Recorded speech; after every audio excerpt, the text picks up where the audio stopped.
Work yourself out of a job. The Employee Edition. Build the systems that make you impossible to lose and impossible not to promote. The one-line premise. Make your job run without you on purpose, then hold the only thing your company can't replace. The person who knows how to build the next system. Now they either promote you or lose you to the competitor who will happily pay for that skill. The hook. You've been told the same thing your whole career. Be indispensable. Be the only one who knows how it works. Become the bottleneck and call it security. It's backwards. The bottleneck is the first thing every company tries to remove. The person who hoards knowledge looks valuable right up until the day they look like a single point of failure. And single points of failure don't get promoted, they get contained, documented, and routed around. This book teaches the opposite move. You document yourself. You systematize yourself. You automate yourself. You build the machine that does your job so well that your manager is left with two options and only two: promote you to build the next machine, or watch you walk out the door and build a better one for the company across the street. That's not job security, that's leverage. Leverage beats security every time. Who this is for? The W-2 operator drowning in repeatable work. The high performer who keeps hearing they're too valuable in their current role to move. The marketer, analyst, ops lead, CSM, or in-house builder who already senses their real skill isn't doing the thing, it's designing how the thing gets done. Anyone who wants to climb inside an organization or leverage their way to a better one, instead of staying stuck because they're good at their tasks. The promise. By the end you can. Map your entire role into a list of repeatable decisions and tasks. Separate the work that needs you from the work that just needs a system. Build SOPs, automations, and dashboards that run without you. Take a full week off and watch nothing break, and nobody panic. Walk into the promotion conversation with receipts, not a wish. Know your exact walkaway number, and understand why having one is what gets you the raise. Part 1, the reframe. Stop being the worker, start being the architect. Chapter 1, the indispensability trap. Picture the analyst everyone calls the wizard. Every Monday at 7 a.m., she rebuilds the executive dashboard by hand, pulls 4 exports, scrubs the duplicates, fixes the date, formats the source system keeps mangling, and stitches it together in a spreadsheet only she fully understands. By 9 a.m., the leadership team has its numbers. By 9:05, they've forgotten how the numbers got there. She is needed. Badly. If she's out sick, the meeting runs on stale data and someone slacks her at home. She tells herself this is job security. She has, in fact, just described a hostage situation in which she is both the hostage and the ransom note. You have probably been told the wizard is winning. Make yourself the only one who knows how it works. Hold the keys. Become the person they can't function without. It sounds like armor. It's quicksand. Being needed is a cage, not a moat. Here's the thing nobody says out loud about being the only one who knows. The moat you dug to protect yourself is the same moat that keeps you in. The wizard can't take Friday off without a phone call. She can't take the better project because who would run the Monday machine? She can't get promoted because the promotion requires her to leave the exact spot where she's load-bearing. Every bit of indispensability she accumulates is another brick in a wall she built around her own desk. This is the indispensability trap, and it is the lie this entire book exists to kill.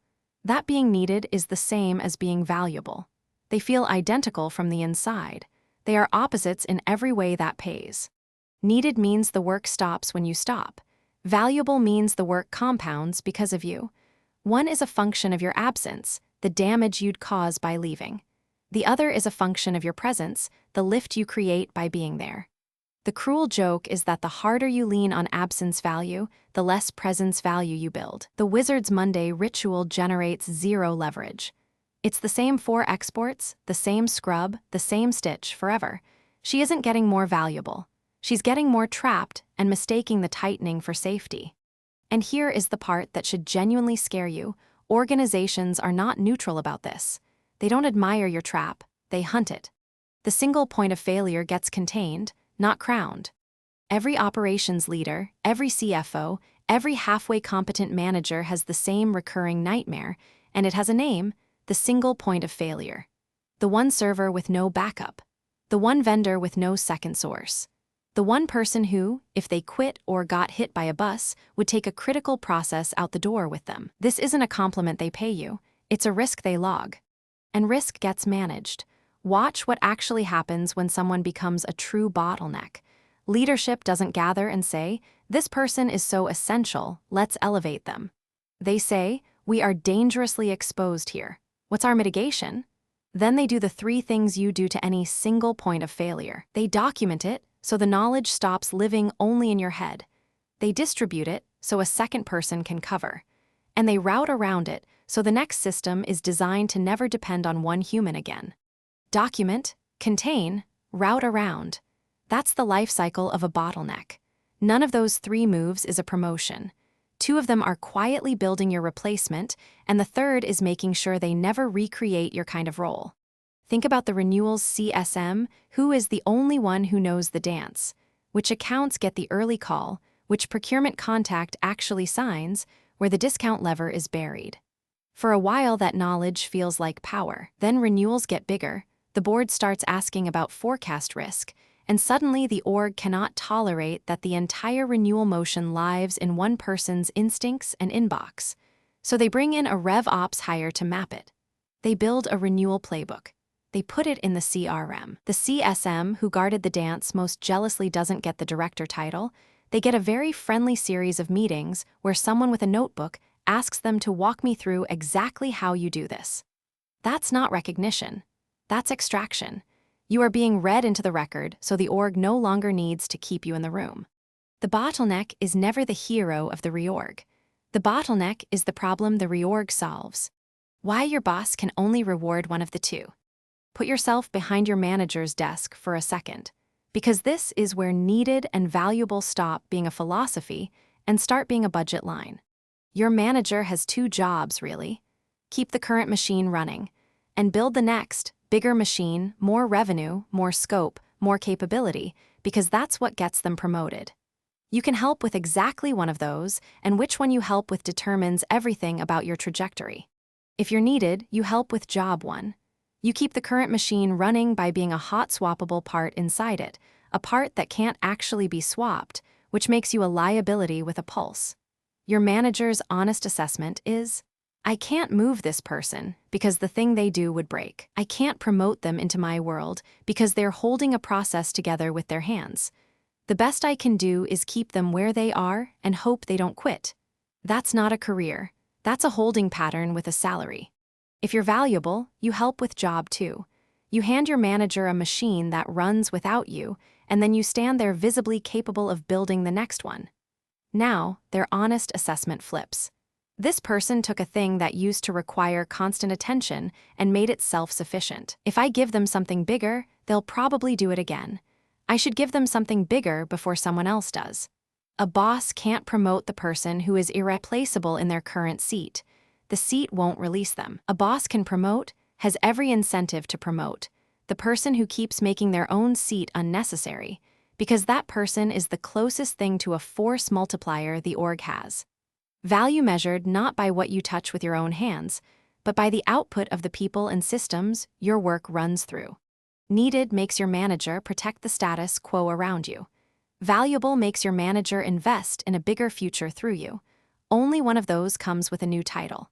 Your job is a system you're running by hand. So here's the reframe that the rest of this book is built on. It's small to say, and it changes everything you do at work. Your job is not a list of tasks. It's a system you happen to be running by hand. The wizard doesn't have a job called Build the Monday Dashboard. She has a system: ingest, clean, transform, present, and right now the runtime for that system is her own 2 hands and 4 hours every Monday. The CSM doesn't have a job called Do Renewals. She has a renewal system, currently executing on the unreliable, unscalable, completely unpromotable hardware of one person's memory. The ops lead whose inbox is the process doesn't have a job. He has an unwritten workflow engine, and the engine is him. And the day he goes on vacation, the engine goes dark. The moment you see your work this way, the whole game inverts. A task list is something you protect, you hoard it, you stay the only one who can run it, you sink. A system is something you build, you can document it, automate the rote parts, encode the judgment, put a dashboard on it, and hand the running of it to someone or something else. And the person who can hand off a working system has lost nothing, because the rare, valuable, genuinely unroutable skill was never running the system. It was knowing how to build one. That's the skill your company can't document its way around, because it's the skill that builds the next thing they don't even know they need yet. The wizard guards the dashboard. The architect builds the dashboard, gives it away, and goes to build the forecasting model nobody's cracked. One of them is needed. One of them is valuable. Guess which one is in the room when the next big problem gets handed out. You don't escape the indispensability trap by being needed harder. You escape it by becoming the person who builds the machine and then, on purpose, walks away from running it, so you're standing free, holding the one thing they can't replace when the next seat opens up. That starts with one honest sentence. Field exercise. Finish this sentence, out loud or on paper right now. My company needs me because. Don't polish it. Write the real answer, the thing that would actually break, or the call you'd actually get if you vanished tomorrow. Now read what you wrote and sort it into one of two boxes. If the blank is a task, because I build the Monday report, because I'm the only one who knows the renewal process, because the deploys go through me, you are in the trap. You've described a job that can be documented, distributed, and routed around, and somewhere an org chart is already planning to do exactly that. If the blank is a capability, because I turn messy manual work into systems that run themselves, because I keep finding the next process worth automating, you've already got one hand on the ladder. This matters because the sentence is a diagnosis, and you can't fix what you won't name. Most people have never said it plainly, which is precisely why they spend years tightening a trap they think is a moat. Write it down. Whichever box it lands in is your starting line, and every chapter after this one is about moving that sentence, one deliberate build at a time, from task to capability. Chapter 2, The Force Multiplier. Picture two analysts on the same team. Same title, same pay band, same start date. Dana arrives at 7:40 every morning. She is the first one in and usually the last one out. Her calendar is a wall of color. She pulls the Monday numbers by hand, reformats the regional report nobody else can read, fixes the broken formula in the forecast file before anyone notices it broke. When something is on fire, Dana is already holding the hose. Everyone says the same thing about her. I don't know how we'd survive without Dana. Priya leaves at 5:30. Most days you're not entirely sure what she did. The Monday numbers show up in everyone's inbox before she's had coffee because a script she wrote pulls them at 6 a.m. The regional report renders itself. The forecast file can't break the way it used to because she rebuilt the input so the bad formula is impossible to enter. When something is on fire, 3 other people can put it out because Priya wrote down how. 18 months later, Priya is running a team. Dana is still arriving at 7:40. If that ending feels unfair, sit with the unfairness because it is the whole game. Dana did more. Priya is worth more. Those are not the same sentence, and the gap between them is the most important idea in your career. The math nobody taught you. Here is the equation that governs everything that follows. Your value is not your output. Your value is your output multiplied by the number of people and systems it flows through. Call it the force multiplier. Dana's output is real, but it terminates at her own 2 hands. The report she builds is consumed once and forgotten. The fire she fights stays out only until the next one. Her multiplier is 1. One person, one set of hands, 1 day's labor converting directly into 1 day's result. Tomorrow the meter resets to 0, and she starts pushing the boulder up the hill again. Priya's output runs through a script that executes whether she's at her desk or at the dentist. It runs through a rebuilt file that prevents a class of errors for everyone, forever. It runs through a written procedure that turned one person who knew the regional report into 4. Her multiplier isn't 1. It's the dozens of downstream hours her work touches without her touching them. This is not a productivity hack. It's leverage in the oldest sense of the word. Archimedes said, "Give me a lever long enough and a place to stand, and I'll move the world." He did not say, "Give me stronger arms." The arms are output. The lever is the multiplier. You can spend your career growing your arms, working faster, longer, harder, and you will hit the ceiling every human hits, because there are only so many hours and you need to sleep in some of them. Or you can build levers. The person who builds levers looks lazier in the moment and is worth multiples more over time. That is the uncomfortable truth underneath Dana and Priya. The org doesn't pay you for effort. It can't even see your effort. It pays you for the size of the result your fingerprints are on. And a result that scales past your own hands is a bigger result, full stop. Why the busiest person almost never gets the job. Watch who gets promoted into the role above yours. It is rarely the person drowning in tasks. The reason is not politics, though people love to believe it is. It's structural. Promoting someone means taking the load they carry now and asking, can someone else hold this? If the answer is no, if the work only happens because that specific human is welded to it every day, then promoting them isn't a reward. It's a catastrophe. You'd be ripping a load-bearing wall out of the building. This is the indispensability trap from the last chapter, seen from the other side of the desk. The manager doesn't think Dana is too valuable to lose, so I'll keep her exactly where she is as a conscious cruelty. She thinks I literally cannot move Dana because the Monday numbers will stop. Being needed in place is the thing that keeps you in place. Priya is promotable precisely because she is removable. Pull her off her current role and almost nothing breaks, because she spent her energy making sure almost nothing depends on her presence. That freedom, the freedom of a system that runs without its author, is what a manager sees and thinks. She could do that one rung up. She just build the machine again, bigger. The busiest person on the team is sending a signal they don't intend to send. The signal is, I have found the exact amount of work that fully consumes me, and I am at capacity. The promotable person sends the opposite signal. I take a chunk of chaos, turn it into a system, and then I have my hands free for the next chunk. One of those people looks like a ceiling, the other looks like a staircase. Managers promote staircases. Activity is what you do. Output is what survives you. There's a quiet lie in how most of us measure a good day. We measure it in motion. Inbox cleared, calls taken, tickets closed, slides made, fires out. By 6 p.m., we are emptied out, and we call that emptiness productivity because it feels like work and it exhausts like work. But most of that motion is activity, and activity has a half-life of about a day. The cleared inbox refills overnight. The closed ticket is replaced by its twin. The slides are presented once and never opened again. You can string together 200 days of furious activity and have, at the end of it, exactly nothing you can point to, because none of it outlived the day it was done in. Output is different. Output is the part of your work that is still doing work after you've gone home. The script that runs at 6 a.m., the file that can't break, the procedure that trained 4 people, the dashboard your boss now checks instead of asking you. These are assets. They sit on the shelf and keep paying out. And the genius of an asset is that you build it once and it works every time after, while you're asleep, on vacation, or busy building the next one. Borrow a lens from the old time and motion engineers who used to stand on factory floors with stopwatches. They asked a brutal question about every movement a worker made. Does this motion add value, or is it just motion? Most of your day will not survive that question.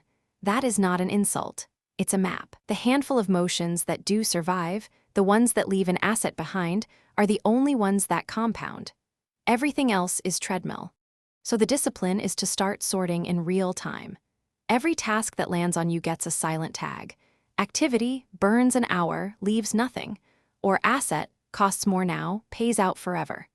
The CSM who manually walks every renewal is generating activity.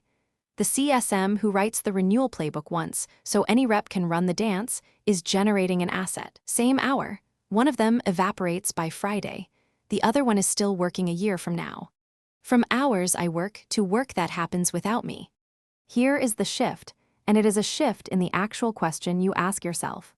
The old question, the one almost everyone is running on, is how many hours did I put in? It feels virtuous. It is a trap, because it caps your value at the size of your own week. There are 168 hours in a week, and you cannot, by working harder, find a 169th. Tie your worth to hours, and you have signed up for a war you will lose to your own biology. The new question is how much work now happens whether or not I show up. That question has no ceiling. The script that runs while you sleep is adding to the count. The trained teammate handling renewals you used to handle is adding to the count. The dashboard answering questions you used to answer in person is adding to the count. You can grow that number for years and never run out of hours, because the hours doing the work aren't yours anymore. They belong to the machines and the people your work flows through. This is the line the disappear test in the next chapter will draw in concrete. If you vanished for 30 days, what would keep running and what would stop dead? The work that keeps running is the work you've genuinely multiplied. The work that stops is still chained to your wrists. Most people, honestly asked, discover that almost everything stops, which means almost none of their effort ever became leverage. It all stayed activity. It all evaporated. You want the opposite. You want a growing pile of work that hums along in your absence, because that pile is the receipt that proves you're a multiplier and not a pair of hands. It's what makes you promotable. It's what makes you, eventually, impossible to keep at your current level without insulting you. The flywheel turns. Every system you build frees the hours to build a bigger one, and the freed hours are not idleness. They are the raw material of your next promotion. Dana spent 18 months proving she could carry a heavy thing a long way. Priya spent 18 months proving she could put a heavy thing down somewhere it would carry itself. Only one of those is a skill the company can't buy off the shelf, and it's the second one. Start counting the right number, not the hours you spend, the work that no longer needs you to happen. Field exercise. Open a blank page and reconstruct last week. Every meaningful thing you did, every report, every meeting, every fire, every ticket, every email thread that ate 40 minutes. Be honest and be complete. A week usually holds more than memory wants to admit, so check your calendar and your sent folder to find what you've already forgotten. Now go down the list and put one of 2 marks beside each item. Mark it if it created a lasting asset, something that will still be doing work next month without you touching it again. A document, a script, a template, a trained person, a fixed process. Mark it B if it just burned an hour, necessary, maybe, even urgent, but gone by Friday and leaving nothing behind. Then add it up. Count your A's. Count your B's. Most people are stunned by the ratio the first time, and that stun is the point. It's the gap between how busy you felt and how much you actually built. This single page is your baseline. It tells you in your own handwriting how much of your week is treadmill and how much is leverage. Every chapter after this one is about dragging items from the B column into the A column, one system at a time, until the page tips, and so does your career. Chapter 3, The Disappear Test. Picture it, a Sunday night. Your phone slips out of your pocket on a hiking trail, your laptop dies, and through some clean cosmic accident you are completely unreachable for 30 days. No email, no Slack, no quick question. You don't quit, you don't get fired. You simply vanish for 1 month, then walk back in. What breaks? Sit with that question, because the answer is the most honest performance review you will ever get. Not the one your manager writes in the spring. Not the one you write about yourself in the self-assessment, padded with verbs like spearheaded and owned. The disappear test cuts straight past all of it. It asks a single brutal thing. When you are gone, what stops working and how loudly? Most people have never actually run this. They have a vague, comforting sense that a lot would break, and they take that as a compliment. It isn't. It's a diagnosis. What breaks is your real job. Here is the reframe that changes everything. The disappear test reveals that what breaks in your absence is your actual job. Everything else, the meetings you sit in, the reports you generate, the threads you reply to within 4 minutes, is texture. It feels like work. It fills the day. But if it would keep running without you, it isn't the thing the company is paying you to be. Run it concretely. Take the analyst who rebuilds the same revenue dashboard every Monday morning. She vanishes. Week 1, Monday comes, no dashboard. The VP pings the channel. Someone digs through her files, finds a tangle of half-named tabs and a query nobody understands, and after 2 days of reverse engineering, ships a worse version. That's a break, it's loud, it's visible. But notice what didn't break. The 11 recurring meetings she attended still happened. The data still flowed into the warehouse. The Slack threads resolved themselves because most threads do. Her job, as she experiences it minute to minute, is 90% things that survive her absence without a scratch. The dashboard broke. So the dashboard, or more precisely, the act of turning raw data into a decision someone can act on, is her real job. The rest is the security blanket she's been carrying because it keeps her hands busy and her calendar full and her sense of being needed warm. This is the first gift of the test. It separates motion from value. You stop measuring yourself by how busy you are and start measuring by what your absence costs. Most of what you do, it turns out, costs nothing when you're gone. That should not depress you. It should focus you. Because the small set of things that do break, that's where your leverage lies, and it's a much shorter list than your job description. Everything would break is a confession. Now here's the part nobody wants to hear. If your honest answer to the disappear test is everything would break, the whole thing would fall apart, they'd be lost without me, you have not described a strong position. You've described a trapped one. You think you've just proven your value. What you've actually proven is that you are a single point of failure, and single points of failure do not get promoted. They get contained. This is the indispensability trap from Chapter 1, seen from a new angle. Being needed in this specific, total, undocumented way is not the same as being valuable. It's the opposite of valuable to the people who run the org, because it makes you a liability they have to manage. Walk it through from your manager's chair. She has a role opening up one level above you. It's a stretch, it's interesting, it's exactly the next step you've been angling for. She looks at you and thinks, if I move her up, who runs the thing she runs now? And the answer is nobody, because nobody else can. The renewal dance only she knows. The dashboard only she can rebuild. The process that lives entirely inside her inbox. So she does the rational thing. She leaves you exactly where you are, not as punishment, as containment. You've made yourself too expensive to move. The very thing you thought was job security has become the ceiling you can't break through. Your manager has quietly, maybe even guiltily, decided that the cost of promoting you is higher than the cost of keeping you stuck. Everything would break is not a brag.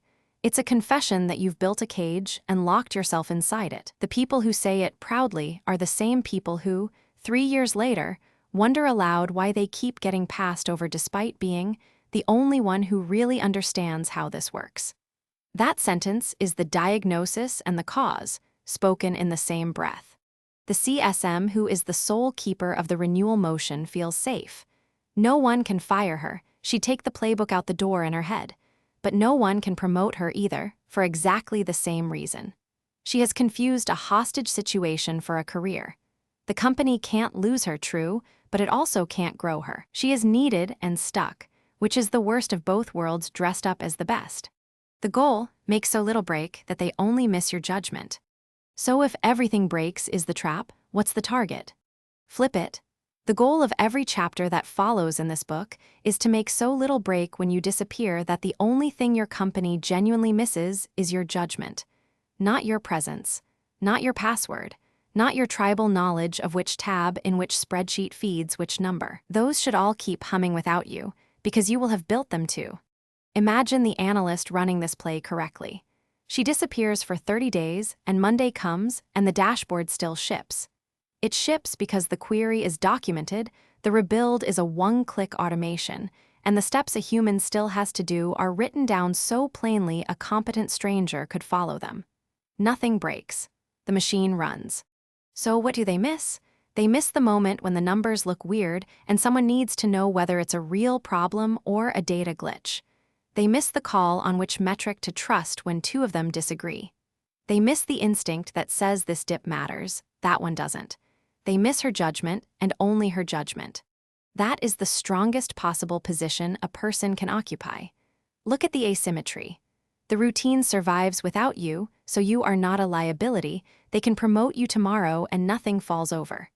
But the judgment does not survive without you, so you are not replaceable either. They still want you in the room when it counts. That combination is what makes you promotable. Your manager looks at you now and sees something completely different. The job you do today runs fine without you, proven. She watched it happen for a month. and you're clearly the person who knows how to build a thing that runs without you. So the obvious move, the only move, is to point that rare ability at a bigger problem. Promotion stops being a risk she has to swallow and becomes the efficient use of a resource she'd be foolish to waste. You've engineered the answer before she ever has to ask the question. This is the whole architecture of the book compressed into one mental image. The disappear test is not a trick to run once and feel clever about. It's the measuring stick you'll hold up at every stage. After you map your role, after you build the SOP, after you automate the rules and encode your judgment, you ask the same question. If I vanish tomorrow, what would still break? And every cycle, the answer gets shorter. The list shrinks down toward a single irreducible item, your judgment.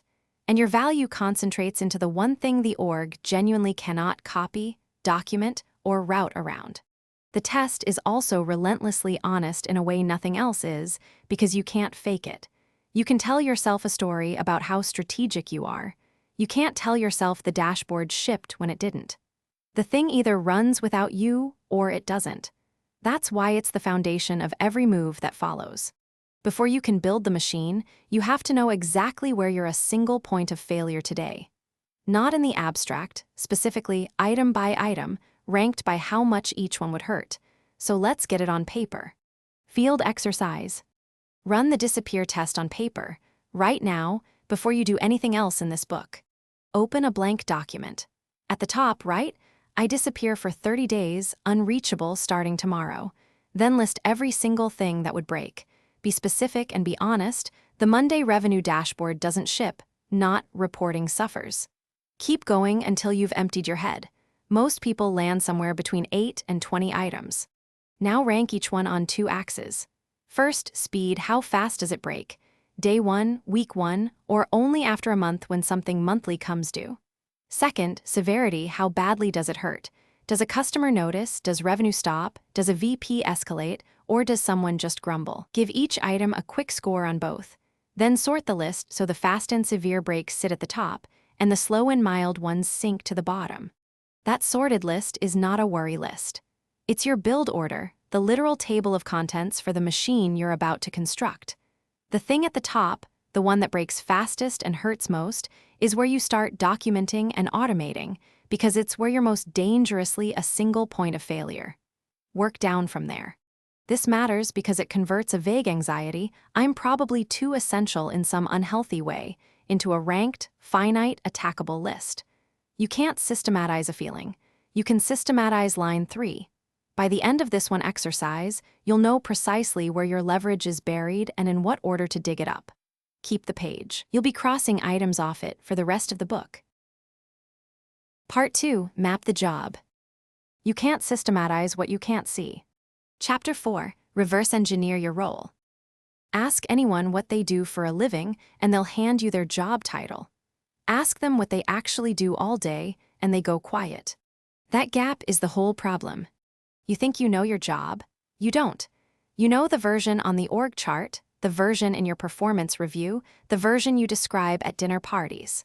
What you don't know is the real one, the thousands small motions your hands make between 9 and 6, most of them invisible even to you. You have built a job out of habit, and habit is the one thing you can't see while you're inside it. Here is the uncomfortable truth that opens part 2. You cannot systematize a job you can't see. You can't document it, automate it, or hand it off. And until you can see it, you are stuck living it, running the same loops forever, mistaking the busyness for the value. So before you build a single SOP or wire up a single automation, you have to do something almost no one does on purpose. You have to watch yourself work. The audit nobody wants to run. There's an old discipline from the factory floor called time and motion study. A century ago, someone would stand behind a worker with a stopwatch and a clipboard and record every movement, reach, grasp, turn, place, to find the wasted motion hiding inside a task that looked simple. It felt invasive. It also transformed how work got done, because it surfaced what the worker, lost in routine, could no longer perceive. You're going to run that study on yourself, 2 weeks, every task, no editing, no shame. The rules matter more than they sound. No editing means you write down the thing you're embarrassed by, the 40 minutes lost to a spreadsheet that wouldn't behave, the meeting you attended for no reason you can name, the 5 times you reformatted the same report because the requester likes it cleaner. No shame means you don't pretty it up for an imaginary audience. This log is not for your manager. It is not for your file. It is a mirror, and a mirror that flatters you is useless. Most people resist this because it feels like surveillance, and being surveilled by yourself is oddly worse than being surveilled by a boss. You will be tempted to log the important work and skip the rest. Resist that. The important work is rarely where your leverage hides. Your leverage hides in the rest. The repetitive, low-status, half-conscious motions you've never once questioned, because they're just part of the job. Picture an ops lead named Dana. Ask her what she does, and she'll say she manages vendor relationships and keeps the supply pipeline running. Noble, vague, unfalsifiable. Now make Dana log 2 weeks. The real picture. She spends roughly a third of her week translating one team's request format into another team's intake form, by hand, copying fields from an email into a portal that hasn't changed since 2014. She never counted it. It never had a name. It just felt like Tuesday. The log gives it a name, and the name is the beginning of the end of doing it manually. That's what the audit produces, not a to-do list, an inventory of the invisible. The 40 times a week tell. Here is the single most valuable signal the log will hand you, and you'll almost miss it because of how small it looks. It's the thing you do just quickly. Watch for that phrase in your own narration. Let me just quickly pull that number. I'll just quickly reformat this. Let me just quickly check whether the sync ran. The word just is doing a lot of quiet work there. It's the word you use to dismiss a task as too small to matter, and the smaller a task feels, the less likely you are to ever question it. That's exactly why it survives. A 2-hour project gets scrutinized. A 90-second task done 40 times a week never does. It slips under the threshold of attention. Do the arithmetic, though. 90 seconds, 40 times a week is an hour a week. An hour a week is more than a full work week a year, spent on one motion you never decided to keep doing. And that's the small one. Many of these just quickly tasks are 5, 10, 15 minutes, and the moment you count them in aggregate, the picture inverts. The work you thought was your job, the projects, the meetings, the visible deliverables, turns out to be the minority. The majority is a stack of micro-routines you've never named. Think of the analyst who rebuilds the same dashboard every Monday morning. If you asked him, he'd tell you Mondays are for reporting. But the log reveals the truth. He is not reporting. He is performing a fixed sequence, pull 4 exports, paste them into the same tabs, fix the same broken date column, recolor the same chart, screenshot it into the same email. Same inputs, same steps, same output every single week. That is not analysis. That is a machine that hasn't been built yet, currently being run by a human who went to school for statistics. This is the reframe at the heart of the chapter. Anything you do just quickly, 40 times a week is not a task. It is a system waiting to happen. Repetition is the tell. Repetition means rules. Rules mean it can be written down, and once it's written down, it can be handed off, automated, or absorbed into something that runs without you. The motions you dismiss as too trivial to think about are precisely the ones with the highest leverage, because their cost is hidden in the frequency, and frequency is where automation pays. So the audit isn't just an inventory, it's a frequency map. As you log, mark the repeaters. Tally them. The tasks that show up again and again, in the same shape, are your first build targets, long before the impressive once-a-quarter project that feels like your real work. The anatomy of any task. Logging tells you what you do and how often. To systematize it, you need to see how each task is built. And every task, every single one, no matter how complex it feels in the doing, has the same 4-part anatomy. Once you learn to see it, you can't unsee it. Inputs. What does the task need before it can start? Data, a file, an approval, a number from another team, a login, a piece of context that lives only in your head. Inputs are the ingredients. Name them, and you start to notice how many tasks are waiting on you, not because the work is hard, but because you are the input, the only one who knows where the file lives or what the number should be. Outputs. What exists after the task that didn't exist before? A report, a sent email, an updated record, a decision, a customer who renewed. Be precise here. I did some analysis is not an output. A 4-tab spreadsheet emailed to the regional leads by 9 a.m. Monday is. Vague outputs can't be systematized because you can't tell a system or a person to produce a feeling. You can only hand off a defined artifact. Triggers: what starts the task? A calendar date, an email landing in your inbox, a threshold getting crossed, a request from a specific person, a status flipping in some tool. Triggers are where you discover how much of your work runs on you noticing. The renewal that depends on you remembering. The report that goes out because it's Monday and you happen to be the one who knows it's Monday's job. A trigger you can name is a trigger a system can watch for instead of you. Handoffs: where does the work come from and where does it go next? Who do you wait on and who waits on you? Handoffs are the seams between people, and seams are where work falls through, stalls, and quietly becomes yours by default because you're the one who keeps catching it. Run this anatomy on the CSM, who is the only person who knows the renewal dance. From the outside, it looks like relationship magic, unteachable, bound up in her personality.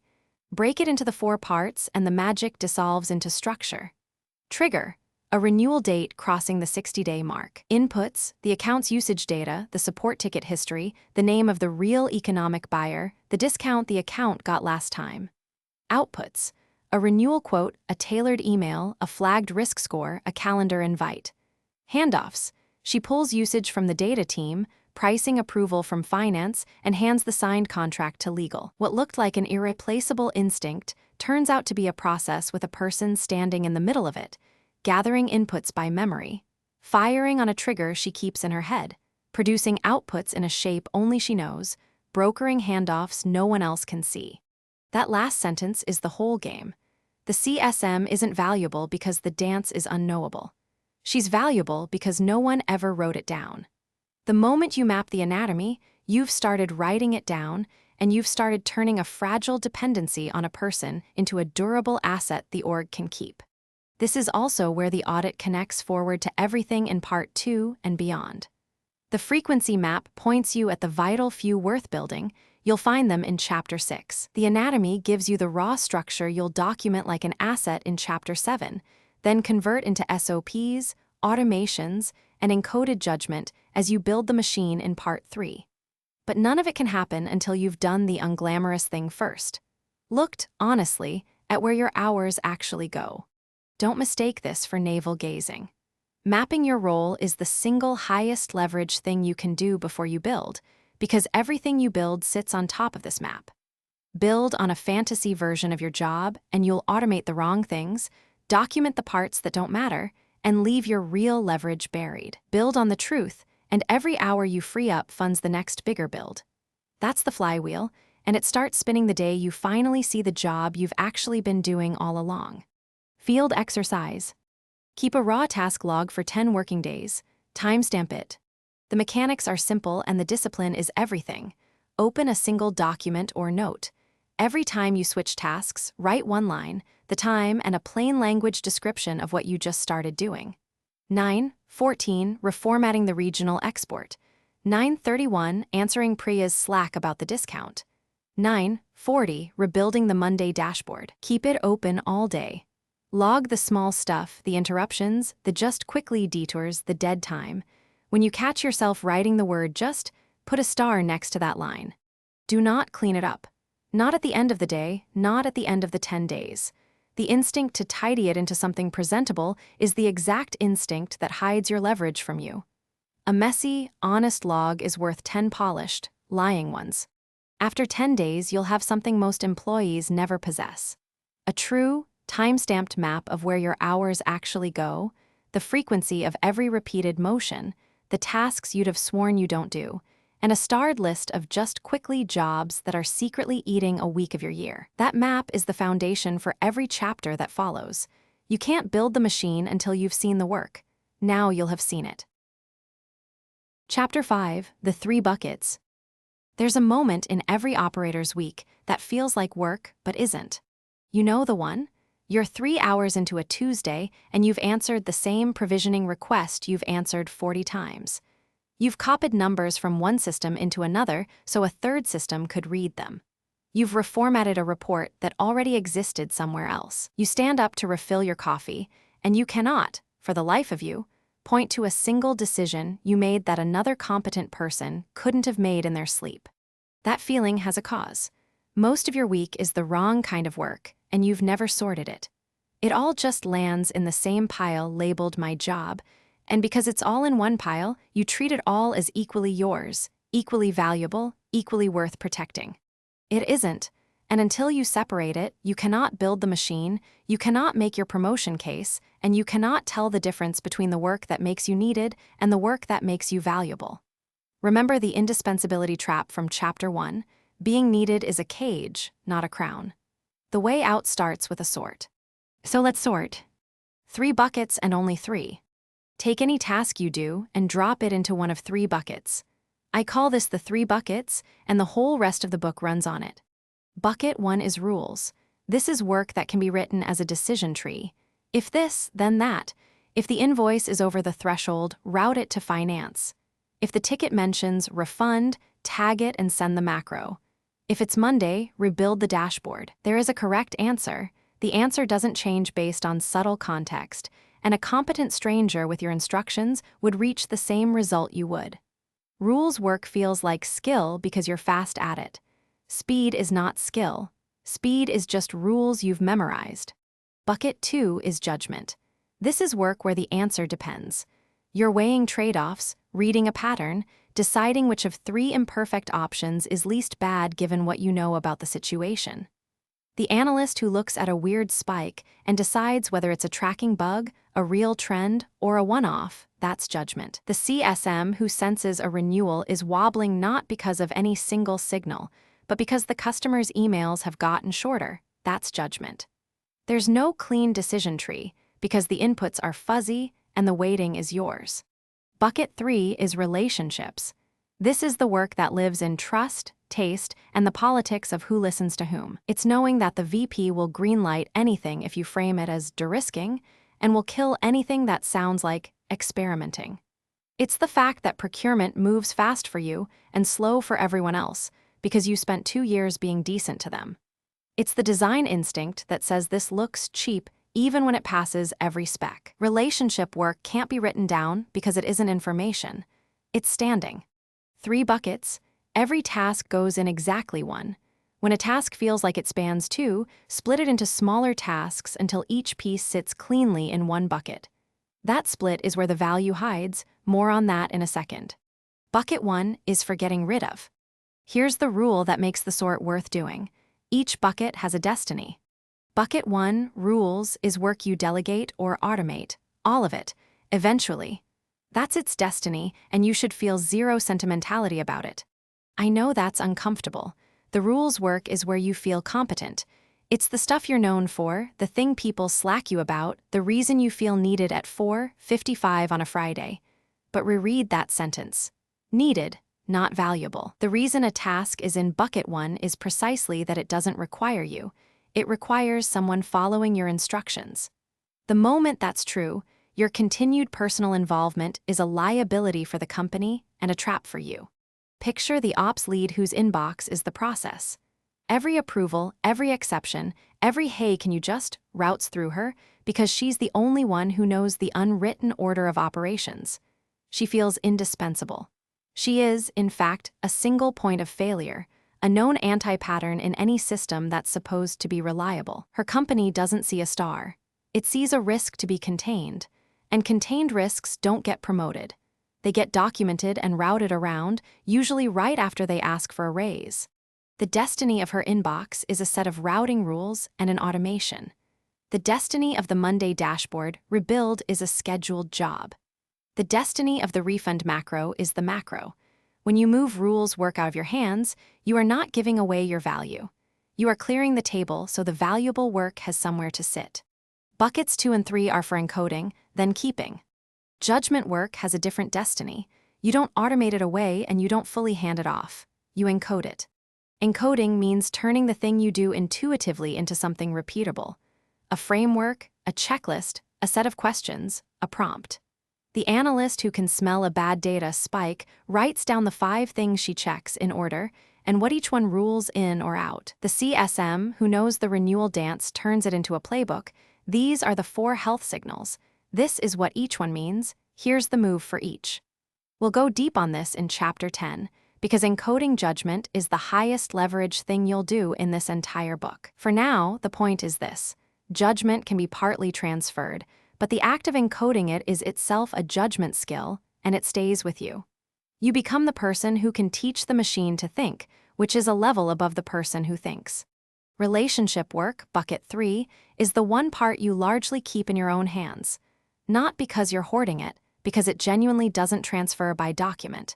You can write down, the VP likes the word de-risking. You can't write down the 2 years of small deliveries that make the VP trust you when you say it. This is the disappear test in Miniora. When you vanish for 30 days, the rules work keeps running off your automations, the judgment work limps along off your frameworks, but the relationships work, the deal that needed your specific credibility, the cross-team favor that only you could call in, that's what actually breaks, which tells you exactly where your irreplaceable value lies. Why your promotion case is buckets 2 and 3. Now connect it to the thing you actually want. Look at a job ladder, any company. What separates the level you're at from the level above it is almost never more bucket 1. Nobody gets promoted for processing more invoices, rebuilding more dashboards, or answering more tickets. The next rung up is defined by judgment and relationships. Ambiguity you can navigate, trade-offs you can own, trust you can command, people and systems you can influence. The promotion is a bet that you can handle harder versions of buckets 2 and 3. So here's the brutal arithmetic.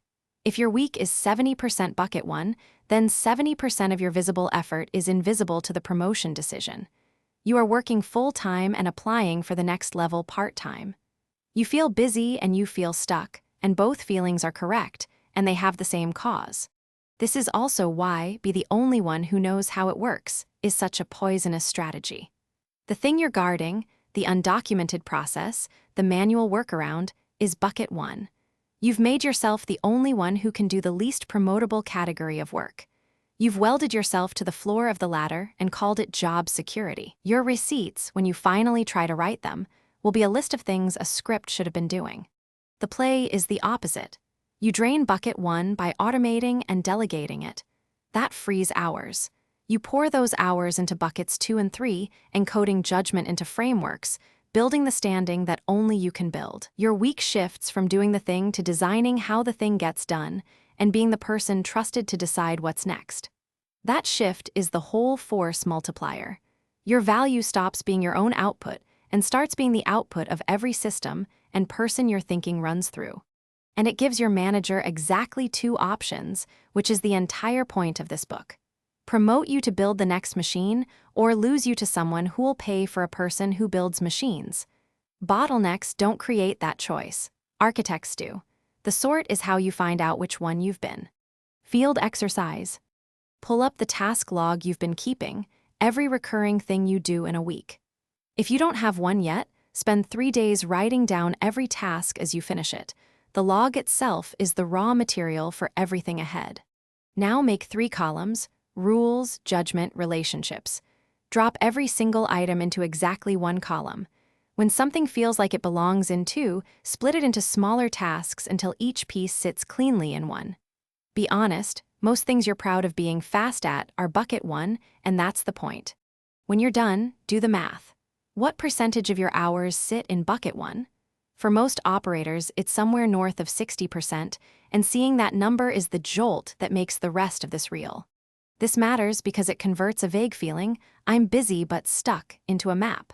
The rules column is your build queue. That's what you'll automate and delegate in part 3. The judgment and relationships columns are your promotion case. That's the work they actually pay you to do, and right now it's drowning. The sort tells you, in your own handwriting, exactly how much of your week to reclaim and where to put it. Chapter 6. Find the vital few. Picture an analyst named Priya. She works 50 hours a week. If you asked her what she does, she'd hand you a list as long as your arm. The Monday dashboard rebuild, the ad hoc data pulls, the weekly deck, the inbox triage, the standing meetings, the quick favors that eat her afternoons. All of it feels essential because all of it is hers. Now ask a sharper question. Out of those 50 hours, how many actually changed a decision someone made this quarter? She'd have to think, and when she's honest, the answer is small. Maybe 4 hours. One analysis she ran in March moved the pricing call. One model she built told the team which customer segment to chase. The rest, the rebuilds, the pulls, the triage, was motion. Necessary feeling motion that produced almost nothing anyone would miss. That gap between what fills your week and what moves the business is the most important thing you'll measure in this entire book. Close it correctly, and you stop being busy. You become leverage. The 80/20 of your own role. You already know the principle. The Pareto principle, the vital few, says roughly 80% of results come from roughly 20% of causes. It's not a law of physics, and the numbers aren't sacred. But the shape is real, and it shows up in your job with uncomfortable precision. A small slice of what you do drives most of the value you create. The rest is overhead, wearing the costume of work. The trouble is that nothing on your calendar is labeled. The vital tasks and the worthless ones look identical from the inside. They both take effort. They both make you tired. They both end with a thing checked off. Effort is a terrible signal for value, because the work that drains you most is often the work that matters least. The manual rebuild, the copy-paste, the formatting. Meanwhile, the 4 hours that actually moved the pricing decision felt almost easy because you were finally using judgment instead of grinding. So you have to find the vital few deliberately because they won't announce themselves. Start with outcomes, not activities. Don't ask, what do I do all day? Ask, what happened this quarter that wouldn't have happened without me and which specific thing I did caused it? Walk it backward. A deal closed, what did you produce that tipped it? A budget got cut in the right place, whose analysis pointed there. A churning account renewed, what did you actually do in that save? When Priya does this, the 4 hours light up. Her vital few aren't tasks at all, they're capabilities. The ability to frame a messy business question into something data can answer. The instinct for which cut of the numbers will change a mind. The judgment to say, the data says X, but I'd bet against it, here's why. That's the 20%. That's the part of her that earns the salary. Everything else is the delivery mechanism, and delivery mechanisms can be built. The inverse 80/20. Here's the move most people miss. The vital few has a twin, and the twin is where your freedom comes from. If 20% of your work drives 80% of the value, then 80% of your work drives almost none of it. That's not a tragedy. That's an inventory of everything you should hand to the machine. Most people read the 80/20 rule and stop at the optimistic half. Do more of what matters. Fine, but you can't do more of what matters until you stop drowning in what doesn't. The inverse 80/20 is the question that actually frees your hours. Which of my tasks produce nearly nothing and could run without me? That second clause matters. Some low-value work still needs a human, it's low leverage but unautomatable, like the awkward 5-minute call only you can diffuse. Set that aside for now. What you're hunting is the overlap, tasks that are both nearly worthless to do by hand and entirely mechanical in nature. Rules-based, repeatable, predictable. The kind of thing that, if you wrote down every step, a competent stranger or a script could follow without you in the room. This is where the 3 buckets from the last chapter earn their keep. The rules work, the deterministic, if this then that tasks, is almost always sitting in your inverse 80. Priya's Monday dashboard rebuild is pure rules. Pull these tables, join on these keys, apply these filters, drop it into this template. She's been doing it by hand for a year because she's the one who knows the steps. That's not value. That's a recurring tax she pays on her own time, and the steps are so fixed she could dictate them in her sleep. Be ruthless here, because your ego will fight you. The manual report you've perfected over 2 years feels like craft. It isn't. The fact that you do it flawlessly is exactly the proof that it's mechanical, flawless repetition is what machines are for. The ops lead whose inbox is the process feels like the nerve center of the team. He's not. He's a routing layer made of flesh, and routing layers are the first thing a good system replaces. The CSM, who's the only one who remembers the renewal sequence, isn't holding institutional knowledge. She's holding an unwritten SOP hostage from herself. Run a quick stress test on each candidate. Take any task in your inverse 80 and try to describe it to an imaginary new hire in plain steps. If you can, first you pull the export, then you filter to active accounts, then you flag anything past 90 days. It's mechanical, full stop. The fact that the steps come out of your mouth cleanly is the whole proof. The tasks that resist this, where you keep saying, well, it depends, and you have to know the account, aren't candidates for the machine yet. They're carrying judgment, and judgment gets handled differently later. But you'll be surprised how few survive the test. Most of what feels like irreplaceable know-how is just a procedure nobody bothered to write down. And the only reason it still needs you is that it lives in your head instead of a document. None of this is an insult. It's an opportunity, and it's a big one.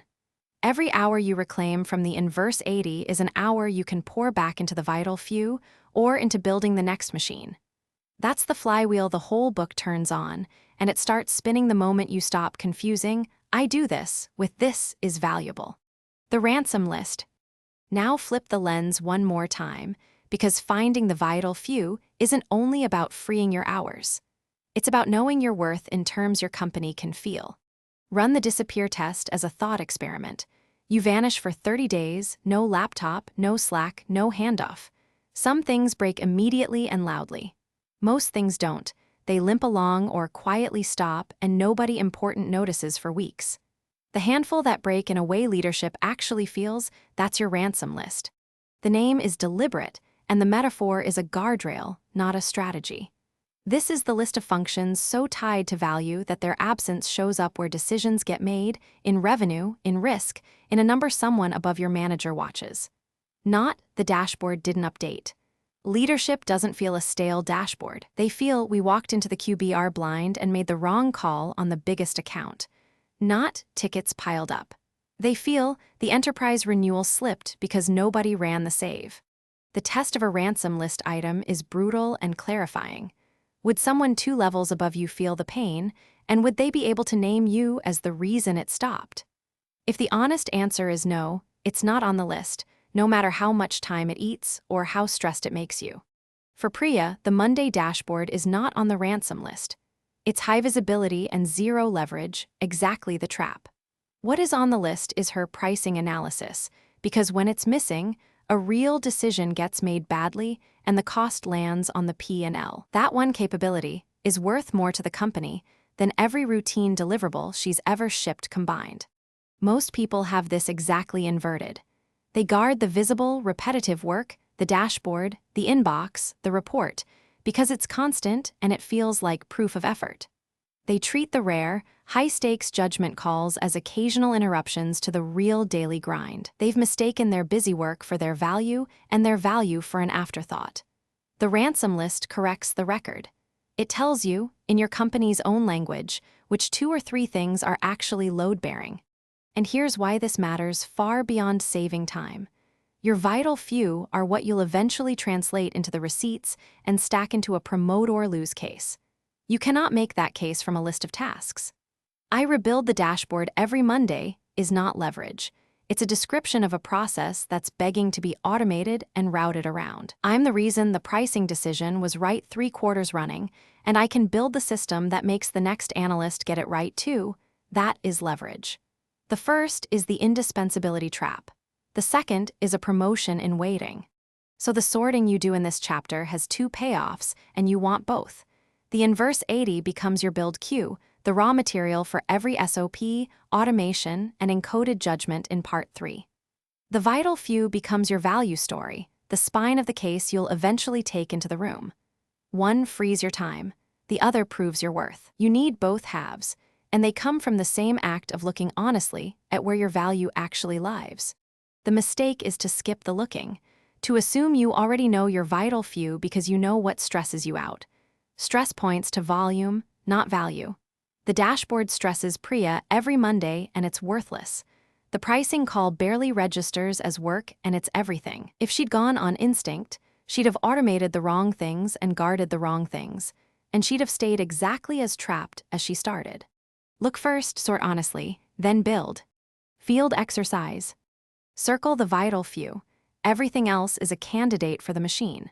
Take the full task inventory you built when you reverse engineered your role Every recurring thing you do, weekly, monthly, ad hoc. Get it in front of you as one list. Now make 2 passes over it. First pass, the value pass. For each item, ask, did this change a real decision or outcome this quarter, and would someone above my manager have felt it if it stopped? Circle only the ones that earn a yes. Be stingy. If you've circled more than 3 or 4 things, you're being generous with yourself. Go back and cut until only the genuinely load-bearing survive. The circled items are your vital few. The ones that also pass the leadership would feel it and name me, bar are your ransom list. Second pass, the machine pass. For everything you did not circle, mark whether it's mechanical, rules-based, repeatable, doable by a stranger with written steps.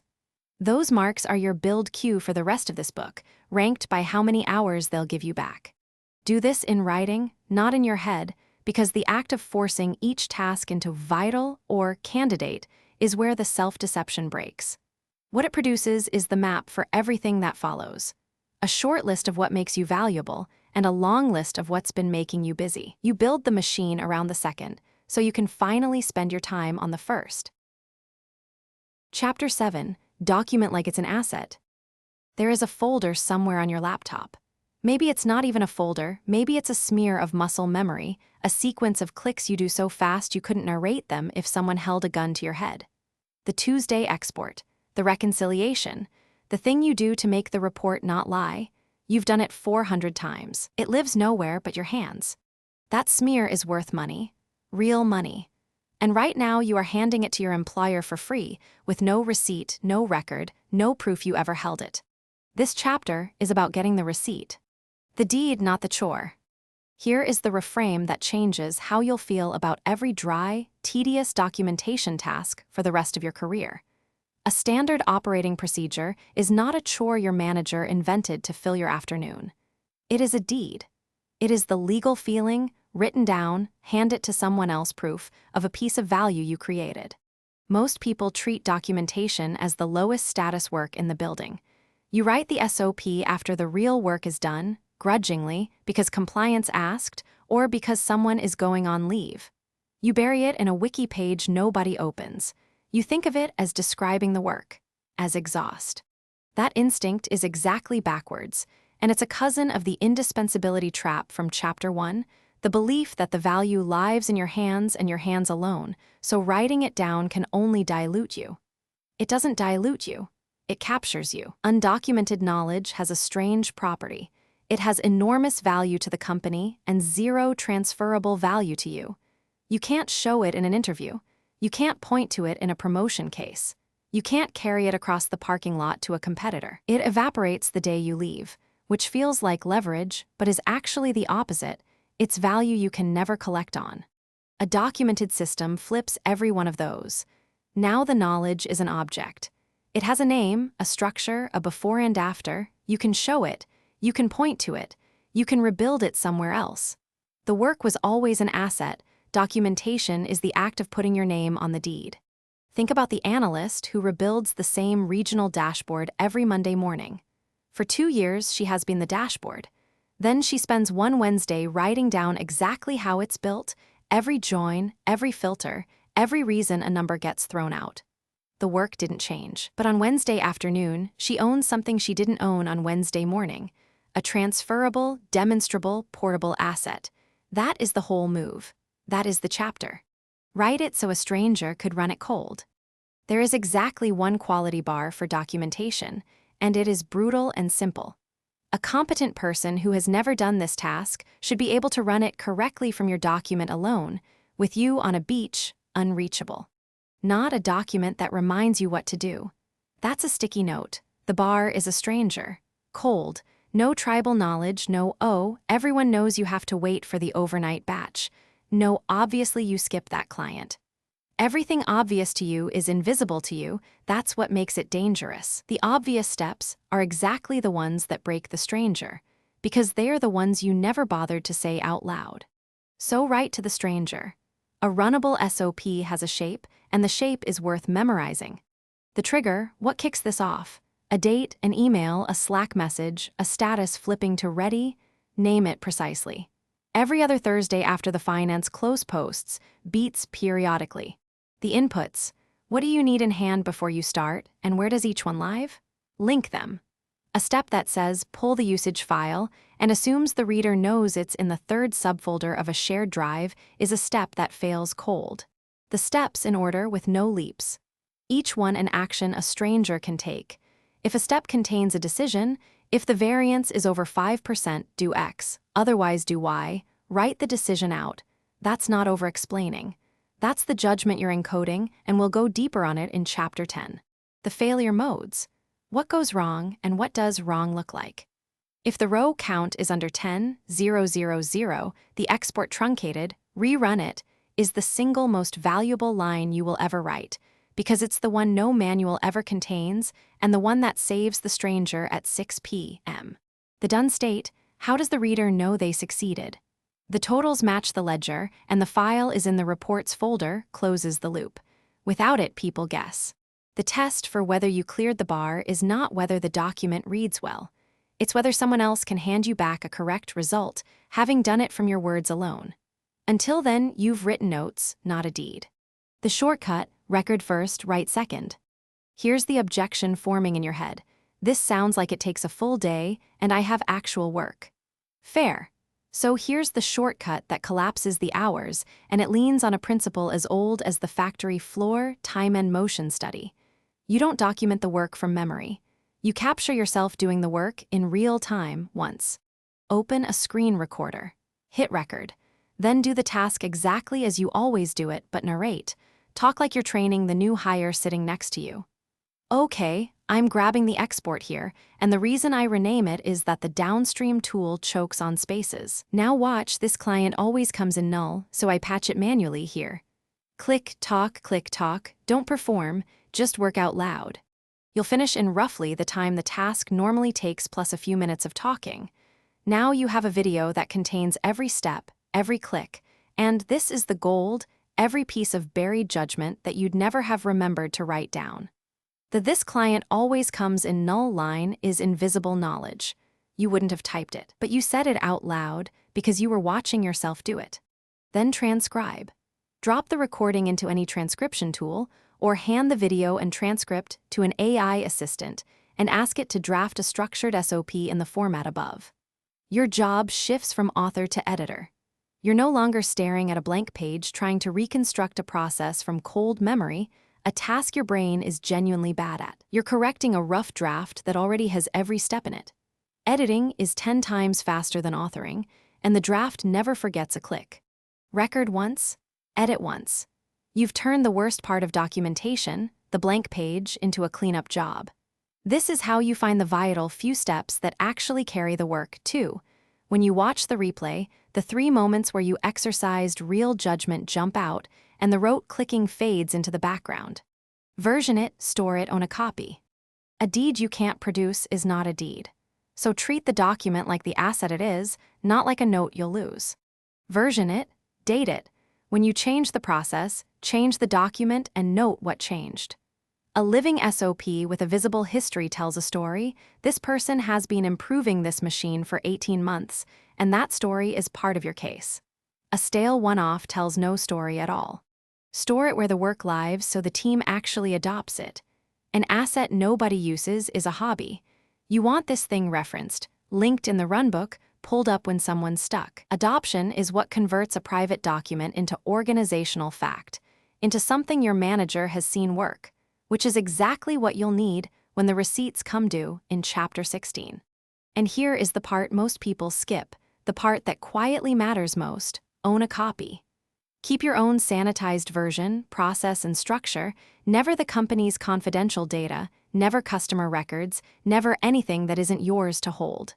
The method is yours. The way you reasoned through the renewal dance, the architecture of the dashboard, the decision tree you built for the messy edge cases, that's your craft, and your craft travels with you. This is the first concrete expression of portability, is power, the BATNA you'll build out in Chapter 18. Your leverage is never a bluff. It's an actual alternative you could actually walk to. A folder of clean, well-built systems you personally designed is that alternative made physical. It's what you open in an interview when the other candidate is describing tasks and you're showing machines. It's the difference between saying, "I ran the renewals process," and showing the documented engine that runs it. The work was always an asset. Most people just rent it to their employer and keep no copy of the keys. Don't be most people. Document it, version it, store it where it gets used, and keep a clean copy of the method, because that copy is the first brick in a wall your company can't move you away from. You start building that wall today with one task. Field exercise. Pick your single most repeated task, the one you could do in your sleep, the one that lives only in your hands. Document it end to end before you go home. Use the shortcut. Open a screen recorder, hit record, and do the task once exactly as you always do it, narrating every click and every O. You have to watch out for this out loud as if training the person beside you. Transcribe the recording by hand or with an AI assistant, then edit the raw transcript into the SOP shape from this chapter. Trigger, inputs, ordered steps, failure modes, done state. Read it once through the eyes of a stranger and patch every place that assumes knowledge you didn't write down. Then save 2 copies. One where the team works, dated and titled so it gets adopted. One clean, sanitized version in your own folder, method only, no confidential data because that's yours. This matters because it converts the most invisible, unrewarded part of your job into the first tangible asset in your portfolio. You walked in this morning owning nothing you could show. You'll walk out owning a deed, the first piece of proof in the case that ends with promote or lose. Part 3. Build the machine. Turn yourself into infrastructure. Chapter 8. From tasks to SOPs to playbooks.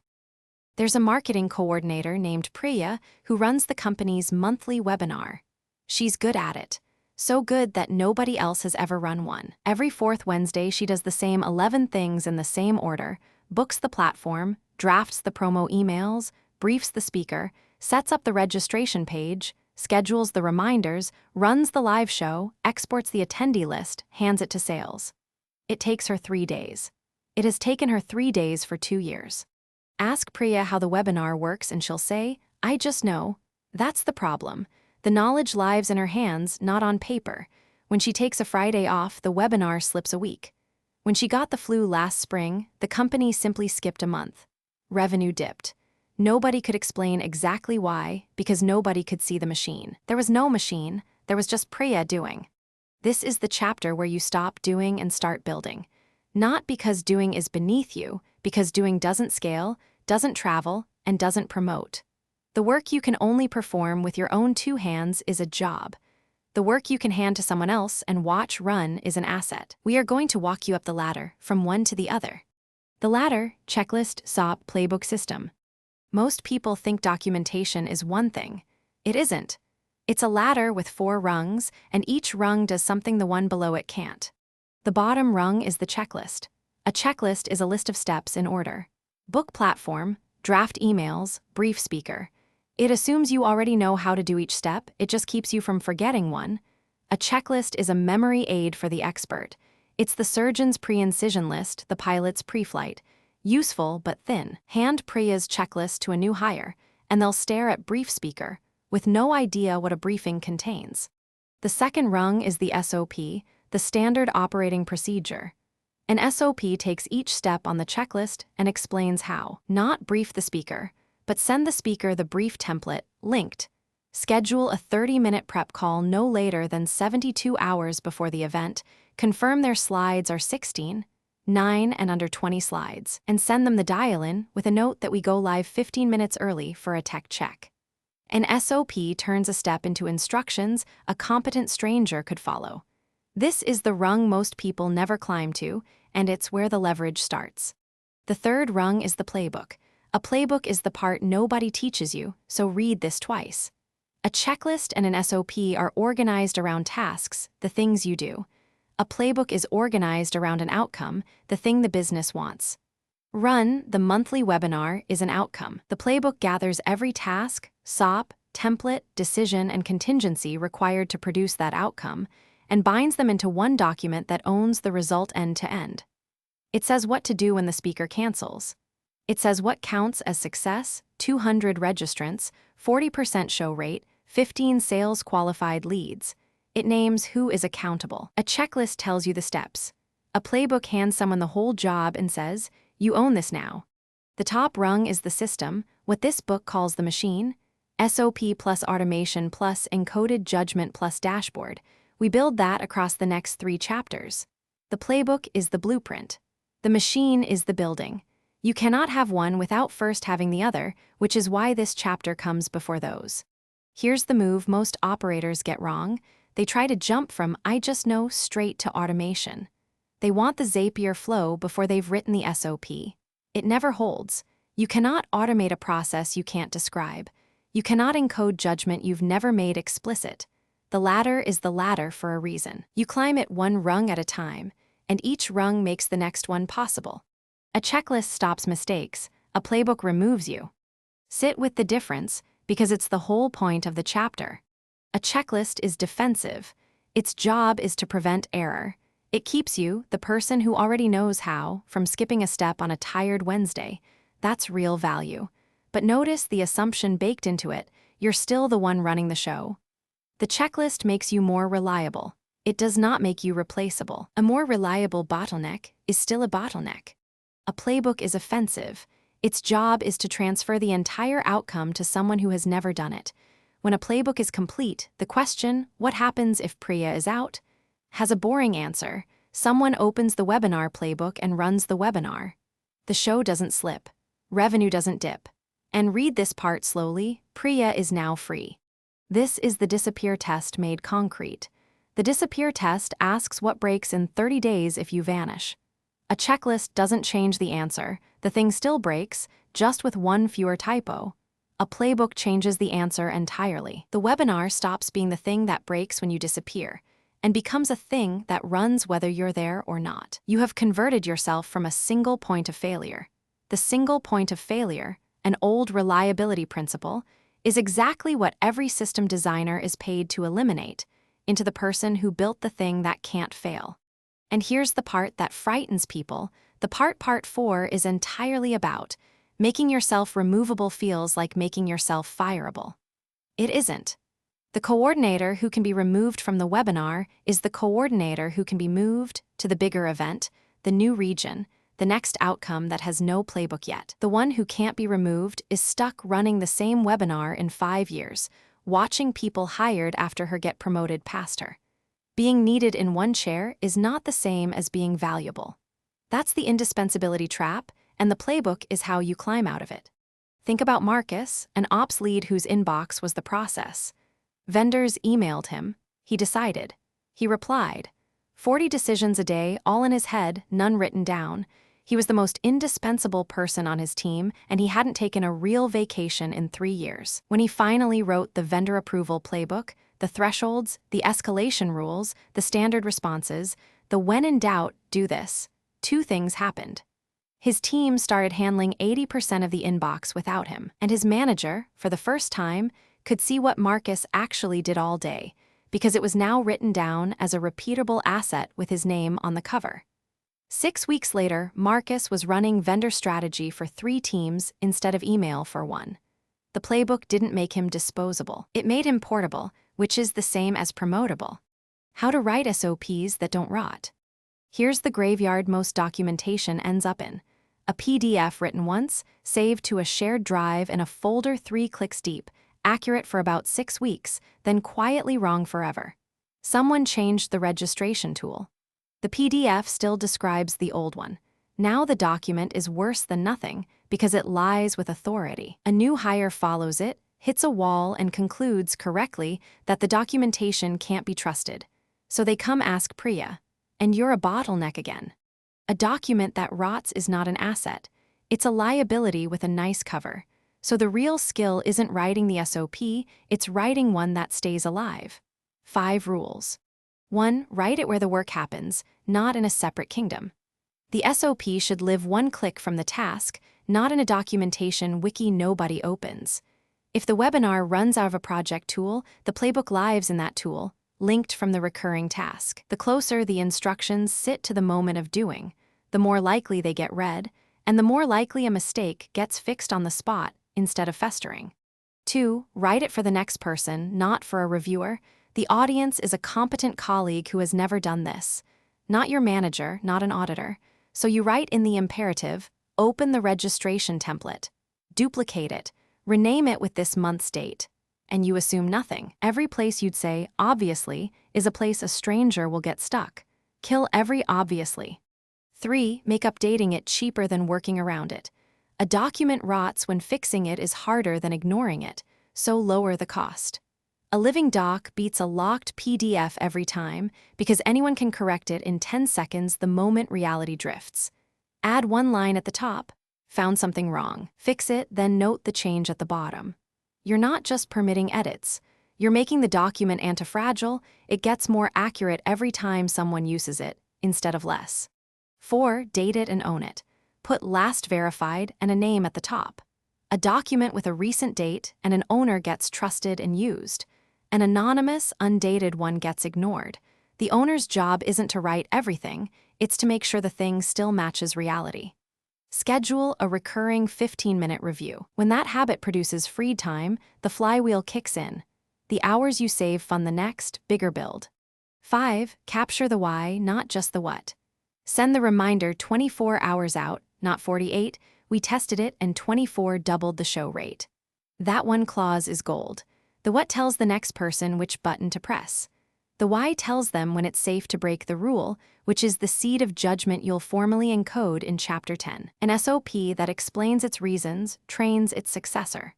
One that only barks instructions breeds people who can't adapt when reality shifts, and reality always shifts. Do this, and your SOPs stop being archaeology and start being infrastructure. They're not a record of how the work was once done.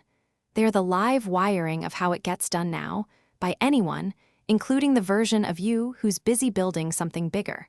Field exercise. Pick one recurring outcome you currently own end-to-end, the monthly report, the onboarding of a new client, the weekly campaign launch. Now pull 3 tasks you've already documented, or document them fast as bare SOPs, that feed that outcome and bind them into a single playbook. Do it concretely. Open one document. At the top, write the outcome and what success looks like in numbers, not run the webinar, but 200 registrants, 40% show, 15 SQL. Below that, list the tasks in order, each linking to its SOP. Add a short, if this goes wrong section for the 2 most common failures. Name the owner, date it. Then do the test that matters. Hand it to one colleague who has never run this outcome and ask them to walk through it on paper and mark every place they'd get stuck. Every mark is a hole in your machine. This matters because a playbook is the first artifact in this book that someone else can run, and that single shift, from a task you perform to an outcome you've packaged, is the whole game. What it produces is the blueprint for the machine you'll start automating in the next chapter, and the first piece of hard evidence that you don't just do the work. You build the thing that does the work. Chapter 9. Automate the rules. Every Friday at 4:45, Priya runs the same report. She pulls last week's tickets out of the support tool, drops them into a spreadsheet, color codes the ones that breached SLA, writes a 3-line summary, and pastes it into the team channel. It takes 40 minutes. She has done it 130 times. She could do it asleep. That is the point. A task you could do asleep is not a task. It's a rule wearing a costume, and rules are the cheapest, fastest thing in the world to hand to a machine. Most people here automate your job and picture some heroic engineering project, weeks of work, code they can't read, a thing that breaks the moment they look away.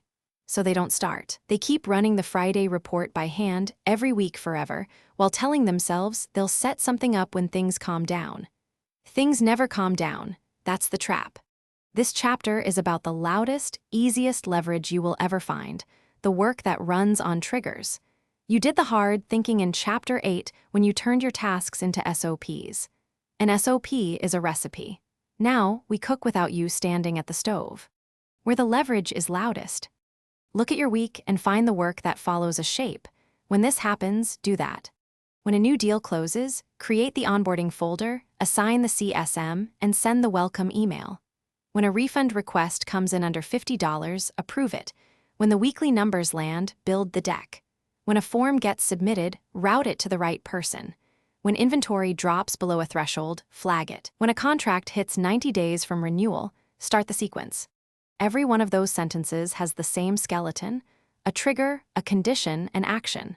When X, if Y, do Z. That skeleton is the most automatable thing on earth because it has no soul. It is not asking you to think. It is asking you to be present, which is a much worse use of a human being. This is the second of the 3 buckets from Chapter 5, and it's the wrong one. Rules don't need you. Judgment and relationships do. Every hour you spend personally executing a rule is an hour stolen from the 2 buckets that actually make you uncommoditizable.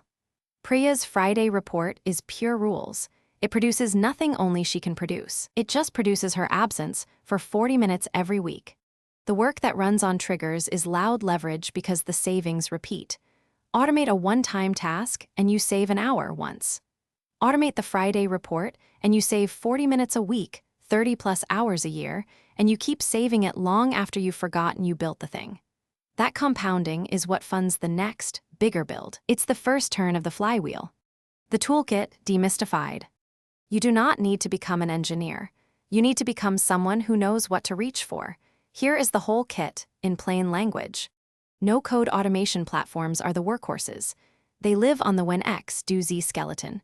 You connect your apps, your email, your CRM, your spreadsheet, your project tracker, and you build rules by clicking, not coding. When a row is added here, send a message there. When an email with this subject arrives, file it and notify that person. If you can describe the rule in a sentence, you can usually build it in an afternoon. Scripts are for when the logic gets too gnarly for clicking. A short script can reshape a messy export, hit an API your no-code tool doesn't support, or run a sequence of steps that have to happen in exact order. You don't have to write scripts from scratch anymore, which brings us to the engine. Integrations are the plumbing already built into the tools you own. Most CRMs, help desks, and project trackers have native automation hiding in the settings, unused. Before you reach for anything fancy, check whether the tool can already do it. Half the time the rule you want is one toggle away, and nobody flipped it. AI is the new engine that makes all of this dramatically faster. It writes the script you couldn't.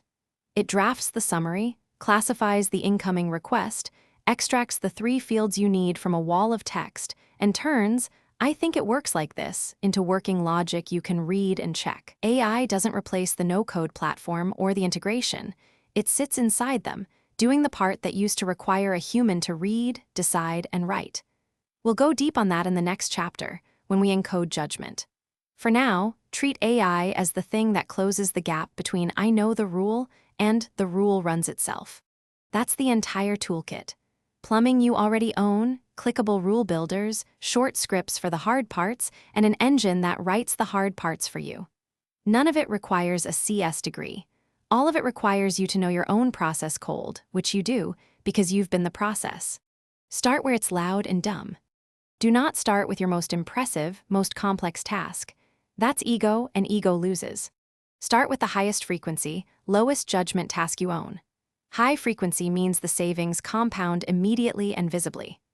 Low judgment means the rule is simple, the failure modes are obvious, and you won't break anything important while you learn.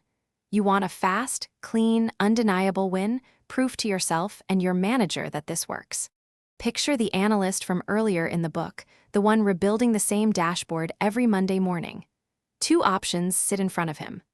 Option 1, automate the entire quarterly forecasting model, the thing with judgment calls and edge cases baked into every cell. Option 2, automate the Monday data refresh, pull the numbers, clean them, drop them in the template. Same template every week, no decisions. He should pick the refresh. It's loud and dumb. It happens 52 times a year. It involves 0 judgment, so nothing subtle can go wrong. He builds it in a morning, and next Monday the dashboard is sitting there waiting for him before he's finished his coffee. That's the win. Bank it. Then move up. Once the refresh runs itself, he automates the formatting. Then the anomaly flags highlight any metric that moved more than 15%. Then the first draft summary. Each build is a little harder than the last, but he's not learning from 0 anymore. he's standing on the thing he built last week. The forecasting model, the scary one, he gets to last when he actually has the skill to do it cleanly. That's the order. Loud and dumb first, subtle and valuable last. Bank a win, climb a rung, repeat. Automate the decision, not just the click. Here is the rule that separates people who save 10 minutes from people who get promoted. Most people automate the click. They build a shortcut that fires the report the moment they press a button. Useful, but they're still the trigger. They still have to remember it's Friday, still have to be at their desk, still have to push go. They've made the rule faster. They haven't removed themselves from it. If they are out sick, the report doesn't run. They are still a single point of failure wearing a slightly nicer outfit. Automate the decision, not just the click. The machine should decide whether and when to act, not wait for you to decide and then move your hand faster. Go back to Priya. The week version, a button that assembles the Friday report so she only has to click once instead of doing 40 minutes of copy-paste. Better, but she's still the trigger. The strong version, the automation runs itself every Friday at 4:45. It pulls the tickets, applies the SLA logic. If a ticket sat open past its target, flag it, writes the 3-line summary, and posts it to the channel. Priya isn't in the loop. She reads it like everyone else. If she's on a beach in another time zone, the report still lands on time correct. That's the difference between a person with a fast hand and a person who built a machine. The first one saved themselves some clicks. The second one removed themselves from the process entirely, which is the whole project of this book. Encoding the decision is also where the judgment starts to move out of your head and into the system. Flag it if it breached SLA. Approve it if it's under $50. Escalate it if the customer is enterprise tier. Each rule you encode is a piece of your judgment you no longer have to be present to apply. Right now, these are simple thresholds. In the next chapter, we'll encode the judgment that doesn't fit in a threshold. The gray area calls you make on instinct. But it starts here, with the boring if-then rules, because every decision you can move out of your head is one less reason you have to be in the room. When you automate the click, you make yourself faster. When you automate the decision, you make yourself unnecessary. Only one of those is leverage. Field exercise. Ship one automation this week, not a plan for one, a working one. Pick the task you do most and hate most, the one with the highest frequency and the lowest judgment, the Friday report, the Monday refresh, the routing, the thing you could do asleep. One task. Write the rule as a single sentence in the when X, if Y, do Z form. When the weekly numbers land, clean them and post the summary to the channel. If you can't say it in one sentence, it's too complex for your first build, pick something dumber. Now build it. Check your existing tools for native automation first. If that won't do it, use a no-code platform, and if the logic gets hard, ask AI to write the script or the classifier for you. Make the machine own the decision and the timing, not just the execution. It should fire on its own trigger, with no button press from you. Run it once live. Confirm the output is correct. Then leave it alone and let it run next time without you. This matters because it converts a belief into evidence. By Friday, you won't think automation is possible. You'll have a thing in production that does your most hated task while you do something that actually requires a human. That's your first reclaimed hour, the first proof for your manager, and the first turn of the flywheel that funds everything you build next. Chapter 10. Encode your judgment. There's a sentence you've said out loud, probably more than once, and it has quietly capped your career. It depends, you kind of have to have a feel for it. You say it about the renewal that needs a discount versus the one that needs a phone call. You say it about which support ticket gets escalated and which gets a templated reply. You say it about the campaign you'd kill on day 3 and the one you'd let breathe for 2 weeks. You say it like a compliment to yourself. This part is too subtle to teach, and you believe it because the alternative is uncomfortable. If your judgment could be written down, then someone cheaper could run it. Better to keep it in your head where it makes you necessary. That instinct is the indispensability trap wearing a more flattering outfit. By now, you've documented the rules and you're starting to automate them. But you've kept one room locked, the judgment. You've told yourself it's the human part, the irreducible part, the part that justifies your salary. And so it stays trapped in your skull, unscaled, unpromotable, dying a little every time you're on vacation. This chapter is about picking that lock. The myth that judgment can't be systematized. Here is the lie, stated plainly. Judgment is a mystical substance that lives in experienced people and cannot be transferred except by osmosis over years. It's a lie because judgment isn't magic. It's compression. Every feel for it call you make is the output of a function. Inputs go in, a decision comes out, and the function runs in under a second because you've run it 10,000 times. The reason it feels unarticulable isn't that it's too complex to articulate. It's that you've never been forced to. The function compiled itself in your head without ever writing down its own source code. Watch what happens when you actually press on it. Ask a senior CSM why she called this account instead of emailing, and the first answer is, "I just had a feeling." Push once. What about the account gave you the feeling? Now you get something real. They went quiet after the QBR. Their champion stopped replying, and usage dipped 2 weeks running. That is not a feeling. That are 3 inputs and a rule. Champion silence plus usage decline plus a missed touchpoint equals pick up the phone. It was always a rule. It was just never written down. Judgment can't be systematized only in the sense that it isn't already systematized. It's not unteachable. It's untranscribed.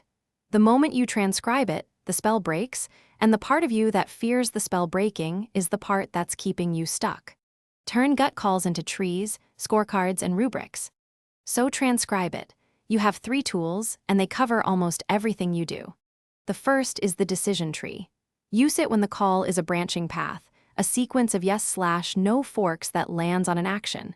Take the support escalation you just know how to handle. Drag it into the light. Is the customer on an enterprise plan? Is this their second ticket on the same issue this week? Is revenue at risk this quarter? 3 questions, 8 possible paths, 1 recommended action at the end of each.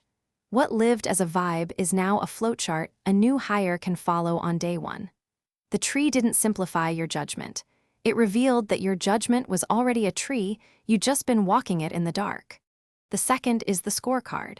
Use it when the call isn't branching but weighing, when you're balancing factors that all matter at once. The analyst who decides which data anomaly is worth a Monday morning flag isn't asking yes/no questions. She's weighing magnitude against trend against business impact. So make the weights explicit. Magnitude of change, worth 3 points. Sustained across multiple periods, 2 points. Touches a revenue-driving metric, 3 points. Score it, set a threshold, and this one feels worth escalating becomes this one scored a 7 and we escalate at 6. Now the call survives without her in the room. The third is the rubric. Use it for quality judgments, the is this good enough to ship calls. You know a weak landing page headline when you see one, but I'll know it when I see it is precisely the knowledge your company can never scale. So name the dimensions you're actually grading. Clarity of the promise, specificity of the audience, presence of a concrete outcome. 3 dimensions, a 1 to 5 scale on each, a minimum bar. Suddenly, the taste you thought was yours alone is a checklist anyone on the team can apply, and apply consistently, which is something even you didn't do on a bad day. None of these tools makes your judgment dumber. They make it legible. And legible judgment is the only kind that pays you twice, once when you use it, and again when it runs without you. Write the prompt that thinks like you. There's a 4th surface now, and it's the one that changes the math. For most of history, encoding judgment meant writing it down for another person to read and apply. That had a ceiling. A human had to be in the loop, reading the tree, scoring the card, every single time. The judgment scaled to exactly as many humans as you could train. That ceiling is gone. You can now write your judgment as a prompt, a set of instructions an automated system runs against real inputs, and it will make the call the way you'd make it, thousands of times, while you sleep. This is the difference between the rules you automated last chapter and the judgment you're encoding in this one. Rules are deterministic. If past due, send reminder. Judgment is interpretive. If this email sounds frustrated, route it to a human and flag it gently, but if it's just a routine how do I question, answer it directly. The first is a filter. The second is taste, and taste is now something you can write into instructions. But writing the prompt that thinks like you is harder than people assume, and the reason is instructive. When you sit down to write it, you discover you don't actually know your own criteria. You have to interrogate yourself the way you'd interrogate that senior CSM. What makes an email sound frustrated? All caps, a second follow-up. The phrase, as I already mentioned. You have to spell out the trade-offs you make without noticing. When in doubt, do we err toward escalating to a human or toward resolving it fast? Which mistake is more expensive here? You have to hand over the examples, the edge cases, the obviously this one is different calls that prove the rule. This is not a side effect. This is the work. The act of writing a prompt that produces your judgment forces you to make your judgment explicit, and explicit judgment is portable judgment. You will learn more about how you actually decide things in one afternoon of writing the prompt than in 5 years of just deciding them. And what you produce is no longer locked in your head where it can only ever be in one place at a time. It's an asset. It runs. It's the receipts in advance, proof in the org's own language, that the thing you do can be made into a machine and that you're the one who knows how. The 90% rule. Here's the fear lurking under all of this, so let's say it out loud. If I encode my judgment, I've automated away the only thing that made me valuable. No, you've automated away the only thing that was trapping you. Almost any judgment-heavy job follows a brutal distribution, the vital few hiding inside the trivial many. 90% of the calls you make are routine. They feel like judgment because they technically require it, but they are the easy version, the standard renewal, the obvious escalation, the headline that's clearly fine. They are judgment in the way a green traffic light requires a decision. You make them on reflex, and they eat your week. The other 10% are the real thing, the strategic account where the playbook breaks, the anomaly that doesn't fit any scorecard because it's genuinely new. The judgment call that lands on a VP's desk because the company has never faced it before. That is where your value actually lies, and right now you have almost no time to spend there, because the routine 90% is drowning you. Encoding your judgment is how you reclaim the 10%. Let the decision tree handle the standard escalations. Let the scorecard flag the obvious anomalies. Let the prompt answer the routine tickets in your voice. Now, the only decisions that reach your desk are the hard ones, and the hard ones are exactly the decisions leadership watches. Nobody gets promoted for handling 1,000 green lights. People get promoted for being the steady judgment in the room when the map runs out. This is the move that flips the whole script. When you were the bottleneck, you spent 90% of your judgment on work no one important ever saw, and you had nothing left for the work that gets you noticed. Encode the routine, and you invert it. The machine takes the invisible 90, and you spend your full attention on the visible 10. You become more valuable by making most of your judgment unnecessary, because the judgment that remains is the rare kind, applied to the cases that matter, in front of the people who decide your future. That is the force multiplier applied to the thing you swore couldn't be multiplied. Your taste, your trade-offs, your hard-won calls, running through a system, freeing you for the calls only you can make.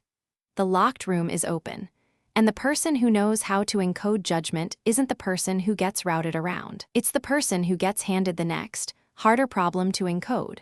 Field exercise. Take one recurring decision you make on reflex, the one where you'd shrug and say it depends, and write the decision tree behind it. Pick something you decide at least weekly, which renewals to call versus email, which tickets to escalate, which anomalies to flag, which drafts are good enough to ship. Open a blank document. At the top, write the trigger, a renewal is 60 days out. Then write the first question your gut actually asks, not the one that sounds smart, the real one. Branch it yes/no. Ask the next question down each branch. Keep going until every path ends in a specific action. When you hit a fork where you want to write it depends, stop and force the missing question into the open. That fork is exactly where your hidden judgment lives. Do it until a competent stranger could follow the tree and reach the same call you would. This matters because the moment your judgment becomes a tree, two things happen at once. It becomes teachable. You can hand it to a hire, a teammate, or a prompt and watch your decision run without you.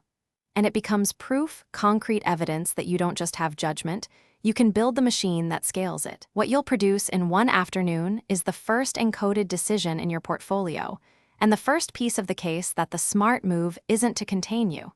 It's to promote you. Chapter 11, Build the Dashboard. There's a refund processing system humming away inside a mid-sized company right now. It catches duplicate charges, routes the gnarly cases to a human, and clears the rest before lunch. It saves the team roughly 15 hours a week. The person who built it is named Priya. Nobody knows Priya built it. They don't know it exists. They just know refunds stopped being a fire. The queue that used to spill over every Friday is quietly empty now, and everyone has moved on to worrying about the next fire. Priya's machine works so well that it erased the problem it solved and erased the evidence she solved it. This is the cruelest failure mode of good systematizing. You did the hard thing.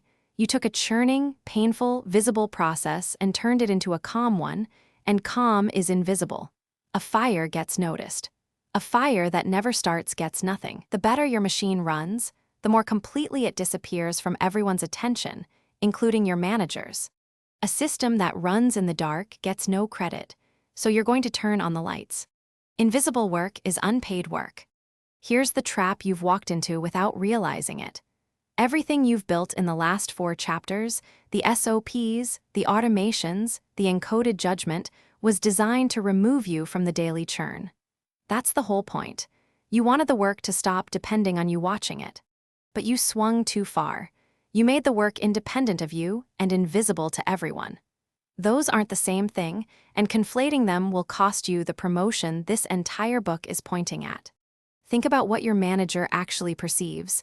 They don't watch you work. They can't. They have 9 other people, a roadmap, a budget, and their own boss to manage. Their model of your value is built almost entirely from second-hand signals. What they see in meetings, what shows up in their inbox, what other people say about you, what numbers cross their desk. If your great achievement is that a category of problems stopped reaching their inbox, you have optimized yourself out of their field of view. This is the indispensability trap wearing a clever disguise. In its crude form, the trap is being the bottleneck nobody can route around. But there's a subtler version, being so smoothly effective that you become scenery. The refund queue is empty. The dashboard the analyst used to rebuild every Monday just appears. The renewals close themselves. Everyone assumes it was always this easy. You've made yourself feel optional in the most literal sense, easy to overlook. The fix is not to make the work loud again. You don't reintroduce the fire so people remember the firefighter. The fix is to make the result legible. To produce a steady, undeniable signal that says, this is running, it's running because of a machine, and here is exactly what that machine is worth. That signal is your dashboard. Instrument 3 things. A dashboard is not a pretty chart. It's instrumentation. You are wiring sensors onto your machine so its performance can be read without anyone opening the hood. And there are exactly 3 things worth measuring. Miss any one of them and the picture goes blurry. Measure what it produces. This is the throughput, the raw output of the machine. Tickets resolved, reports shipped, renewals processed, onboardings completed, leads scored. Whatever the unit of your work is, count it and count it over time so the trend is visible. The system handled 412 refund cases last month is a fact that didn't exist before you decided to capture it. Now it exists, and it's yours. Measure what it saves. This is the one almost everyone skips, and it's the most persuasive number you own. Before the machine, the work took time, human time, or your teammates. After the machine, it takes less. The gap is the savings. Priya's refund system saves 15 hours a week. That's not a feeling. It's a calculation she can defend. The old process averaged 12 minutes per case. The machine clears them in seconds. Multiply by volume. 15 hours a week is most of 2 working days, every week, returned to the team. Put a rough dollar figure on it using a loaded hourly rate, and the number gets harder to ignore. This is the language of the receipts, value translated out of I did stuff, and into the currency the org actually counts. Measure what it earns or protects. Some machines don't just save time, they move money or guard against losing it. The renewal playbook that lifts retention. The lead scoring system that sends sales to better prospects. The QA automation that catches the error that would have triggered a refund. If your machine touches revenue, retention, or risk, that's the headline number, because it's the one your manager's manager already cares about. Even a defensible estimate beats silence. This caught roughly 40 mischarges last quarter that would have become support tickets and chargebacks, is a sentence that makes people sit up. Produces, saves, earns, 3 sensors. Why are all 3? Half operations, half evidence. Now the part most people miss entirely. Your dashboard has 2 jobs, and they run at the same time. The first job is operational. The dashboard tells you day to day whether the machine is healthy. Did the automation run last night? Is the error rate creeping up? Is the queue backing up because volume spiked or because something broke? A good dashboard is the difference between catching a silent failure on Tuesday and discovering it when an angry customer surfaces it on Friday. The instrumentation you build to prove your value is the same instrumentation that keeps your value from quietly collapsing. You need it to sleep at night. This connects straight to the disappear test from Chapter 3. If you're going to walk away from the day-to-day, the dashboard is the thing that watches the machine while you're not watching it. The second job is evidentiary. That same dashboard is the exhibit you walk into the promotion conversation holding. When you sit across from your manager and make the case, Chapter 17 is the whole conversation. You will not be saying, "Trust me, I work hard." You'll be turning a screen around and saying, "Here's the machine I built. Here's what it produces. Here's what it's saved this team since March. Here's the trend line." One screen does the arguing for you. These 2 jobs reinforce each other, and that's the elegant part. You're not building reporting theater, a deck you assemble once a quarter to look good that rots the moment you stop maintaining it. You're building a live instrument you check anyway because you need it to run the machine. The evidence is a free byproduct of doing the operations right. A dashboard built only to impress feels like spin and dies of neglect. A dashboard built to operate that also happens to impress is unkillable because you'd keep it alive even if no one ever looked. So build for operations first. Build the thing you'd want even if you were never going to ask for promotion. Then notice that you've accidentally built the most persuasive promotion document you'll ever own. Make it legible to someone who never watches you. The whole design constraint comes down to one person. A busy manager who has never once seen you do the work and never will. Everything about your dashboard should bend toward making your value obvious to that person, fast. Legible means a few specific things. It means the metrics are in their language, not yours. Your manager doesn't care about pipeline latency or the cron job. They care about hours, dollars, customers retained, errors avoided, deadlines hit. Translate every internal metric into an outcome they already value. If you can't connect a number to something they care about, cut it.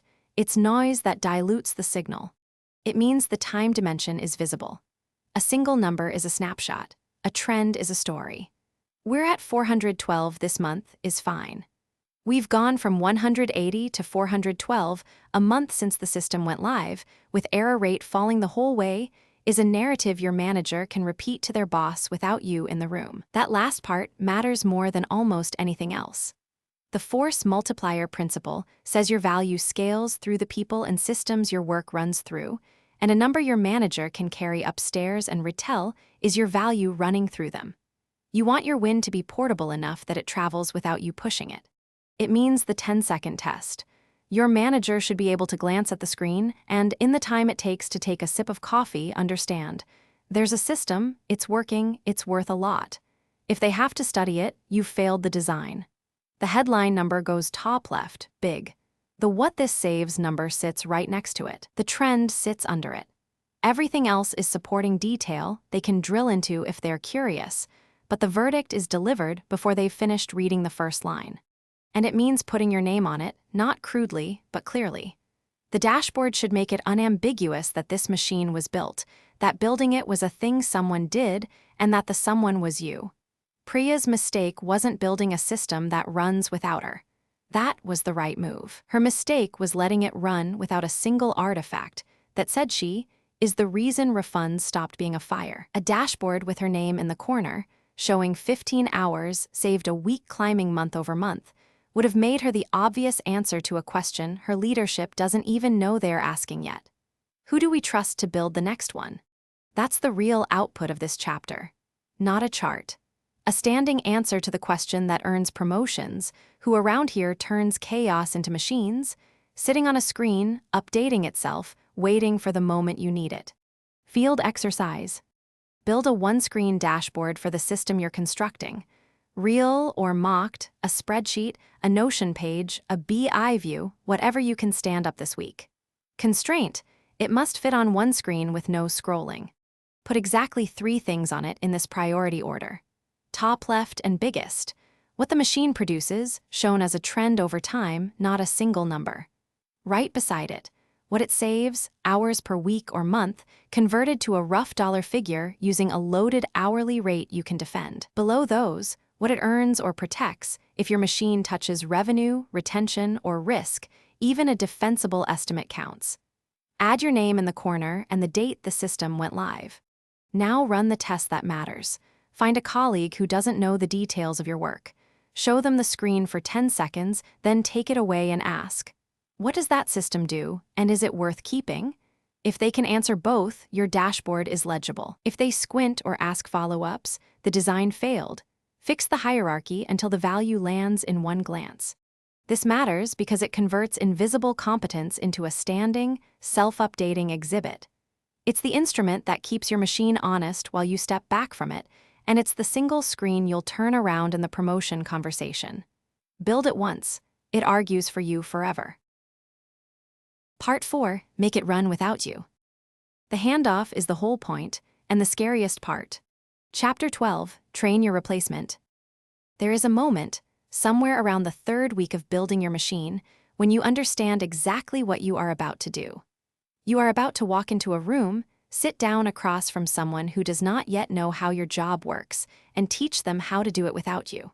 Every instinct you have screams against it. You spent years becoming the person who knows. The renewal dance, the dashboard rebuild, the quarterly close that always breaks in the same 2 places, you carry all of it. That knowledge is the reason your name comes up in the meeting you are not in. And now the plan is to take the thing that makes you irreplaceable and hand it, deliberately, to someone replaceable.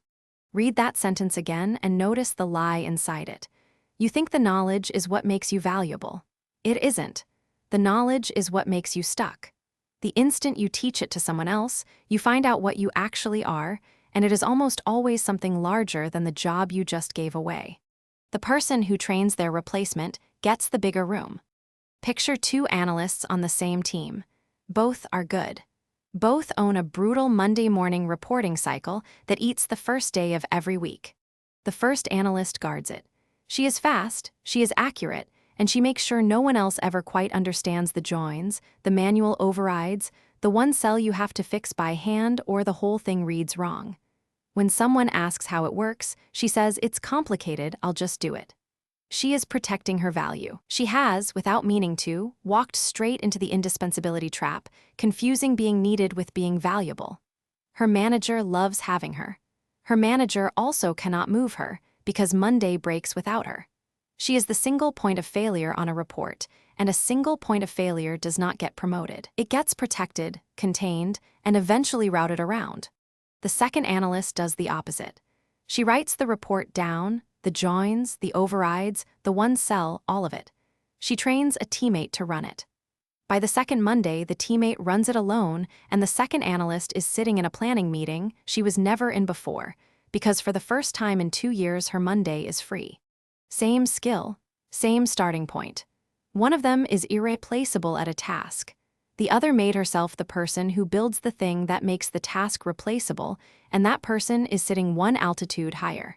This is the move the whole book turns on, so be precise about why it works.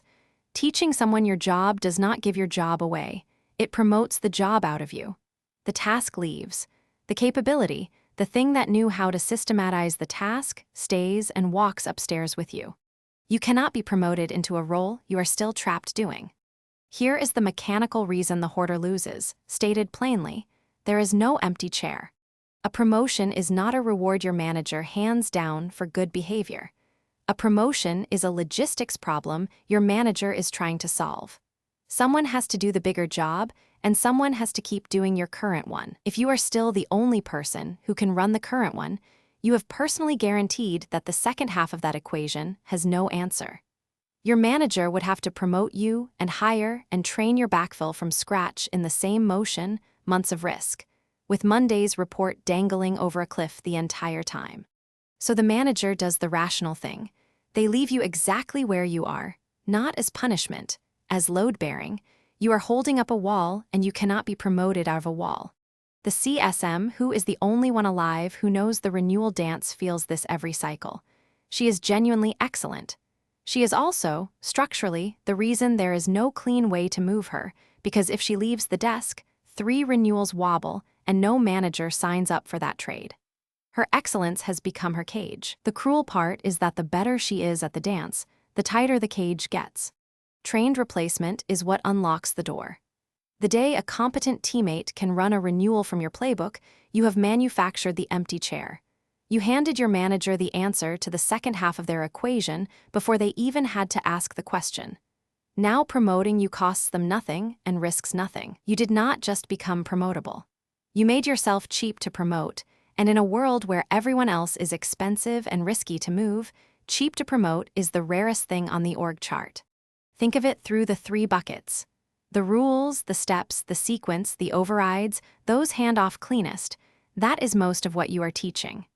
The judgment, when to break the rule, which exception is real, takes longer and you will encode more of it as you go. The relationships travel slowest of all because trust does not transfer in a document. But you do not need a perfect transfer. You need a good enough one, where the report runs, the renewal closes, the close balances, and the rare hard call still routes to you. That is not a failure of the handoff. That is you graduating from operator to escalation point, which is the first rung of every management ladder ever built. Onboarding in hours, not months, because the document is the teacher. Now the practical hinge, and it is the difference between a handoff that frees you and one that chains you to a new dependency. How good the documentation is. There are 2 ways to train a replacement. The first is the one everyone defaults to. You sit beside them for a month, narrating as you go, answering questions as they surface, doing the work while they watch. At the end, you have not freed yourself. You have created a person who learned your job by osmosis from you, which means you are now their permanent help desk. Every edge case routes back to your desk. You traded being the doer for being the doer's tech support. The dependency did not leave, it just put on a costume. The second way is the one that actually works. The document teaches them, and you just watch the document do its job. This is the difference between knowledge that lives in your head and knowledge that lives as an asset on the shelf, the asset you built back in part 2 and turned into a machine in part 3. A real SOP is not a list of vague reminders that only make sense if you already know the answer. It is written so a competent stranger can execute the work cold, on day 1, without you in the room. Pull the report is not an instruction. It is a memory aid for someone who already knows. Open this saved query, change the date range to last week, export to the shared sheet, and verify cell D14 is not negative. If it is, here is the fix and here is why it happens. That is an instruction. One requires you. The other requires only literacy and the document. The test of your documentation is brutally simple, and you already know it as the disappear test. Could someone you have never met run this from the page alone? If onboarding to a system takes months, the system is not documented, you are the documentation, walking around in a body, and you have changed nothing. If onboarding takes hours, the knowledge has left your skull and become infrastructure. The clock from, here's the doc, to, they ran it without asking me, is the single most honest measure of whether you built an asset or just rented yourself out as a tutor. So when you write for your replacement, write for the stranger, not the teammate. Assume they know nothing about your specific job and everything about doing competent work in general. Spell out the override that only makes sense once you know it. Name the trap in cell D14 before they hit it. Write down the obvious step you have stopped seeing because you have done it 400 times. That invisible step is exactly where the handoff snaps. The goal is not a document that helps someone you are also coaching live. The goal is a document that makes the live coaching unnecessary. And notice what you are really building while you do this. Each thing you make handoff clean is a freed block of time, the Monday morning, the renewal afternoon, the close week. That freed time is not the reward. It is the fuel. It funds the next, bigger build, which is the whole engine of the flywheel waiting for you in Part 6. You cannot start the next machine while you are still running the last one by hand. Training your replacement is how you get your hands back. The terror is real, and we will sit inside it 2 chapters from now. The instinct that says, if I teach this away, what is left of me? Is not stupid, it is just aimed at the wrong answer. What is left of you is the only thing that was ever scarce. The person who can look at a tangle of repeatable work and build the thing that runs it. You are not giving that away. You are proving you have it, in the most undeniable way there is, by walking away from a working machine and watching it keep running. Field exercise. Pick one complete system you have already documented, one full SOP or playbook, end to end, not a fragment. Hand it off entirely. Give it to a colleague to run or wire it to a tool that executes it, and then do the hardest part, do not hover. Send them the document.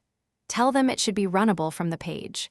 Then physically remove yourself, close the channel, leave the desk, go to another meeting, and let them attempt the whole thing from the document alone, start to finish, before you say a word. Now collect the only data that matters, every question they have to ask you. Write each one down. Each question is a hole in your documentation, an obvious step you forgot to write, a trap you never named, a piece of judgment still trapped in your head instead of on the page. The questions are not interruptions. They are a to-do list, handed to you for free by the only reviewer who cannot fake understanding. Patch every gap they exposed, and the next person needs you for none of it. This matters because it converts your documentation from something that looks complete into something that is proven complete against a real human who did not already know the answer. What it produces is the first system in your role that genuinely runs without you. The empty chair, manufactured with your own hands, sitting there waiting for the conversation in Part 5. Chapter 13, the Wyckoff Stress Test. You have built the SOPs, you have automated the rules, you have encoded the judgment and stood up the dashboard. On paper, the machine runs, but paper is where systems go to lie to themselves. The only way to know if the thing actually works is to remove the one variable you have been quietly compensating for this whole time. You. So here is the test. 1 full week, you do not touch it. No quick check from your phone on Tuesday night. No Slack thread you lurk in just to make sure. No preloading the queue on Friday so nothing piles up. You go dark on purpose, and you let the machine you built either carry the work or drop it. This is the real exam. Everything before it was a rehearsal. The machine has never run alone. Most people think they have built a system when what they have actually built is a system plus themselves quietly running interference.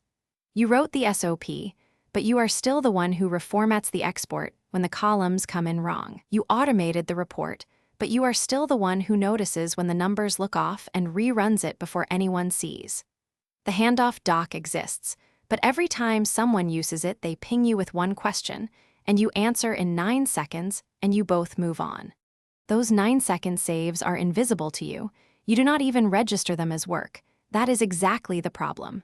The disappear test from earlier in this book asked what breaks in 30 days. The Wyckoff stress test is how you actually run it, compressed, controlled, and survivable. A week is long enough to surface the real failure points. It is short enough that nothing catastrophic happens if 3 of them fail at once. Think about the CSM who built a renewal playbook. Every step documented, the 90-day outreach, the usage review, the pricing template, the escalation path. It looks airtight. But she has never once watched someone else run a renewal without her hovering. She does not know that the playbook assumes the reader already knows which accounts are sensitive, knowledge that lives only in her head, the kind of thing that belongs on the ransom list of judgment she never wrote down. The playbook works perfectly right up until the moment it has to work without her. The week off is when she finds out. You cannot fake this test by imagining it. You have to run it. The whole value is in removing yourself and observing reality instead of your optimistic model of reality. What fails is your next sprint. Here is the reframe that changes how you feel walking back in on Monday. Whatever broke while you were gone is not a verdict on your work. It is a map. You will come back to a list. The report that did not run because an upstream file got renamed. The 3 tickets that sat untouched because nobody knew they were the ones that needed same-day responses. The decision that stalled because the SOP said escalate to the right stakeholder without naming who that is. Every one of those is a gap between what you encoded and what the job actually requires. That gap is gold. A bottleneck hides these gaps. A bottleneck comes back from vacation, quietly catches everything up, and tells themselves the week proved how needed they are. They are confirming the indispensability trap with their own hands, feeling needed, mistaking it for being valuable, and learning nothing. You are doing the opposite. You are treating every failure as a punch list item for the next build cycle. The renamed file break becomes an input validation step in the automation. The untouched tickets become a priority rule encoded into the routing. The stalled decision becomes a named owner in the playbook. The vital few things that actually matter reveal themselves precisely by being the things that fell over. Picture the ops lead whose inbox is the process. He runs the week off. He comes back to 40 unprocessed requests and a vendor who never got paid because the approval lived in his head. Painful, but now he knows the exact shape of what he has to externalize, not a vague sense that things depend on me, but a concrete list of 4 decision rights and 1 approval workflow. He spends the next 2 weeks building those out. Now the machine is stronger than it was, and he proved where its edges were without anyone formally testing him. What holds, meanwhile, is proof. Every process that ran clean for 5 days without you is no longer a claim you have to make in a performance review. It is a fact that already happened. The pipeline ran itself for a week is not a sentence you assert. It is a thing your colleagues watched. That is the start of your receipts, value translated into the org's language. Except here the org generated the evidence for you while you were at the beach. It didn't break versus nobody noticed. Now for the distinction that separates a good system from a finished one. There are 2 possible outcomes when you come back, and they are not the same. The first, it did not break. You return and find that things technically held, but there are signs of strain everywhere. People worked around the gaps. Someone covered for you with extra effort. The automation ran, but somebody babysat it. The work got done because humans absorbed the slack, which means the system did not actually run without you. A different person just temporarily became you. That is a passing grade with an asterisk. It tells you the machine is close but still leaning on a body. The second outcome is the one you are actually building toward. Nobody noticed you were gone. Sit with how strange that sounds. You spent months making yourself this good, and the highest form of success is that your absence was a non-event. No fires, no catch-up, no thank God you're back. The renewals advanced. The reports landed in inboxes on schedule. The tickets got routed and resolved. The dashboard told the story it always tells. The week was, from the org's point of view, completely unremarkable. That is not invisibility. That is leverage. Because here is what the people above you now know, even if no one says it out loud. The work that used to require you no longer requires you, and you are the one who made that true. The force multiplier principle is no longer theoretical for them. They have seen your output detach from your hours and keep producing. The question in your manager's mind quietly shifts from, what does this person do? To, what could this person do next? You have not made yourself smaller by becoming unnecessary to the old job. You have made yourself the obvious candidate to go build the next machine. This is also where the chapter ahead, the terror of being unnecessary, comes for you. Because nobody noticed hits the ego exactly where it lives.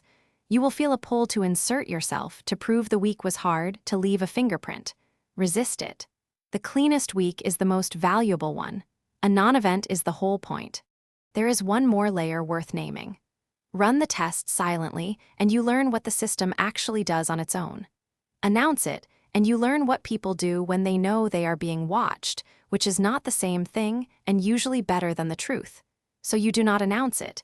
You let normal behavior produce honest data. Then, and only then, when you have the receipts and the gap list and the proof, do you decide what to say and to whom. That conversation comes later in this book, and it lands 100 times harder when the evidence is already on the table. The week-off stress test is the moment your build stops being a plan and becomes a fact. You either come back to a punch list that sharpens your next sprint, or you come back to a silence that says the machine is real. Both are wins. There is no version of this test you fail. There is only the version where you finally find out what you have actually built. Field exercise. Schedule a full week off, starting at least 3 weeks out so the calendar is real and you cannot back out. Put it on the books the way you would any vacation, out of office, calendar blocked, the works. Tell no one it is a test. The whole value depends on people behaving normally, which they will not do if they know they are part of an experiment. Before you go, do exactly one thing: nothing. Resist the urge to pre-clear the queue, pre-answer the likely questions, or leave a, just in case, doc you did not already have. If the machine needs those crutches, you want it to reveal that, not have you hide it. While you are gone, go genuinely dark. No phone checks, no lurking. If you cannot resist for a full week, that itself is data about how much the system still runs through your nervous system rather than your SOPs. When you return, before you touch a single task, run an audit. Open a blank doc and answer 3 questions. What broke and why? What held, but only because a person absorbed the slack? What ran completely clean, untouched, unnoticed? Write down names of processes, not feelings. This matters because that 3-column audit is the single most honest artifact you will produce in this entire effort. The first column is your next build sprint, fully scoped. The second column is the work that is almost done and shows you exactly where the last dependencies hide. The third column is your receipts, concrete, witnessed proof that your value has detached from your presence. You walk back in holding a roadmap and an argument at the same time, and the org handed both to you for the price of a week you were going to take anyway. Chapter 14. The Terror of Being Unnecessary. You took your week off, the machine held, the renewals went out, the dashboard stayed green, nobody called. And on Wednesday night, somewhere around the second glass of wine on a beach you finally got to look at, a thought arrives that you did not expect. It is not relief, it is dread. If it runs without me, what am I even for? This is the part nobody warns you about. You spent months reverse engineering your role, sorting it into rules, judgment, and relationships, dragging the vital few into the light, building the SOPs, wiring the automations, encoding the calls you used to make on instinct. You did the hard thing. You worked yourself most of the way out of a job. And the reward on first contact feels exactly like a threat. The gut punch is real. Sit with it for a second. Let's name it honestly, because pretending it isn't there is how it wins. For years your worth was load-bearing in the most literal sense. The work pressed down on you, and you held it up, and the holding was the proof. When the renewal spreadsheet only made sense in your head, you were the renewal spreadsheet. When the Monday dashboard rebuild lived in your fingers, you were Monday. Your value and your effort were the same object. You could feel the weight, so you could feel the worth. Now the weight is gone, the system carries it, and without the weight, the worth feels like it went with it. This is the moment the whole book has been steering toward, and also the moment most people quietly turn the car around. Because being needed is a drug, and you've been on it your entire career. The pings. The only you can answer this. The small electric hit of being the one they come to. You built a machine specifically to end that, and now you're standing in the silence the machine made, and the silence sounds a lot like you don't matter here anymore. It doesn't, but it sounds like it. That gap between what it sounds like and what is true is the entire chapter. You didn't make yourself worthless, you made yourself promotable.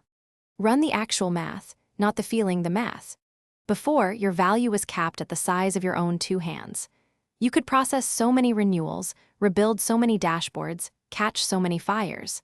Your ceiling was your throughput, and your throughput was you tired on your best day. That is the indispensability trap closing its jaws. The more essential your hands became, the more your hands became the limit.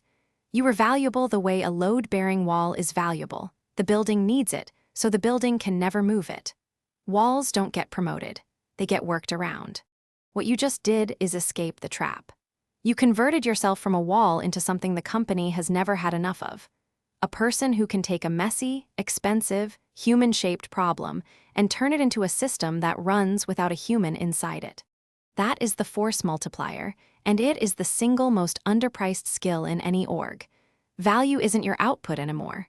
Value is your output times every system and every person it now flows through. The renewal process you encoded doesn't stop producing value when you go home. It produces while you sleep. It produces for the colleague who runs it after you're promoted. You didn't subtract yourself from the equation. You multiplied yourself across it. Here is the reframe, clean. The empty feeling is not your value disappearing. It is your value-changing denomination. It left the currency of effort, where you could feel every coin, and entered the currency of leverage, where the coins are bigger and you can't hold them in your hand. The dread is a withdrawal symptom from the effort currency. It is not a signal that the bank is empty. Think about what your manager is actually looking at right now. A function that used to be a fragile, single point of failure dependency on one stressed human is now a documented, automated, transferable asset, and standing next to it is the person who knows how to build the next one. You have not made yourself easy to lose. You have made yourself the most expensive thing on the org chart to lose. Not a bottleneck they have to protect, but a capability they have to keep. This is exactly when people sabotage themselves. Watch what happens next, because it happens to almost everyone, and it is so quiet you'll miss it in yourself. You start reinserting. Not on purpose. You'd never admit it's on purpose. But the machine is humming and the silence is uncomfortable, so you find a reason to reach back in. You just want to double-check the renewals the system already flagged.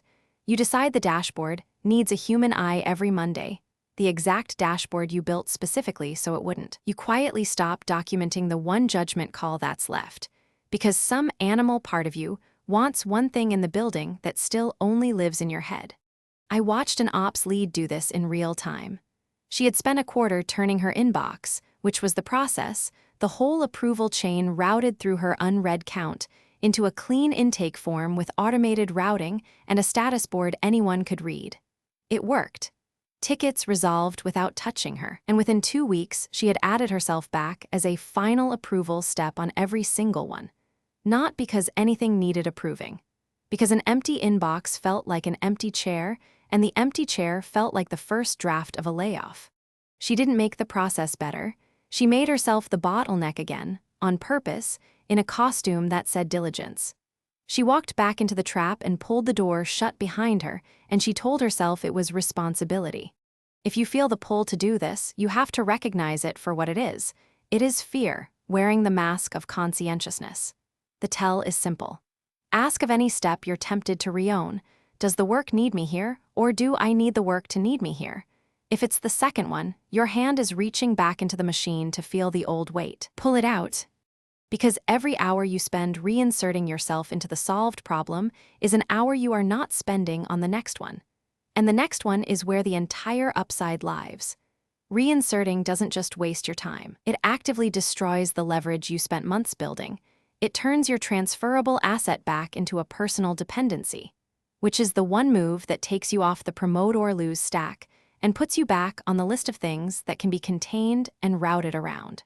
The freed time is not a void to be nervously refilled with fake work. It is the raw fuel of the flywheel. You earned it. Spend it forward. You are the builder, not the thing you built. Here's the identity shift, and it's the one that lasts. For most of your career, your job and yourself have been the same noun. You don't do renewals, you're the renewals person. You don't make dashboards, you're the dashboards guy. The task wasn't something you performed, it was who you were on the org chart, in the stand-up, in your own head. So of course, handing the task to a machine feels like handing away a piece of yourself. By the old definition, it is one. That definition was always too small. It just took building the machine to expose it. You are not the renewal process. You are the person who looked at a renewal process living dangerously in one human's memory and turned it into something durable. You are not the Monday dashboard. You are the person who saw a recurring, brittle, manual ritual and engineered it out of existence. The output was never the value. The output was the residue of the value. The value is the skill that produced it, and that skill is sitting right here, fully intact, bored, looking for the next mess. This is the difference between owning a task and owning a capability. A task can be automated away from you, and when it is, you're left holding nothing. A capability cannot. It's the thing that does the automating. The person who builds machines never runs out of relevance, because every organization is an endless supply of unsystematized chaos, and there will always be more of it than there are people who can tame it. You didn't automate away your job. You automated away one instance of your job and revealed that your actual job is producing those instances on demand. So the answer to the dread, if it runs without me, what am I for, is almost insulting in how simple it is. You're for the next one. The machine running without you isn't your replacement. It's your resume, live and in production, proving the one thing that's hard to prove and impossible to fake, that you can be handed disorder and hand back a system. The terror of being unnecessary is the last gasp of an identity that was always too small for you. Let it gasp. Then go find the next pile of weight nobody else can lift, and lift it, not with your hands this time, but with a machine. That's not the end of your usefulness. That is the moment it finally becomes uncontainable. Field exercise. Take a single sheet of paper and draw one line down the middle. On the left, write the honest, ugly version of what you're afraid happens now that the machine runs without you. Don't sanitize it. They realize they don't need me. I get quietly managed out. Someone cheaper runs my system and I'm gone. I peaked and now I'm overhead. Whatever the 2 a.m. voice says, write it in its own words. On the right, write what actually happens to the people you've seen build systems. Be concrete and use real examples if you have them. The colleague who automated a function and got handed a bigger, gnarlier one. The operator who turned a mess into a playbook and 3 months later was the one designing the team that ran it. Where you don't have a real example, write the structural truth. A person who can build a system that runs without them is the only person who can build the next one, and that person does not get cut. That person gets the next problem and a bigger title to go solve it under. Now read the 2 columns side by side. Notice that the left column is a feeling and the right column is a pattern. The feeling is loud and the pattern is true, and they almost never point the same direction. This matters because the impulse to reinsert yourself into the finished machine is not strategy. It's the left column reaching for the steering wheel. Pinning both columns to the same page strips the fear of its disguise. It stops being prophecy and becomes what it actually is. A withdrawal symptom you can name, outlast, and walk past, straight toward the next build. Part 5, Capture the Upside. Building the machine is half the game. Getting paid for it is the other half. Chapter 15, The Promote or Lose Stack. A manager sits in a calibration meeting. Someone says your name. They're deciding what happens to you next year, a bump, a title, a flat meets expectations, or nothing at all. Here's the question that actually gets asked in that room, even if nobody says it out loud. What does this person do that we'd struggle to replace? For most employees, the honest answer is the work. They run reports, they handle accounts, they keep a thing moving. And the room nods because that's fine, but the work has a price, and the price is roughly market rate for someone who does that work. You can be excellent at the work and still be exactly as replaceable as the next excellent person. You are not building toward that answer. You spent 4 parts of this book building toward a different one. By now, your role runs on a machine, documented, automated, with your judgment encoded, and a dashboard that shows it's healthy. You passed the disappear test. The work happens whether you're in the room or not. So when your name comes up, the answer to what would we struggle to replace isn't the work. It's the thing that made the work disappear. That's a completely different kind of asset, and it changes the math. A person who systematizes one role can systematize 10. Think about what you've actually demonstrated. You didn't just do a job well. You looked at a tangle of repeatable labor, found the vital few tasks that mattered, wrote them down as SOPs, automated the rules, and built a way to see the whole thing at a glance. You turned a person-dependent process into a system-dependent one. That is a transferable capability. The renewal motion you systematized as a CSM is structurally the same problem as the onboarding motion 2 desks over. The Monday dashboard the analyst stopped rebuilding by hand is the same kind of build as the forecast the finance team still assembles by copy-paste.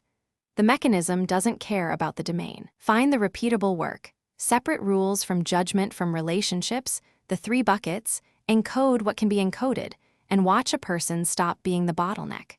Once you've done it once, on purpose, with a result you can point to, you are no longer the CSM who's good at renewals.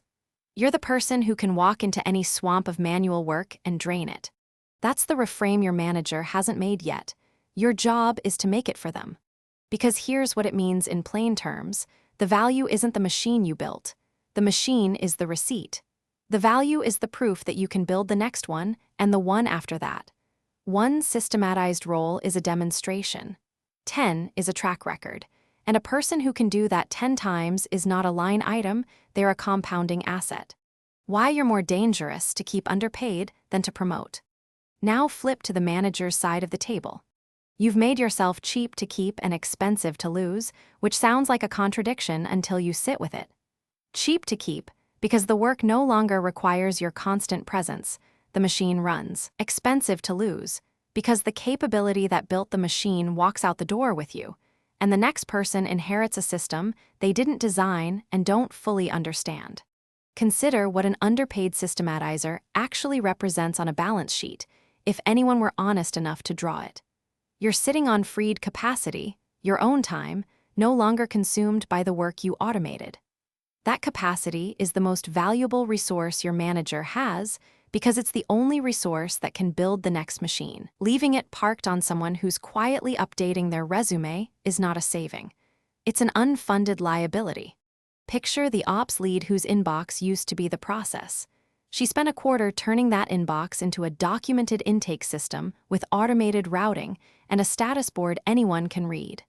Her reward on paper is that she now has 10 hours a week back. Her manager has 2 ways to think about those 10 hours. 1, great, she has slack, I can pile on more of the same work. 2, she just proved she can convert chaos into infrastructure. What's the next mess I'd pay real money to make disappear?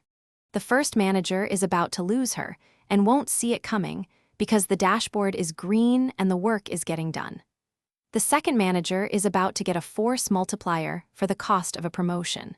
The danger of the underpaid systematizer is that she's the easiest person in the building to poach. She has portable, demonstrated leverage and a number that hasn't moved. A competitor doesn't have to guess whether she's good. She can show them the machine. Run the arithmetic the way a hiring manager at a competitor would. They have a process that eats one full person's week, call it a recurring fire that never goes out. They've watched someone, somewhere, turn that exact kind of fire into a system that runs itself. What is it worth to them to hand that person their swamp and get a quarter of someone's week back, permanently, across a team? Easily a title bump and a raise, because the cost of the raise is dwarfed by the cost of the fire. Now look at the math your current employer is running on the same person. A flat number, because the dashboard is green and nobody's screaming. The competitor is pricing your future builds. Your employer is pricing your last job. The gap between those 2 numbers is your leverage, and it only widens the longer it goes unaddressed. So the company that keeps you underpaid isn't being thrifty. It's running a risk it can't see, funding a flight risk with proven, transferable skill, while a competitor quietly does the math the manager refused to. The leverage stack, results, skill, and a real alternative. This is where it comes together into something you can actually hold. I call it the promote or lose stack, and it has exactly 3 layers. Miss one and the whole thing wobbles. Layer 1, proven results. Not effort, not hours. A specific before and after outcome in the organization's own language, the receipts, which get their own chapter because they're that important. Renewals used to take me 2 days of manual work each. Now they run on a playbook anyone can execute, and the team's on-time renewal rate held while I stopped touching most of them. A number, a system, a verifiable change. Without this layer, everything above it is a claim. Layer 2, a portable skill. The results have to point at a capability that travels. Anyone can have 1 good quarter. What you're proving is that the method is repeatable, that you systematized deliberately, that you could do it to a different role tomorrow, that the win wasn't luck or a quiet market. This is what turns, she's great at her job, into she builds the thing that makes jobs run. It's the difference between a strong performer and an architect. Layer 3, a real alternative. This is portability is power made concrete, your BATNA, your best alternative to a negotiated agreement. It's the answer to what happens if they say no. If the answer is nothing, I stay put and stew, You have results and skill but no leverage. If the answer is, a market exists that pays for exactly what I can do, and I can reach it, you have all three. The alternative doesn't have to be an offer in hand. It has to be real enough that you'd act on it, and real enough that a clear-eyed manager would assume you might. Stack all three and you've built a forced choice. Proven results say this person delivers. Portable skill says this person delivers repeatedly, anywhere. A real alternative says, and they have somewhere else to go. Put those in one room, and a manager has precisely two moves: promote you to build more, or lose the capability to someone who will pay for it. Notice what's missing from the stack: being needed. Indispensability, the indispensability trap, was never on this list. Being the only one who knows how it works gets you contained and routed around. Being the one who can build the next system gets you the choice that matters. The stack is built entirely from leverage, not from secrets. This is a market fact you stop hiding, not a threat. Let me be precise about tone, because this is where people get it wrong and either lose their nerve or overplay their hand. You are not threatening anyone. A threat is promote me or I'll make your life difficult. Theatrical, adversarial, and weak, it invites the manager to call your bluff, and even when it works, it poisons the relationship you'll need on the way up. The promote or lose stack is the opposite of a threat. It's a market fact you simply stop hiding. The fact was always true. People who can convert manual work into self-running systems are scarce, and scarce things command a price. That was true before you read this book. The only thing that changes is that you stop pretending it isn't. Stop discounting your own leverage out of politeness. Stop hoping someone notices. Stop performing gratitude for a number that doesn't reflect what you've built. You're not creating leverage out of nothing. You earned it, layer by layer, building the machine. You're just declining to keep it a secret. The posture is calm, not aggressive. You're not the employee storming in with an ultimatum. You're the asset presenting the situation as it actually is. Here's what I built. Here's the capability it proves. Here's what that capability is worth in the market. What would you like to do with it? No raised voice. No bluff. Just the math laid on the table where it can't be unseen. A good manager will be relieved, not threatened. You've handed them a clean business case for a decision they wanted to make anyway. Invest in the person who builds infrastructure.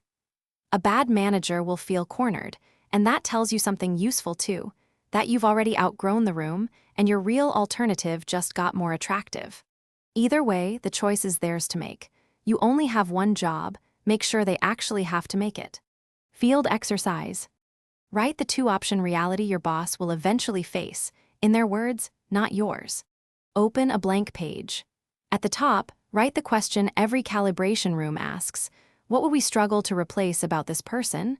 Then build the case underneath it in 3 short paragraphs that map to the stack. First, the result. One before and after outcome from a system you built, stated in the organization's language, with a number if you have one. Second, the capability. One sentence naming what that result proves you can do again, to a different process, a bigger one, the next mess on the list. Third, the alternative. One honest sentence on what the market would pay someone who can do that, and where you'd go if you had to. Then write the last 2 lines as the literal choice you're handing your manager. Promote me to build more, or lose the capability to someone who will pay for it. This matters because it forces you to see your own leverage as a manager sees it, as a business decision with exactly 2 outcomes, not a favor you're hoping to be granted. What it produces is the spine of the conversation in Chapter 17. And the moment you finish writing it, you'll stop negotiating like someone asking for a raise and start operating like someone presenting a market fact. Chapter 16, The Receipts. A data analyst named Sophia walks into her review. She has had a hell of a year. She rebuilt the reporting stack so the whole team stopped pulling the same 3 numbers by hand every Monday. She killed a recurring error that used to send the sales forecast out wrong twice a quarter. She automated a churn report that finance now opens before the exec meeting. She knows all of this. She feels it in her bones. She sits down and says, "I've had a really strong year. I've taken on a lot. I think I've added a ton of value." Her manager nods, writes something down, and moves on. Sophia leaves the room with a 3% bump and a vague "keep it up." She is furious, and she's right to be, but not at her manager. She's furious because she walked into the most important conversation of her year carrying a feeling, and you cannot promote a feeling. Nobody promotes a feeling. Here is the brutal mechanics of how raises and promotions actually get made, and almost nobody tells you this directly. Your manager does not decide your promotion alone. They have to go into a room, a calibration meeting, a comp cycle, a budget review, and argue for you against other managers arguing for their own people. There is a fixed pool of money and a fixed number of slots. It is a fight, and your manager is your lawyer in it. Now picture your lawyer walking into that room with nothing, but she had a really strong year. They get eaten alive. The manager next to them slides a slide across the table. My guy shipped the new billing system, cut support tickets 30%, here's the dashboard. Your strong year doesn't stand a chance against that, no matter how strong it actually was. Same work, maybe better work, but one of them brought evidence and one of them brought a vibe. This is the gap that sinks good operators. You did the work. You assume the work speaks for itself. It does not. Work is silent. Memory is short and self-serving. Your manager remembers the fire you put out last week far more vividly than the fire you prevented in March by building the system that made it impossible. The prevented fire is invisible by design. That's the cruel irony of building the machine. The better it runs, the less anyone notices it running, and the easier it is to forget who built it. So the work doesn't speak, you have to speak for it. And you have to speak in a specific currency, not effort, not hours, not I took on a lot. Evidence, numbers before and after, the receipts. This is the chapter where you stop being the person who did impressive things and become the person who can prove it on demand. We've built the machine across the last 8 chapters. Now we translate what it produced into the only language the org actually rewards. Call it the receipts. Your value, documented in the org's own currency, undeniable enough to win the argument you won't be in the room for.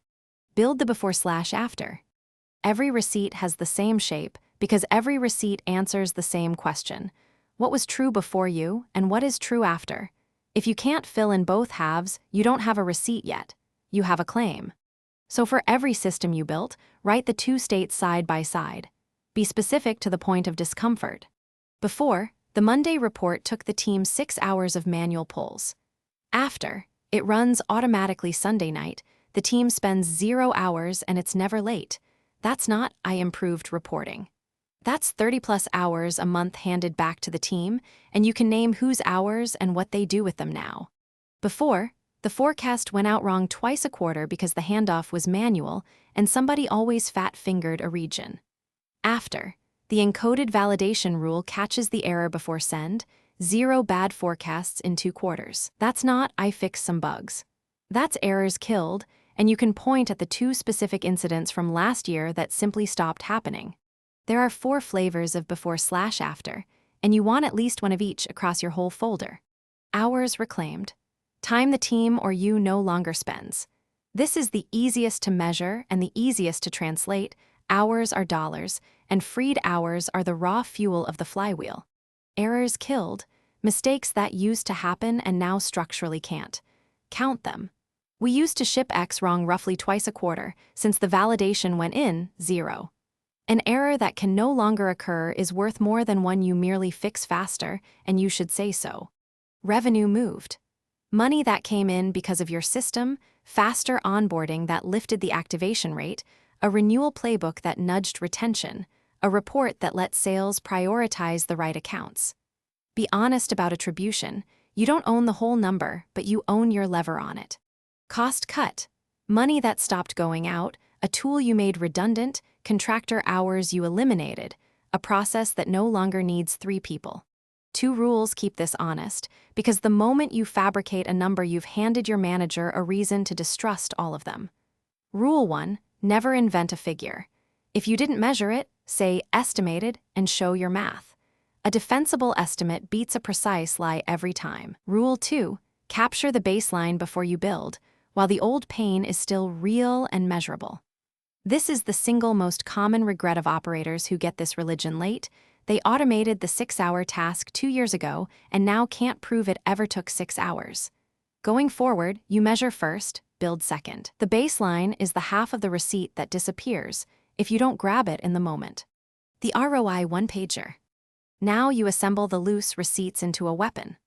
One page.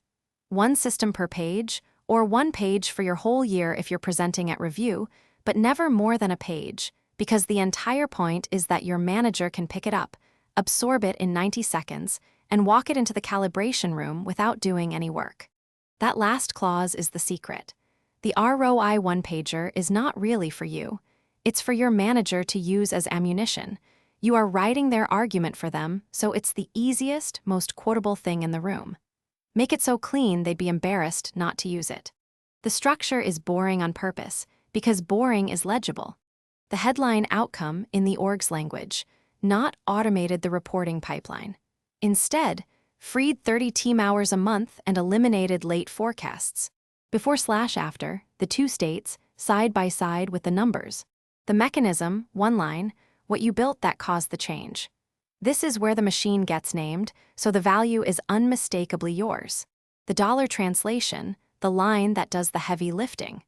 30 team hours a month at a loaded rate is real money. Write that number down. 2 prevented bad forecasts is a risk the business no longer carries. Name it. You are doing the arithmetic your manager won't, and whoever does the arithmetic owns the conclusion. The proof a pointer, dashboard here, incident count here. You don't paste it all in, you make it instantly verifiable. This is the receipts framework doing its full job, translating value into the org's currency. The dashboard you built in Chapter 11 is not the receipt. It's the evidence behind the receipt. The one-pager is the translation layer between what you did and what the business pays for. And operators who skip it are the ones doing world-class work for industry-standard raises. Think about Marcus, the ops lead from earlier in the book, the one whose inbox used to be the process. After he built the vendor approval machine, he made one page. Top line, cut vendor approval turnaround from 3 days to same day, freed tilde 15 of my hours a week. Team now handles 80% without escalation.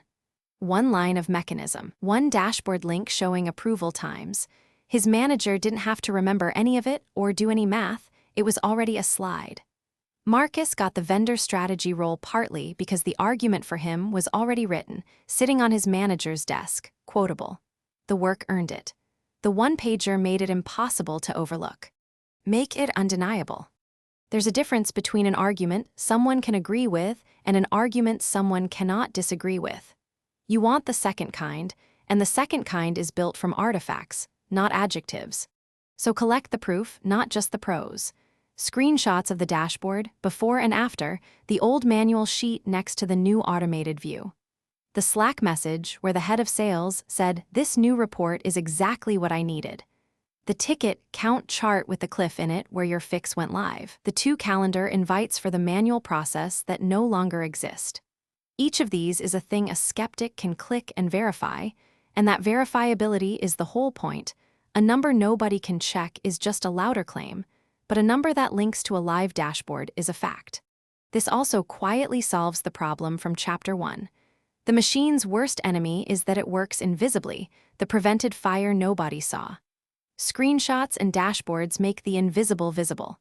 They drag the silent, prevented, never-happened problems into the open where they can be counted. The error that didn't occur, the hour nobody spent, the late report that was never late again, these leave no natural trace, so you manufacture the trace. That's not spin. That's just refusing to let your best work stay invisible because it was too good to notice. And undeniability compounds. One receipt is a nice story your manager might forget. A folder of 12, each with a before and after, a dollar figure, and a clickable proof, is no longer a story. It's a track record, the first plank of the promote or lose stack, the proven results that, combined with a portable skill and a real alternative, leave your company exactly 2 choices. You can't argue with a track record. You can only pay for it or watch it walk. Which is precisely the position this whole book is built to put you in. Sophia, by the way, had every one of these receipts available to her. The rebuilt stack, the killed errors, the report finance opens before the exec meeting, all real, all measurable, all hers. She just never wrote them down. She walked in with a feeling and walked out with 3%, sitting on a year of evidence she never collected. Don't be Sophia. Be the operator whose manager opens the review, already holding the argument. Field exercise. Build your proof folder and start it today. Create one folder, call it Receipts. Inside, make one short doc per system you've built this year. For each, write the 4 lines, the before state with a number, the after state with a number, the one-line mechanism, and the dollar translation. Then go capture the proof while it still exists, screenshot the dashboard, save the "this is exactly what I needed" message, export the ticket count chart, find the recurring meeting that no longer exists. Where you don't have a clean number, write a defensible estimate and show the math. Where you're about to build something new, log the baseline before you touch it. Then set a 15-minute recurring calendar hold, monthly, titled Update Receipts. This is the part that separates operators who get promoted from operators who deserve to. The folder has to stay current because you never know when the calibration room convenes, and a receipt you didn't capture is value you don't get paid for. This matters because it converts a year of invisible, world-class work into the one thing the org can actually act on, an argument your manager can carry into a room you'll never sit in, and win. What it produces is the ammunition for the conversation in the next chapter, where you stop hoping to be noticed and start asking, on the strength of the evidence, for exactly what the machine you built is worth. Chapter 17, The Conversation. You built the machine. You ran the week-off stress test, and the renewals still closed without you. You have the receipts in a folder, translated into the org's language. And now you're standing outside your manager's office, palms damp, rehearsing an opener that keeps collapsing into one of 2 bad sentences. The first bad sentence is a plea. I've been here 3 years, and I was hoping maybe we could talk about my growth. That one apologizes for existing. The second bad sentence is a grenade. I have another offer, so we need to talk. That one detonates the relationship you spent a year building. Most people, given a choice between begging and threatening, pick begging because it feels safer. It isn't. It just loses slower. There is a third way to walk into that room. You don't go in to ask for something. You go in to report a result and propose what happens next. The work already argues for you. Your only job is to not get in its way. Don't beg, don't threaten, report. Begging and threatening are the same mistake wearing different clothes. Both put your needs at the center of the conversation. The beggar says, I need this. The threatener says, give me this or else. A manager hears both as a problem to be managed, not a person to be backed. The fix is to make the conversation about the business, not about you. You are not the subject of this meeting. The result is, you walk in carrying a thing that is now true about the company, a renewal motion that runs on rails, a reporting pipeline that used to eat 14 hours a week and now eats 20 minutes, and you state it plainly. The ask comes later, and when it comes, it sounds like the obvious next line in a story your manager is already nodding along to. This only works because of everything in parts 2 through 5. You're not asking your boss to believe you're valuable. You proved it. The machine ran without you for a week and nothing broke. That fact does the persuading. Your tone can stay calm because you're not arguing, you're presenting evidence and letting the listener reach the conclusion themselves. The most powerful version of this sentence is quiet. I want to walk you through what changed and then talk about what I do next. No tremor, no ultimatum, a report. Lead with the business case, not the personal one. Here is the move almost nobody makes, and it's the whole chapter. You do not lead with your raise. You lead with the problem you solved that was worth more than your raise. Picture 2 analysts asking for the same money. The first one says, I work really hard, I stay late, I think it's time I was recognized. Every word is about effort and feelings. Effort is unfalsifiable and feelings are unbudgetable, so the manager has nothing to take upstairs. He says, let me see what I can do, which means no. The second analyst says, the exec dashboard used to take me a full day every Monday, and if I was out, leadership flew blind until I got back. I rebuilt it as an automated pipeline. It refreshes itself at 6 a.m. It's run for 9 weeks without me touching it, and 2 of those weeks I was on vacation. That's roughly 40 hours a quarter back, and the leadership team is no longer a single point of failure on one person's calendar. I want to talk about formalizing the role that lets me do this across the other 3 reporting workflows. Notice what the second analyst never says. She never says she works hard. She doesn't have to, the result implies it. She framed her value in dollars, in risk removed, in the org's own language, exactly as you learned to do with the receipts. She named a single point of failure and reported that she eliminated it. And critically, she made the cost of her raise look small next to the cost she already took off the table. That's the leverage. You're not asking to be paid more for the same work. You're showing that you already generated value far exceeding the number you're about to name, so the raise isn't an expense, it's a discount. A manager can carry that argument to their boss without embarrassment. You've handed them the script for their own conversation. Make it easy for the person who has to fight for you, and they will fight for you. Anchor the ask: scope, title, comp, and the mandate. When you do ask for 4 things in a deliberate order, and put the money third on purpose. Scope first, what you want to own next. I want the mandate to do for our 3 other manual reporting workflows what I just did for the exec dashboard. Scope is where the real upside lies, because scope is what makes the next raise inevitable. Leading with scope signals you're thinking about the company's machine, not just your bank account. Title second, the label that gives you authority to pull others into your systems. A title isn't vanity, it's permission. Operations analyst can be routed around. Systems lead or operations architect can ask another team to adopt an SOP and be taken seriously. The title is the credential that lets your force multiplier reach beyond your own desk. Comp third, now you name the number and you name a real one, anchored to the value you already showed and to the market, not to your current salary plus a polite 3%. Because you led with scope and a business case, the number doesn't sound greedy. It sounds like a line item that's smaller than the savings already sitting on the table. The mandate fourth, and this is the one most people forget. You ask explicitly for the authority and the time to go build the next machine. I want a standing block, call it 20% of my week, protected for systematizing the next workflow, not absorbed back into firefighting the old one. This is the difference between a one-time raise and a career. Without the mandate, you get promoted into a bigger pile of the same manual work and you're back where you started, just more expensive. With it, you've converted yourself into the person who builds machines on purpose, and that's the role nobody can route around. That's the flywheel turning, freed time funding the next, bigger build. Anchor high but anchor specifically. A vague, I'd like more gives the manager room to round down to nothing.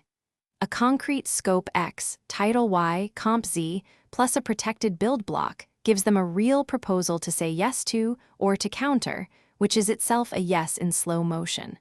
What to do with each answer? You will get one of 3 answers. Know your move for each before you walk in, so none of them can rattle you. Yes, it happens more than the anxious part of you expects because you made it the easy choice. When you get it, do 2 things. Pin it down in writing, a short follow-up email that restates the scope, title, comp, and the protected build block, so nothing evaporates between the hallway and the next reorg. Then immediately point the new mandate at the next system. The promotion is not the finish line. It's fuel. The whole point was never the raise, it was earning the right to build the next, bigger machine, and now you have it. Not yet. This is the most common answer and the most misread. Not yet is not a no, it's a request for conditions. Your job is to refuse the fog. Pin it to a contract. Understood. What specifically needs to be true for this to be a yes, which results by when? Get the criteria in writing and a date on the calendar. Now you've converted a soft deferral into a defined finish line. If they can't name a single condition, that tells you something real. There's no path here, and you just learned it cheaply, while you still have time and leverage to act on it. No, a flat no with no conditions and no path is the most valuable answer of the 3, even though it stings. It's information you paid for, and you should be grateful to have. It tells you the upside you built will be captured here by someone, just not by you. The good news is you are no longer the person who needs this job. You're the person who can build this machine, and that skill is portable. Portability is power. Your alternative, your BATNA, is real precisely because you can walk into a competitor and do for them exactly what you just did here. A no doesn't shrink you. It just tells you where to point the skill next. The reason you can hold all three answers calmly is the promote or lose stack. Proven results, a portable skill, and a real alternative stacked under you. You're not begging because you don't have to. You're not threatening because you don't need to. The threat is structural, it lives in the facts, not in your voice. Either they promote you to build the next machine, or they lose the only person who knows how to build it. You don't have to say that out loud. Everyone in the room already knows it. Field exercise. Script the conversation end to end on paper before you ever schedule it. Write 4 blocks. Block 1, the open, the 2-sentence report that frames this as a business result, not a personal request. No, I was hoping. No apology. Block 2, the evidence, your 3 strongest receipts, each stated in dollars, hours, or risk removed in the org's own language. Block 3, the ask, scope, then title, then a specific comp number, then the protected build mandate in that order. Block 4, the 3 responses, exactly what you say to yes, to not yet, and to no, including the written follow-up for a yes and the named conditions and date you'll extract from a not yet. Then rehearse it out loud, standing up, until the words stop feeling like a performance and start feeling like a report. Say it to a wall, a friend, a voice recorder, anyone but the mirror, where you'll just watch yourself flinch. This matters because the conversation is the one moment where a year of invisible systems building either converts into leverage or evaporates into a shrug. The script is what keeps your nerves from talking you back into begging. What it produces is a calm, fact-anchored 5 minutes you can actually deliver, and a clear-eyed plan for whichever of the 3 doors your manager opens. Chapter 18, Portability is Power. There is a moment, usually around year 3, when you realize the badge that lets you into the building is not protecting you. It is fooling you. You have the keys, you know the systems, you sit in the meetings where decisions get made, and underneath all of it runs a quiet, unspoken belief: they can't get rid of me. That belief feels like a floor under your feet. It is actually a ceiling over your head. Because here is what you never tested. You assumed the job was the safe thing. You assumed the parking spot, the calendar full of recurring invites, the Slack channels you're in, the institutional memory in your head. You assumed all of that was the net. It was never the net. The net was always something else, and most people never check whether it's there until the day they fall. The net is this: your skill travels. The job is not the net. Picture 2 analysts on the same team. Both rebuild the same revenue model. Both are good. Both are, by every visible measure, equally secure. The first one's value lives inside the company. She knows where the bodies are buried in the data warehouse. She knows that the EMEA numbers are always 2 days late because of one stubborn upstream feed. She knows the CFO hates stacked bar charts. All real knowledge. All of it worth exactly nothing the moment she walks out the door, because none of it describes a thing she can do.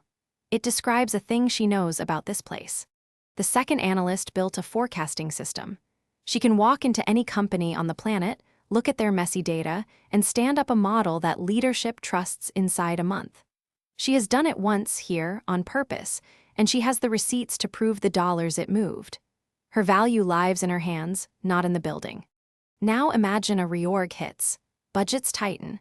A new VP arrives with her own people. The first analyst panics because her entire net was the org chart, and the org chart just got redrawn. The second analyst updates her notes. The difference between them is not talent. It is portability. One built a position. The other built a capability. Only one of those things you get to keep. This is the through line of everything you've done in this book. You ran the disappear test. You found the vital few. You built the machine and made it run without you. Every one of those moves did 2 things at once. It made you more valuable here, and it sharpened a skill that is worth money anywhere. That second effect is not a side benefit. For your leverage, it might be the main event. Your alternative is your position. There's a principle from negotiation theory worth naming plainly. Your BATNA, your best alternative to a negotiated agreement. It says something that sounds obvious and turns out to be the whole game. The strength of your position in any conversation is not determined by how badly you want the outcome. It is determined by how good your next best option is if the conversation falls apart. 2 people ask for the same raise, in the same words, with the same results behind them. The first one has nowhere else to go. No recruiter knows her name. Her resume describes duties, not outcomes.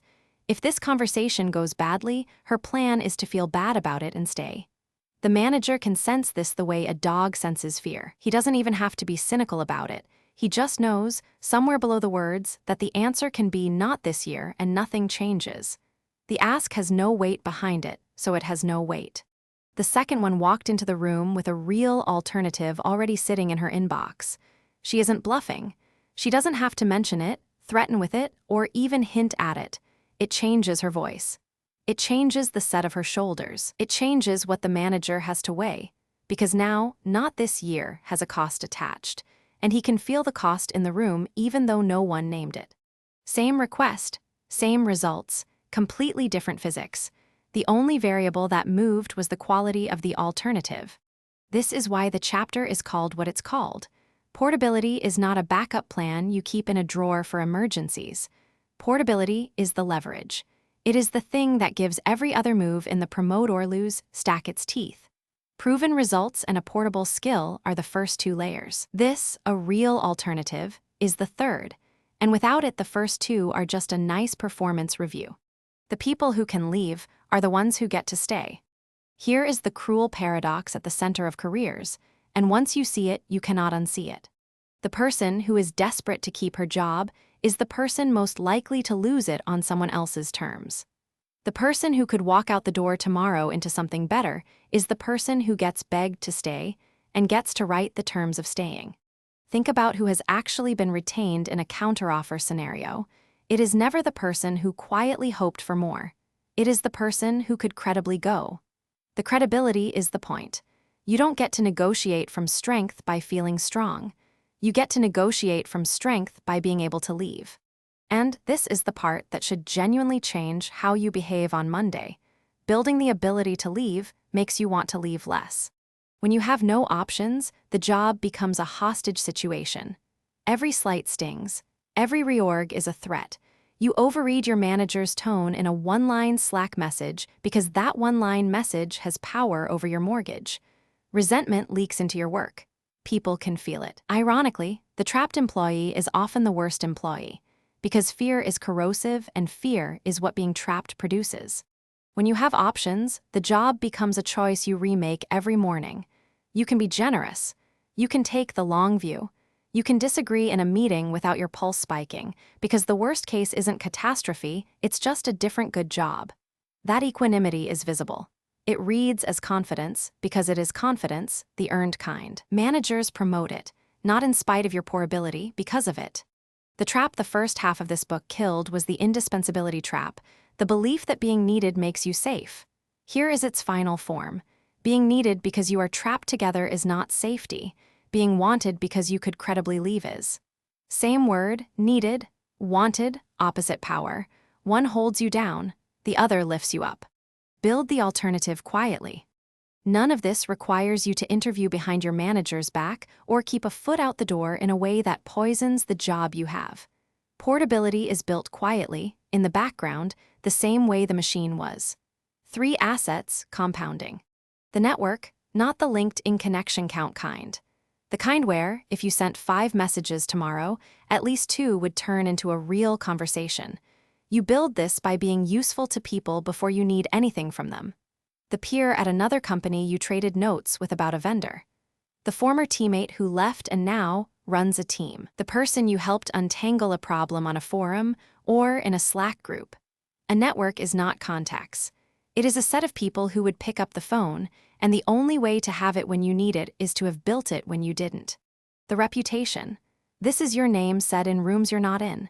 It's built by shipping things people can point to, and, critically, by making sure the right people know you ship them, which is the entire discipline of the receipts. A reputation is portable in a way a job title never is. Senior manager means nothing outside your building. The person who automated the close process and cut 3 days off the month end means something everywhere. Translate your work into outcomes, attach your name to the outcomes, and let the outcomes travel. The portfolio. This is the one operators forget. You have been building systems this whole book, automations, dashboards, and coded judgment. Each one is a case study. Not the company's confidential data, the shape of the problem, the move you made, the result. Keep a running document. Here is a recurring problem I found. Here is the system I built. Here is what it produced. 3 or 4 of those, written down while they're fresh, and you have something almost no employee has. Proof, in your own words, that you don't just do work, you build the machine that does the work. That document is your portability made concrete. It is the thing that turns a job search from begging into shopping. Network, reputation, portfolio. None of it is disloyal. All of it makes you better at the job you have today, and all of it quietly builds the alternative that gives every other conversation its leverage. This is portability is power in practice, not an exit, an option. And the option is the asset. You spent this whole book making your job survivable without you. This chapter is the reason that was worth doing. You didn't systematize yourself to be generous. You did it to be free. Freedom, in a career, has a precise definition: the number of good places you could go tomorrow. Raise that number, and you have raised your floor, your ceiling, and your spine all at once. Field exercise. Define 2 things in writing today: your walkaway number and your walkaway plan. The walkaway number is the specific compensation figure below which you would seriously begin to leave. Not a fantasy number, a real one, grounded in what your portable skill commands on the open market. Spend an hour looking at actual postings, talking to one honest peer, and pulling the range your receipts would justify elsewhere. Write the number down. The walkaway plan is the concrete sequence of what you would actually do if you decided to go. The 5 people you'd message first, the portfolio document you'd send, the timeline you could realistically execute. Not, I'd start looking. A plan, names, steps, order. Do this even if, especially if, you have zero intention of leaving. Because the moment you have a real number and a real plan, you walk into every conversation about your future as a different person. You will negotiate from a position you can feel under your feet, and the people across the table will feel it too. This exercise produces the one thing this entire book has been building toward: leverage you actually possess, rather than security you only hope for. Part 6, do it again. One system is a tactic, the pattern is a career. Chapter 19, become a serial systematizer. The first time, it took you a quarter. You stared at the swamp of repeatable work, half convinced it couldn't be drained. You mapped the role and got it wrong twice. You wrote SOPs that were too long, then too short. You automated a rule and watched it break on an edge case you hadn't seen. You sweated the dashboard, second-guessed the handoff, and white-knuckled your way through the week off, sure the whole thing would collapse without you. It didn't collapse, the machine ran. Now look at what's actually in your hands. It isn't the playbook. It isn't the automation or the status board. It's something you can't put in a folder. You now know, in your bones, what it feels like to turn a person-dependent process into a system-dependent one. You've done the full loop once, on purpose, with a result you can point to. That changes everything about the second time, because the rarest thing you built last quarter wasn't the system. It was the systematizer. The skill compounds, the 10th one is a reflex. Here is the part nobody tells you when you start. The work gets dramatically easier and fast. The second system is twice as quick to build, because the hard part was never the typing. It was learning to see. The first time, you didn't know that most of any role is a handful of repeating shapes wearing different costumes. You didn't know to separate the 3 buckets, rules, judgment, relationships, before you touched a single tool. You didn't know that the vital few tasks hide behind a fog of busy work, or that the disappear test is the fastest way to find what your job actually is. You learned all of that the slow way, by doing it. You only have to learn it once. So the second time, you skip the flailing. You walk into the new mess already knowing the questions. What repeats? What's a rule and what's a judgment call? What would break in 30 days if I vanished? Which 5 things actually matter? You've asked them before. The answers come faster because you know what good answers look like. Picture the analyst who spent 8 weeks killing the Monday dashboard rebuild, the one she'd rebuilt by hand every week for 2 years. Brutal the first time. Then finance asks her to look at the month-end close, the one the team still assembles by copy-paste across 4 spreadsheets. She doesn't start from zero. She already knows the close is just another recurring report with hidden judgment baked into it. She finds the vital few inputs in an afternoon, not a fortnight. She knows which steps are rules a script can own and which need a human glance because she made exactly that call on the dashboard. The second build takes 2 weeks. It would have taken her 3 months a year ago. By the 5th system, you have a pattern you trust. By the 10th, it's a reflex. You stop consciously doing the methodology the way a fluent speaker stops conjugating verbs. You see a process and your brain has already started sorting it. Rules here, judgment there, relationships off to the side. Automate this, document that, watch the rest on a board. The flywheel isn't a metaphor anymore. Each build frees time that funds the next, bigger build. And the freed time plus the sharpened instinct means the next one lands faster and reaches further than the last. This is what compounding actually feels like from the inside. Not a louder version of the same effort. A different, lighter version of it. The thing that exhausted you at the start becomes the thing you do without strain, which is precisely when it becomes dangerous, in the best sense, to whoever's lucky enough to employ you. You're no longer hired to do a job. You're hired to make jobs run. Sit with what that sentence actually means, because it's the hinge of this entire chapter. When you were hired, the implicit deal was, here is a job, please do it. Run the reports. Handle the renewals. Keep the intake moving. Your value was your throughput, how much of the work you could personally push through in a week. That's the deal almost every W-2 operator is still living under, and it has a ceiling welded to the top of it. There are only so many hours, and you only get one of you. A serial systematizer is operating under a completely different deal, whether or not anyone has written it down. Your value is no longer your throughput. It's your ability to take any pile of repeatable labor and make it run without a person babysitting it. You're not selling hours of doing. You're selling the conversion of doing into infrastructure. That's not a bigger version of the old job. It's a different job that happens to live inside the same building. And it breaks the ceiling because it's the one capability that doesn't run out. If your value is throughput, 2 of you would be worth twice as much, and the company can't have 2 of you, so you're capped. If your value is systematizing, then every process you touch keeps producing value after you've moved on to the next one. The renewal playbook you built last year is still running this year, with you nowhere near it. That's leverage in the literal sense. The force multiplier, your value is your output multiplied by all the people and systems it now runs through. One systematizer, properly aimed, is worth a small department of people doing the old deal. This is also the cleanest possible escape from the indispensability trap. The operator who's the only one who knows how it works is needed, and needed gets you contained, documented, and routed around, never promoted. The serial systematizer is the opposite creature. They make themselves unnecessary to the running of each individual system, over and over, on purpose, and in doing so make themselves the single most valuable person in the org, because they're the only one who can build the next one. Being needed is a cage. Being the one who builds the machines is a key. So stop thinking of yourself as someone who occupies a role. You're a function the company doesn't have an org chart box for yet. Your job is to keep proving the box should exist and that it should have your name in it. Reputation, the one who turns chaos into machines. Here's the quiet engine that does the real work while you sleep. Do this twice in plain view and a story starts to attach to your name. Not a story you tell, a story other people tell about you when you're not in the room. Give it to her, she'll figure out how to make it run by itself. Remember what he did with the intake queue?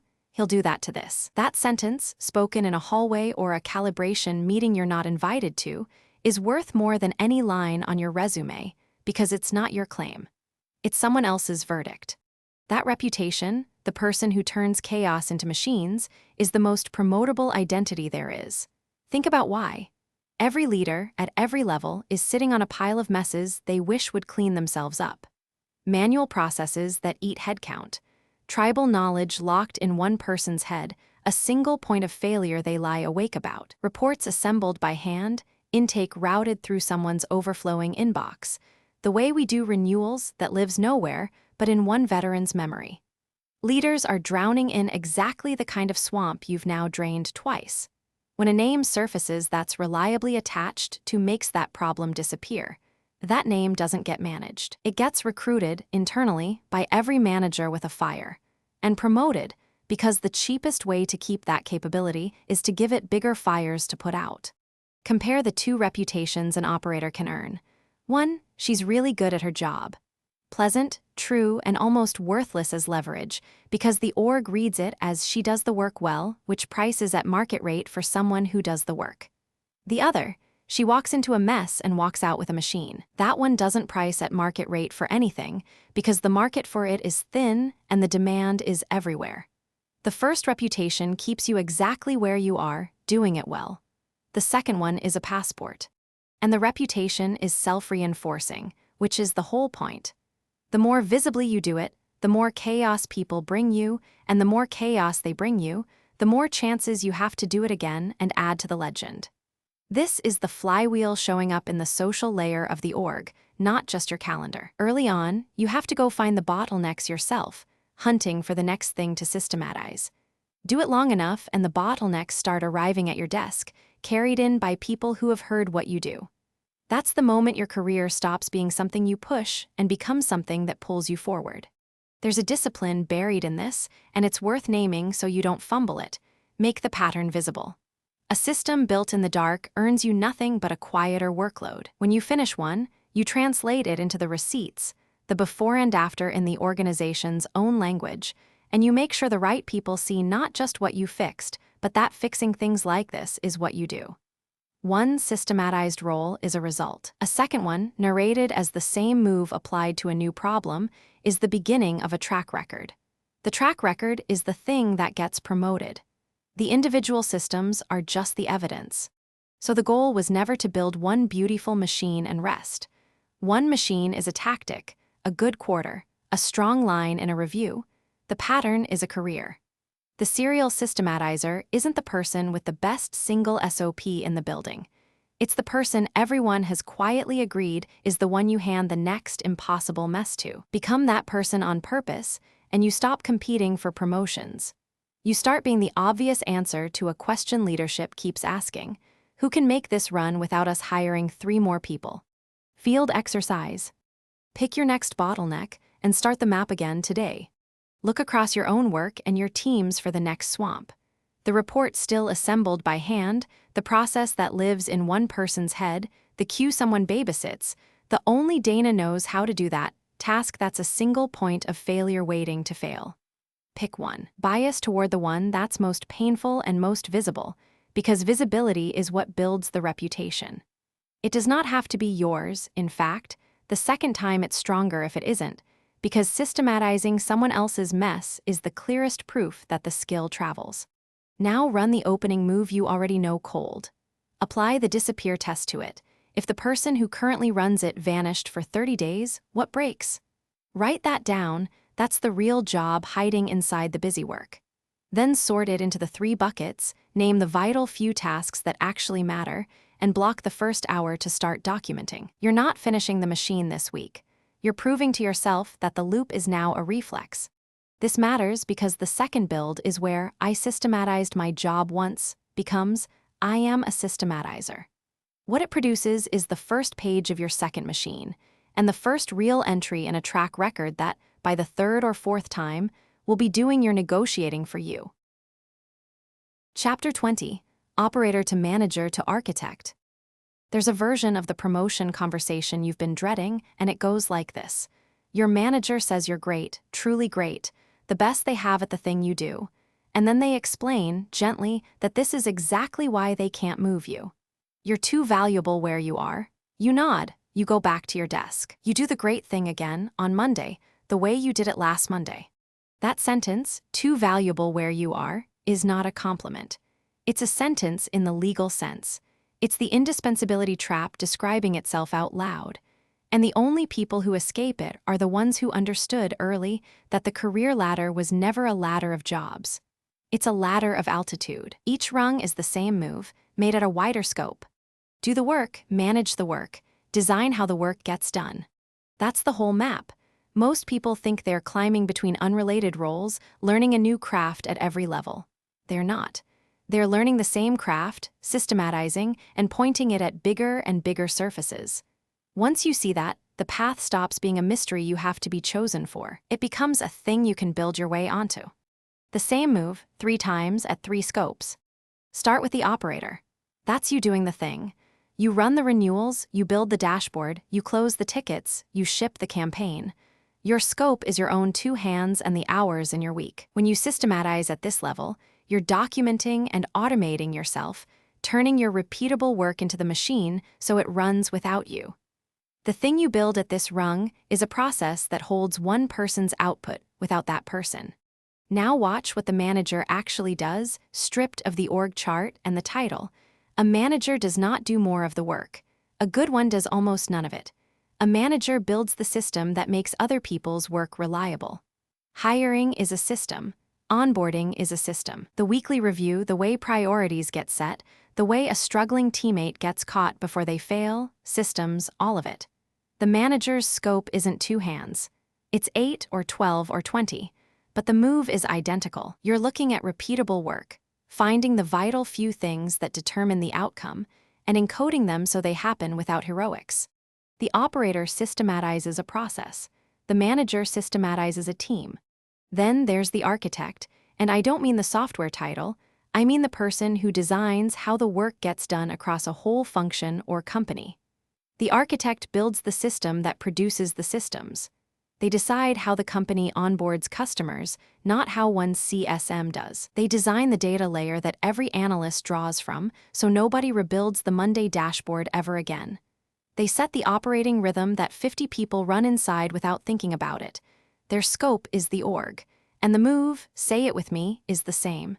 See the pattern in the chaos. Find the few things that matter. Encode them. Make the next person's job a system instead of a scramble.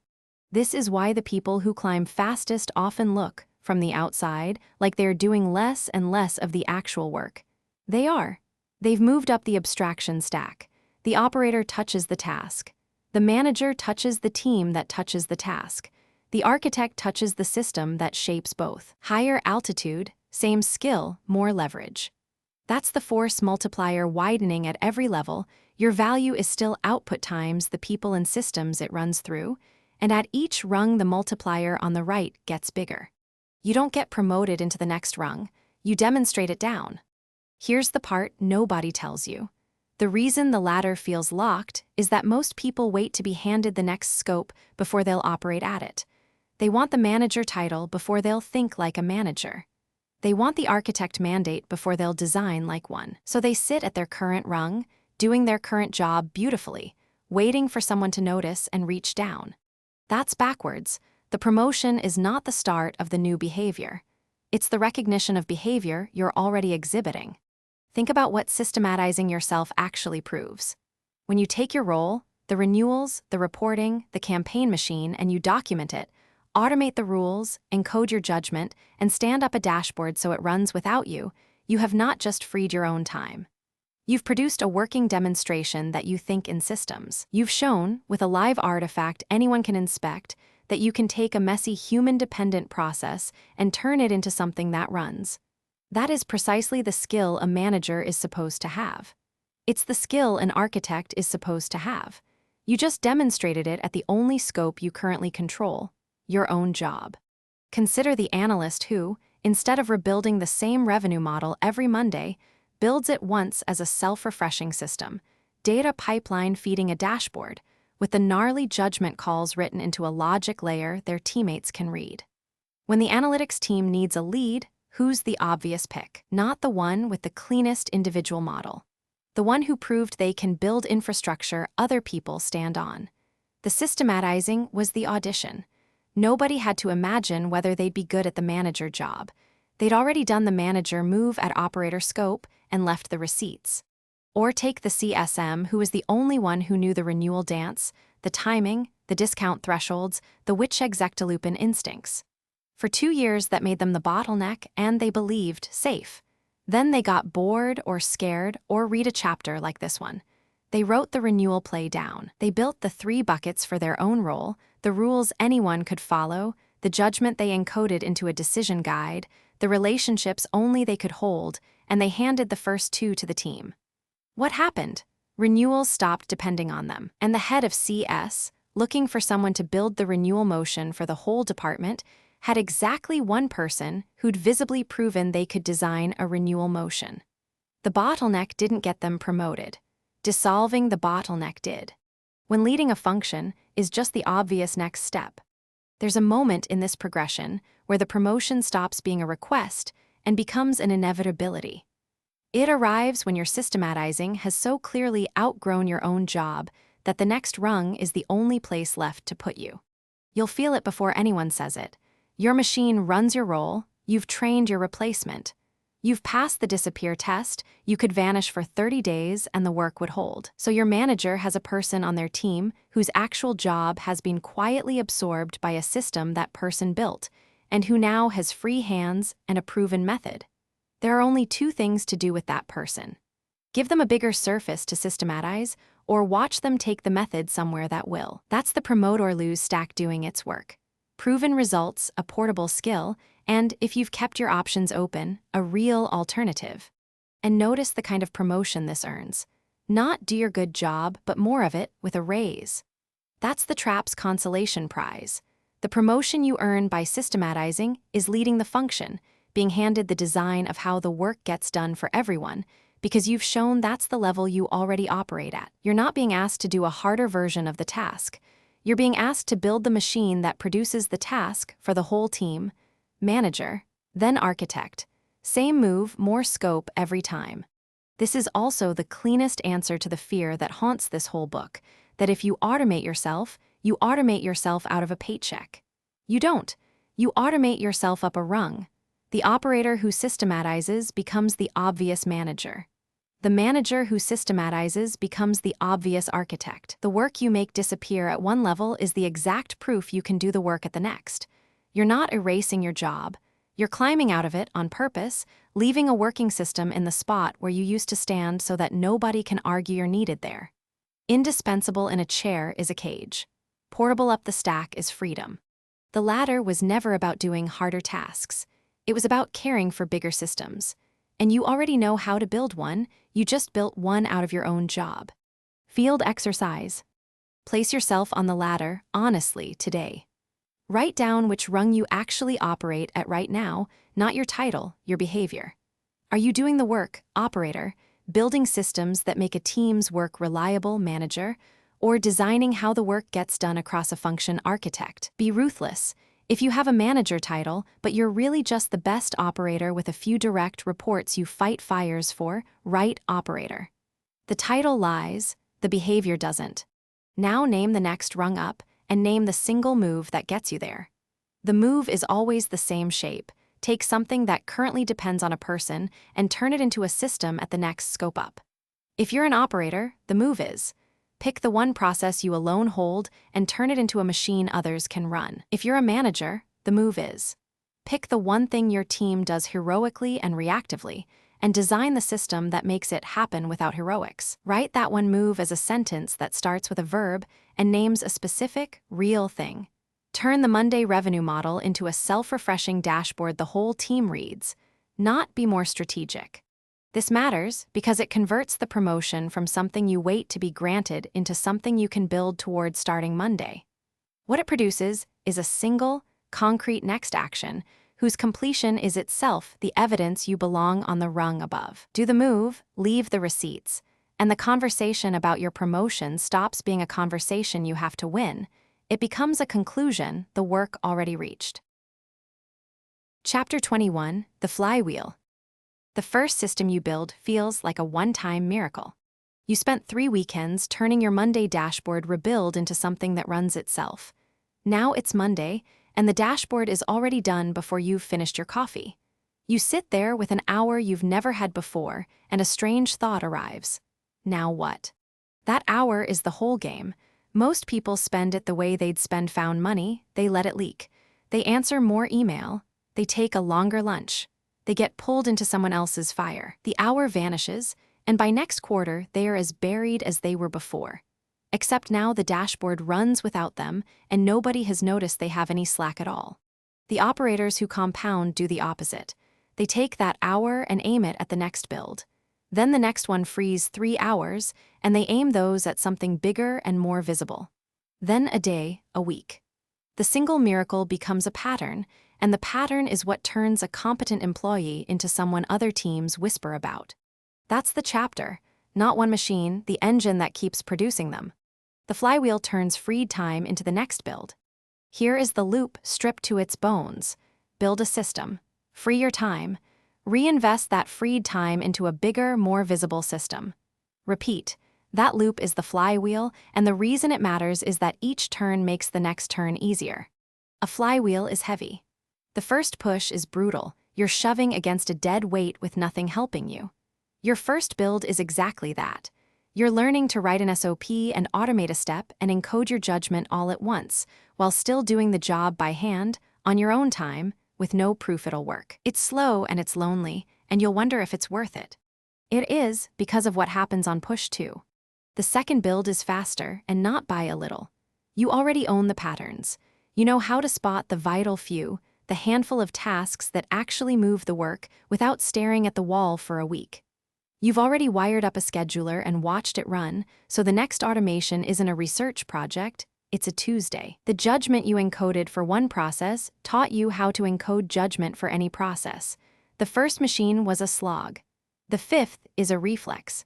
Picture the analyst who killed the Monday dashboard rebuild. Push 1, the dashboard. It bought her 4 hours a week. Push 2. She points those 4 hours at the data quality checks she used to run by eye every time finance asked, and turns them into an automated nightly report that flags anomalies before anyone asks. Push 3. With the time that frees, she builds a self-serve query tool so the sales team stops slacking her for numbers. Each build is bigger than the last. Each one is more visible than the last. And each one rides on momentum the previous build created. That's the flywheel turning, and unlike motivation, which fades, a flywheel keeps spinning because the mass you've already built up does the work. The discipline is brutally simple, and almost nobody holds it. The time a build frees gets reinvested in the next build, not absorbed by the backlog. Protect that hour like it's payroll. It is the only fuel the flywheel runs on. Why momentum compounds into a reputation? There's a second thing spinning, and it's the one that actually changes your career. The first time you make a process run without you, your manager notices a result. The third time, your manager notices a pattern. By the fifth, the pattern has a name, and the name is you. Give it to her, she'll systematize it. That sentence is worth more than any single dashboard because it's no longer about the thing you built. It's about the thing you reliably do. You've stopped being the person who knows the renewal dance and become the person who turns the renewal dance into something anyone can run. That's the force multiplier made visible, your value measured not by your output, but by the systems your output runs through. And reputation, unlike a dashboard, does not stay inside your team. Word travels through an org the way water finds cracks. The sales lead who stopped slacking the analyst for numbers mentions it to his manager. The finance director who stopped chasing data quality issues brings your name up in a planning meeting you're not in. Some ops director 2 floors away, drowning in exactly the kind of repeatable mess you specialize in, hears that there's someone who makes that mess disappear and starts wondering how to get you onto her team. That's when the hunting starts. Internally first, other teams angling to borrow you, to transfer you, to put you on the project that matters. Then externally, because reputations leak past the building. A former colleague who jumped to a competitor remembers that you were the one who built the machine, and now her new company has the same problem and no one to solve it. The recruiter's note doesn't say, experienced analyst. It says, I heard you're the person who systematizes things that used to need a person. This is the quiet power of the flywheel. It's a marketing engine you're not running. Every system you ship is a piece of proof, sitting in production, generating evidence while you sleep. You don't have to talk about being good at this. The machines talk for you, and a track record of making things run without you is the rarest, most legible signal a competitor can buy, far rarer than someone who's merely good at the task, because anyone competent can do the task. Almost no one can systematically retire it. Contrast that with the bottleneck, the person who made themselves the only one who knows. Their reputation travels too, but it travels as a warning. Don't let him near the critical path, he hoards it. She's good, but you can't scale her. The indispensability trap doesn't just cap you, it brands you as a containment problem. The flywheel brands you as an investment. Same effort, opposite reputation, opposite outcome. Turning the spin into raises, titles, and offers you didn't chase. Here's the part that feels almost unfair once you see it. When the flywheel is really turning, the upside stops requiring a pitch. You spent earlier chapters learning to build the receipts and run the conversation, translating your work into the org's language and asking, deliberately, for what it's worth. Those skills don't go away, but a spinning flywheel does something subtler. It makes the offers come to you, so the conversation starts from a position you didn't have to manufacture. Think about what the org is staring at by your fourth or fifth build. A person whose results are everywhere and undeniable. A person whose skill is obviously portable. You didn't get lucky with one process. You've done it 5 times across 5 different messes, which means you'll do it again with whatever they hand you next. And a person whose name keeps surfacing in other teams' wish lists and, increasingly, in recruiters' inboxes. That's the promote or lose stack assembling itself. Proven results, a portable skill, and a real alternative, except you didn't have to assemble it. The flywheel built it as a byproduct. When all 3 are visibly true, your manager's math changes without you saying a word. Keeping you stuck is now the expensive option. The internal transfer offer shows up before you go looking. The title comes up in your review, because not giving it to you means watching you walk into the arms of the ops director 2 floors down, or the competitor who already called. The raise gets preempted because someone in finance ran the numbers on replacing what you've automated and went pale. Imagine the ops lead whose inbox used to be the process. He builds his way out of it, turns the inbox into a ticketing flow with encoded routing rules, then builds the vendor onboarding playbook, then the automated compliance check that used to eat his Fridays. 3 builds, 18 months. He never once marches in demanding a promotion. He doesn't have to. His VP gets pulled aside by another VP who wants him for a bigger remit.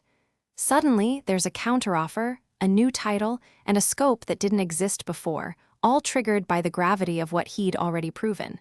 He spent his energy building. The asking happened on its own. This is the difference between leverage and begging. Begging is walking in with a list of reasons you deserve more. Leverage is having built a track record so loud that the reasons are already in the room before you open your mouth. Portability is power. Your alternative, your BATNA, is what gives every one of those conversations its spine. The flywheel manufactures alternatives as a side effect of turning. You're not chasing the raise. You're generating the conditions that make the raise inevitable, then deciding, from a position of strength, whether to take it here or somewhere that values it more. And the freed time from the last build, the raise, the bigger remit, the new mandate, becomes the fuel for the next, larger machine. A bigger title means bigger messes to systematize, which means bigger proof, which means bigger offers. The loop doesn't close, it widens. That's the whole arc of this book in one spinning wheel. You systematize yourself out of a job, the upside arrives, and the upside funds the next, more ambitious build. You go from doing the work to building the machine that does the work to building the machines that build machines. The flywheel never stops on its own. It only stops when you stop pushing, when you let one freed hour leak away, then another, until the momentum bleeds out and you're a competent employee with a few old automations and no story about what's next. Don't let it stop. The hour you just freed is the most valuable hour you have. Aim it. Field exercise. Map your flywheel. Take the most recent system you built, the one thing at work that now runs without you or mostly does. On one page, write down 3 things. First, how much time per week that build actually freed, be honest, estimate in hours. Second, where that time has been going since, name it specifically, and don't flinch if the answer is absorbed by email and meetings, because that's the leak you're here to find. Third, the next, bigger, more visible build you could aim that freed time at, named concretely enough that you could start at Monday. Then draw the arrow. Last build, right arrow freed hours, right arrow next build. That arrow is your flywheel. If you can't draw it, if the freed time has no destination, you've found exactly why your last win didn't compound into the next one. This matters because a single system is a trick, but a flywheel is a career. The page you produce is a reinvestment plan. It converts the hours you already won into the next machine, the next piece of proof, and the next offer you won't have to ask for. Part 7. The Ethics and the Edge. Power without principle is just manipulation. Here's where the line is. Chapter 22. Leverage, not extortion. Somewhere around the time your machine starts humming without you, a quiet voice shows up. It usually arrives at 11 p.m. when you're looking at the dashboard you built, and the playbook you wrote, and the automation that just closed 3 tickets while you watched a movie. The voice says, "Isn't this just a shakedown with extra steps? You made yourself valuable so you could corner your boss. Promote me or I walk. How is that different from holding the place hostage?" Sit with the question. Don't wave it away. The fact that it bothers you is a good sign. Extortionists don't lose sleep. But you need a real answer, not a comforting one, because the difference between leverage and extortion isn't a feeling. It's a structure. And if you get the structure wrong, the whole play collapses, usually at the worst possible moment. Here's the answer, and the rest of this chapter is the proof of it. Leverage is what you've earned. Extortion is what you threaten to take. One is downstream of value you already created. The other is a gun you point at value you're withholding. They can look identical from across the room. Up close, they are opposites. The test is direction, not intensity. Picture 2 people, same title, same week, both walking into their manager's office to ask for a promotion. The first is the only person who knows the password to the billing reconciliation spreadsheet. She built nothing, she hoarded. The process lives in her head on purpose. When she asks for more, the unspoken message is, "You can't run payroll without me, so pay up." That's the indispensability trap wearing a crown. She mistook being needed for being valuable, and now she's monetizing the bottleneck. Her leverage is the damage she can cause. It is extraction. Everyone in the room can smell it, even when nobody names it. The second person spent 6 months turning that same reconciliation into a documented, automated process that anyone on the team can run. The errors dropped. The month-end close that used to eat 4 days now takes 1. She wrote it all down. She trained 2 colleagues. Then she walks in with the numbers and says, "Here's what I built, here's what it saved, here's the bigger thing I want to build next, and here's the offer I'm holding from a competitor who wants me to build it for them." Her leverage is the value she can create. It is contribution. It also happens to be far more dangerous to lose, because you can't route around someone whose entire skill is building the routes. Same ask, opposite plays. The difference isn't how hard they push. Push hard either way. The difference is which direction the value flows. The extortionist's value flows out the moment she leaves, the lights go off, the process breaks, the team scrambles. The leverage holder's value already flowed in and stays there. The machine keeps running after she's gone, which is exactly why losing her hurts. She passes the disappear test not because nothing breaks when she vanishes, but because what she leaves behind is a working system and a track record, not a smoking crater. Run your own play through this. When you make your ask, is the company being asked to pay for what you've delivered or to pay protection on what you might withhold? If you can't answer that cleanly, you're not ready to walk into the room yet. The leverage has to be downstream of the contribution. This is the load-bearing rule, so let me make it concrete. The sequence is not negotiable, and the order is the whole thing. You document, systematize, and automate the work first.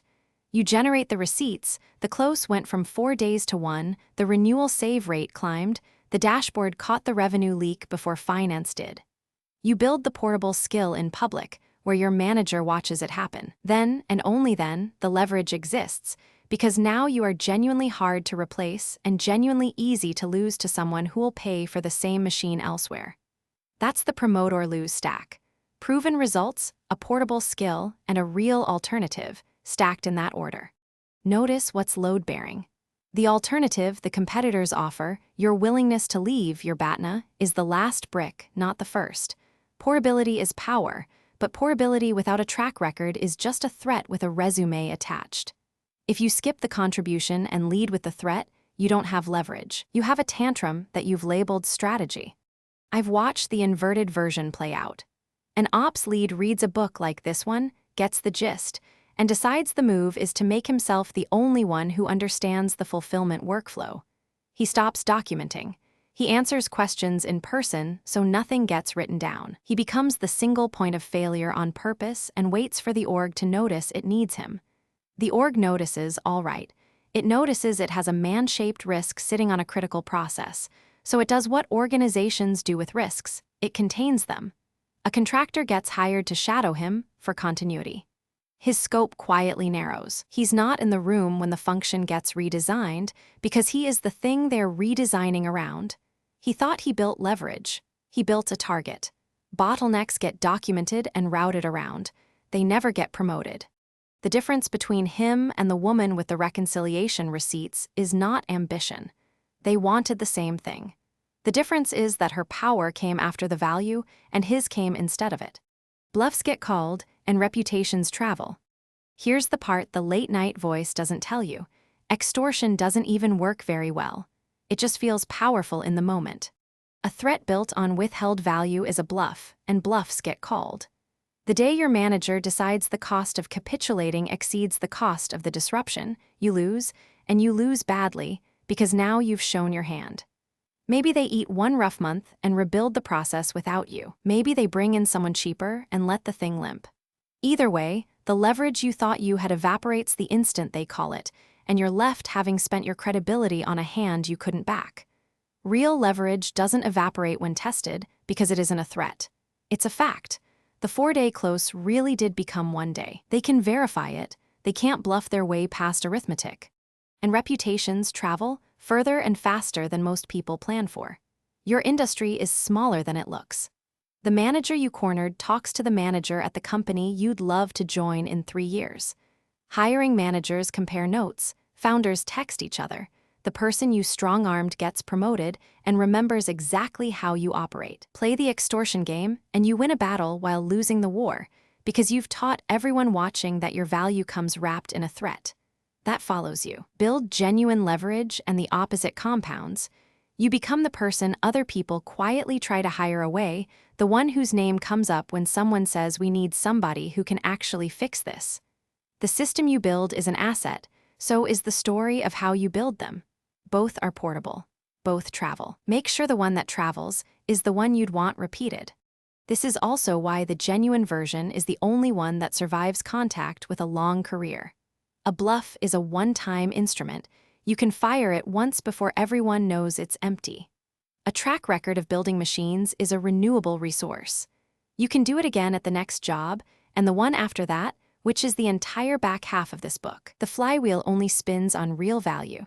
You cannot compound a bluff. Could you explain it to their face? So here's the test that cuts through all of it. It's simple, and it's brutal, and it works. Build only the leverage you'd be comfortable explaining to your boss's face, including the part where you talk to the competitor. Walk through the 2 plays again with that filter. I made myself the only one who knows the process, so you'd have to keep me. Say that out loud across a desk. It curdles. It sounds like what it is. Now try. I rebuilt this function so it runs without me. I documented it so anyone can own it. And I'm telling you plainly that the market values this skill more than my current title does. I'd rather build the next thing here, but I'm being honest that I have a real choice.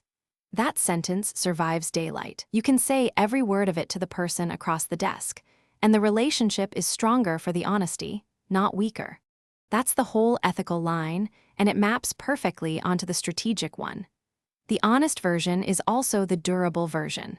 The play you'd hide is the play that breaks when exposed, and in a small industry, over a long career, everything gets exposed eventually. Leverage you can explain to someone's face is leverage that holds up when tested, travels well when discussed, and compounds across a career. Leverage you have to hide is a liability with a fuse on it. You're not holding anyone hostage. You made the place better on purpose in writing. You're asking to be paid for it and to do it again at a bigger scale. If they say yes, everybody wins. If they say no, you take the working machine, the receipts, and the skill somewhere that says yes, and the place you leave still runs because you built it to. That's not a hostage situation. A hostage taker leaves wreckage. You leave a machine. The only thing you take with you is the one thing they could never own anyway, the knowledge of how to build the next one. Field exercise. Pressure test your own play before you ever walk into the room. Write down in one paragraph the exact ask you intend to make, the promotion, the raise, the new mandate, and the exact source of your leverage. Be specific. Name the results, the system, the alternative. Then read it back and ask one question. Would this survive my manager knowing precisely what I did and why I did it, including the conversation I had with the competitor?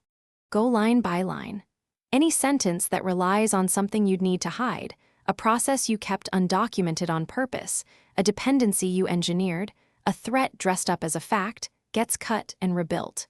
Replace every withheld value move with a created value move. If the honest version of your play is weaker than the version you'd have to conceal, you don't have a leverage problem. You have a contribution problem, and the fix is to go build more machine before you go ask for more money. This matters because the test you can pass to someone's face is the only leverage that holds when it's tested, travels when it's discussed, and compounds across a career. What it produces is a script you could read aloud to your boss without flinching, which, not coincidentally, is exactly the script you're going to need in the next chapter. Chapter 23, Stay, Climb, or Walk. You built the machine, you trained your replacement, you ran the week-off stress test and nothing burned down. You walked into the conversation with your receipts in order and your alternative in your back pocket. And now you're standing at a fork you didn't expect to reach. Because here's the part nobody warns you about. Doing this work right doesn't hand you an answer. It hands you a choice. You've manufactured leverage, real leverage, the kind that comes from proven results, a portable skill, and a credible door out. Leverage is not a destination. It's fuel. The question is which direction you point it. 3 roads leave this fork. Stay and keep building where you are. Climb into the next, bigger machine inside the same walls, or walk and take the skill somewhere that values it more. None of them is the right one. The wrong move is choosing on emotion, in a bad week, with no criteria, and then telling yourself a story about why it was inevitable. This chapter is about reading the signal cleanly, keeping the competitor option live without setting fire to your reputation, and, if you do leave, leaving so well they spend a year wishing they'd kept you. Read the signal. After you've made your case, your company sends a signal back. Your only job is to read it accurately, not optimistically. There are 3 signals, and they look more alike than you'd think.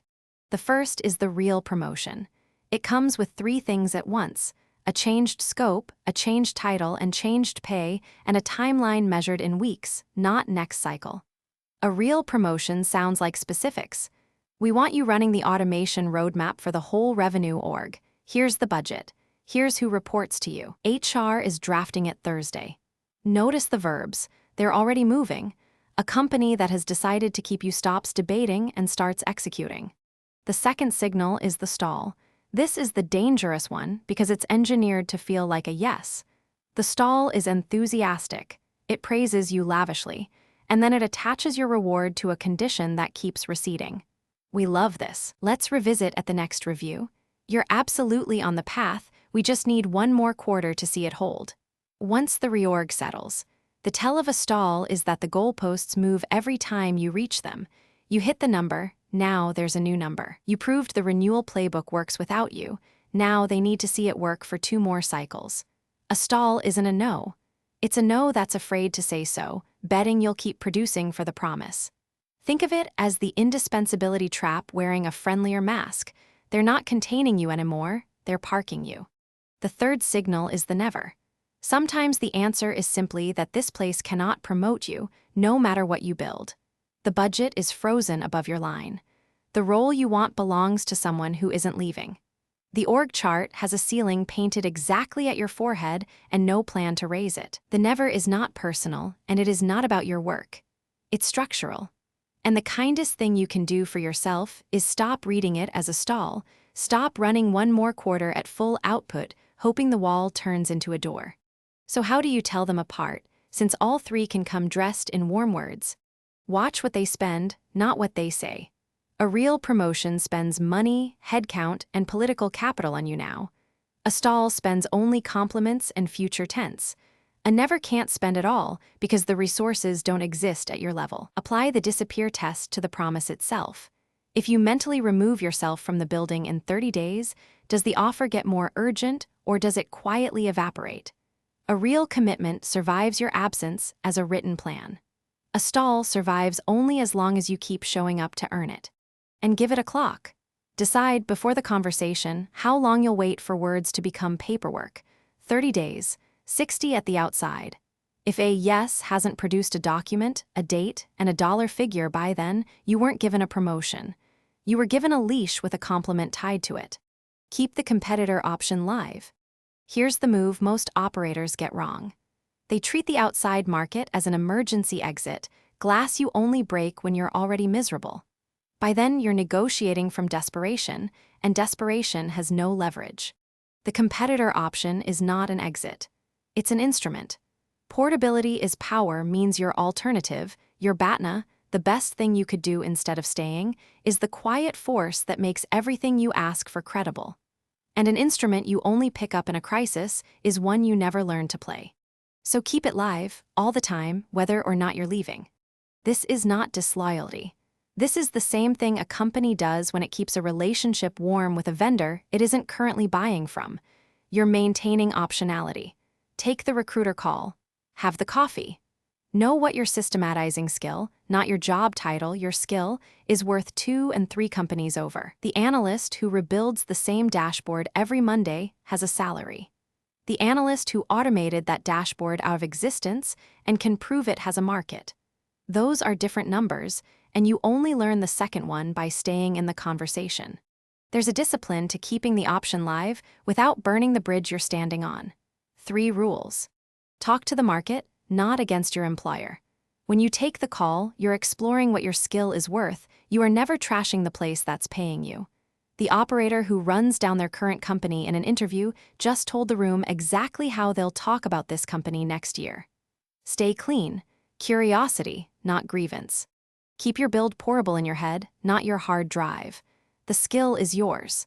The dashboards, the SOPs, the encoded judgment you built on company time and company data, those stay.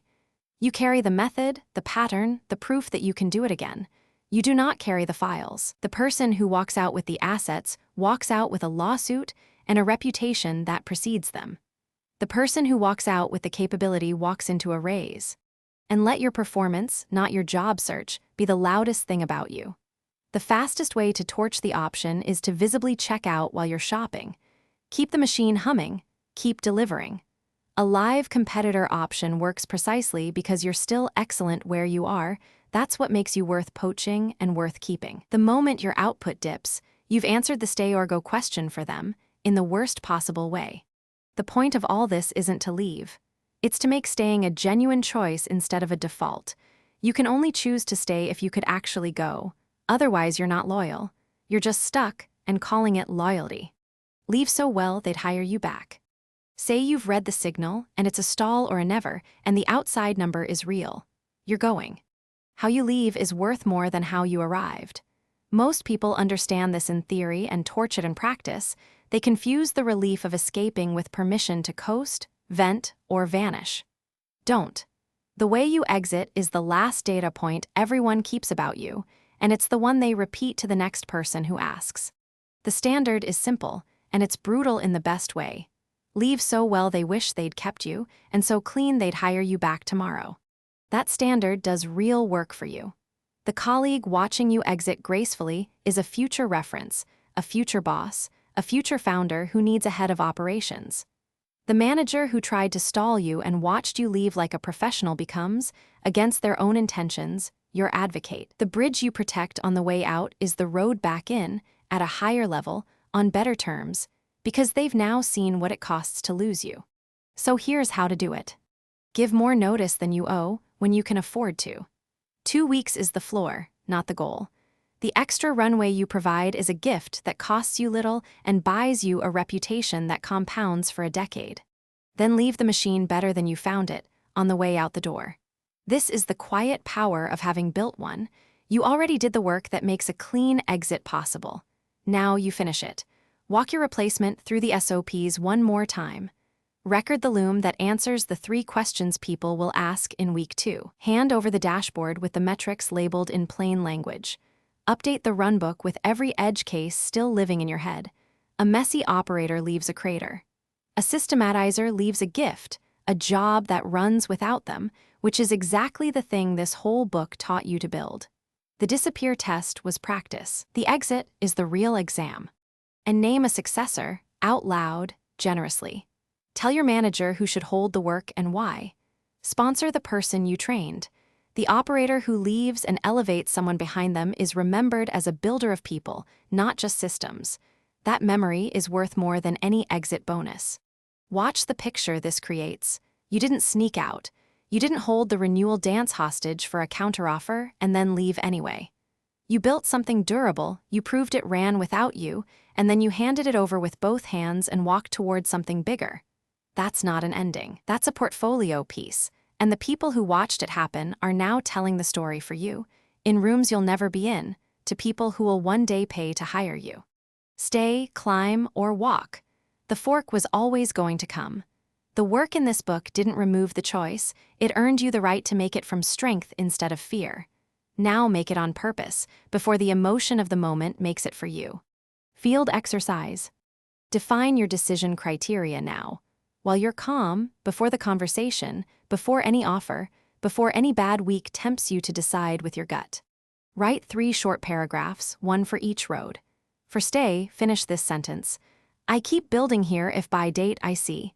Name the specific, observable evidence, a documented role change, a number, a budget, not a feeling. For climb, write what a real promotion has to contain for you to take it.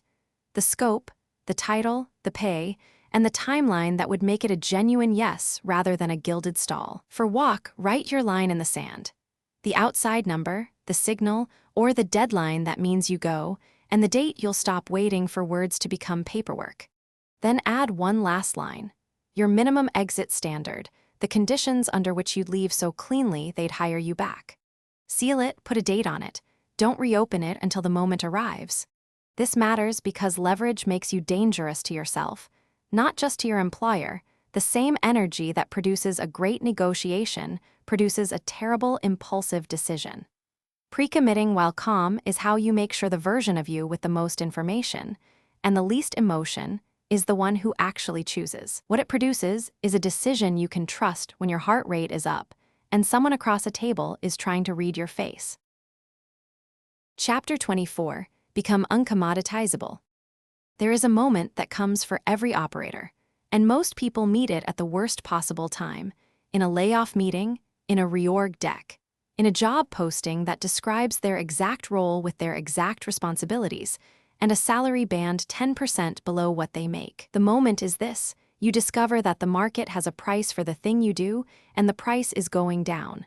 Someone, somewhere, is doing your job for less. A tool just shipped that does half of it for free. A contractor in another time zone does the other half overnight. That moment is not a tragedy. It's a verdict. It's the market telling you that what you do is a commodity, interchangeable, comparable, shoppable. And commodities don't get raises, they get bid down. This whole book has been one long argument against landing in that meeting. Not by hiding, not by being the only one who knows where the bodies are buried, but by becoming something the market literally cannot price against a substitute because there isn't one. This is the end game, not a job that's safe, a you that's uncommoditizable. A commodity is anything with a substitute. Strip away the word, and here's all commodity means: a thing for which a buyer has an acceptable substitute. Wheat is a commodity because this bushel is as good as that bushel. A role is a commodity when one person filling it is as good as another, when the job can be written down, posted, and refilled without the work meaningfully changing. Run that definition across a career, and it gets uncomfortable fast. The analyst whose job is building the Monday dashboard has a substitute the instant someone else learns the 4 exports. That's not a knock on her, it's the structure of the work. The task is the commodity.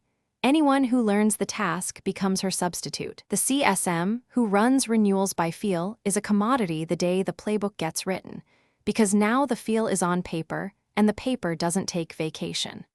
The ops lead whose inbox is the process is a commodity the moment that process gets mapped, because a map can be handed to anyone. This is exactly why the indispensability trap is so seductive and so fatal. Being the only one who can do a task feels like the opposite of being a commodity. It isn't. It's being a commodity that's temporarily out of stock. The org's entire response, document, contain, route around, is the supply chain restocking you. The bottleneck doesn't escape the commodity trap. The bottleneck is the commodity, holding the warehouse hostage until someone builds a second supplier. So the question that decides your next decade isn't, am I good at my job? Plenty of commodities are excellent. The question is, what about me has no substitute? And the answer can't be a task, because tasks get learned. It can't be a tool, because tools get replaced. It can't be a title, because titles get handed to the next hire. If your value reduces cleanly to any of those three, a task, a tool, a title, you have a price, and that price has a downward arrow on it. The only thing with no substitute is the thing that produces the tasks, tools, and titles. The person who builds the machine. Because every machine in this book, the SOP, the automation, the encoded judgment, the dashboard, is a thing you can hand away. The capacity to build the next one is not. You can't export it. You can't write it down completely. You can't post it as a job description, because the job is figure out what the job should be. That's the asset with no substitute. That's what uncommoditizable means. The systematizer is the last one automation comes for. Watch the order in which work disappears, because the sequence is the whole strategy. First the rote stuff goes. The copy-paste, the reformatting, the manual export and stitch, the rules bucket, the work that follows fixed logic.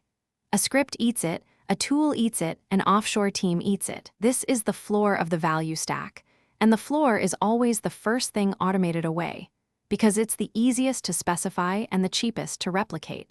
Then the pattern work goes. The judgment that turns out to be rules in a trench coat, the renewal flags, the lead scores, the I just know which tickets to escalate. Once you encode it, once it's an if-then a junior or a model can run, it stops being yours. This is the judgment bucket getting compressed into the rules bucket, which is exactly what you did in Chapter 10, and the day you did it, you converted a chunk of your own scarcity into something with a substitute.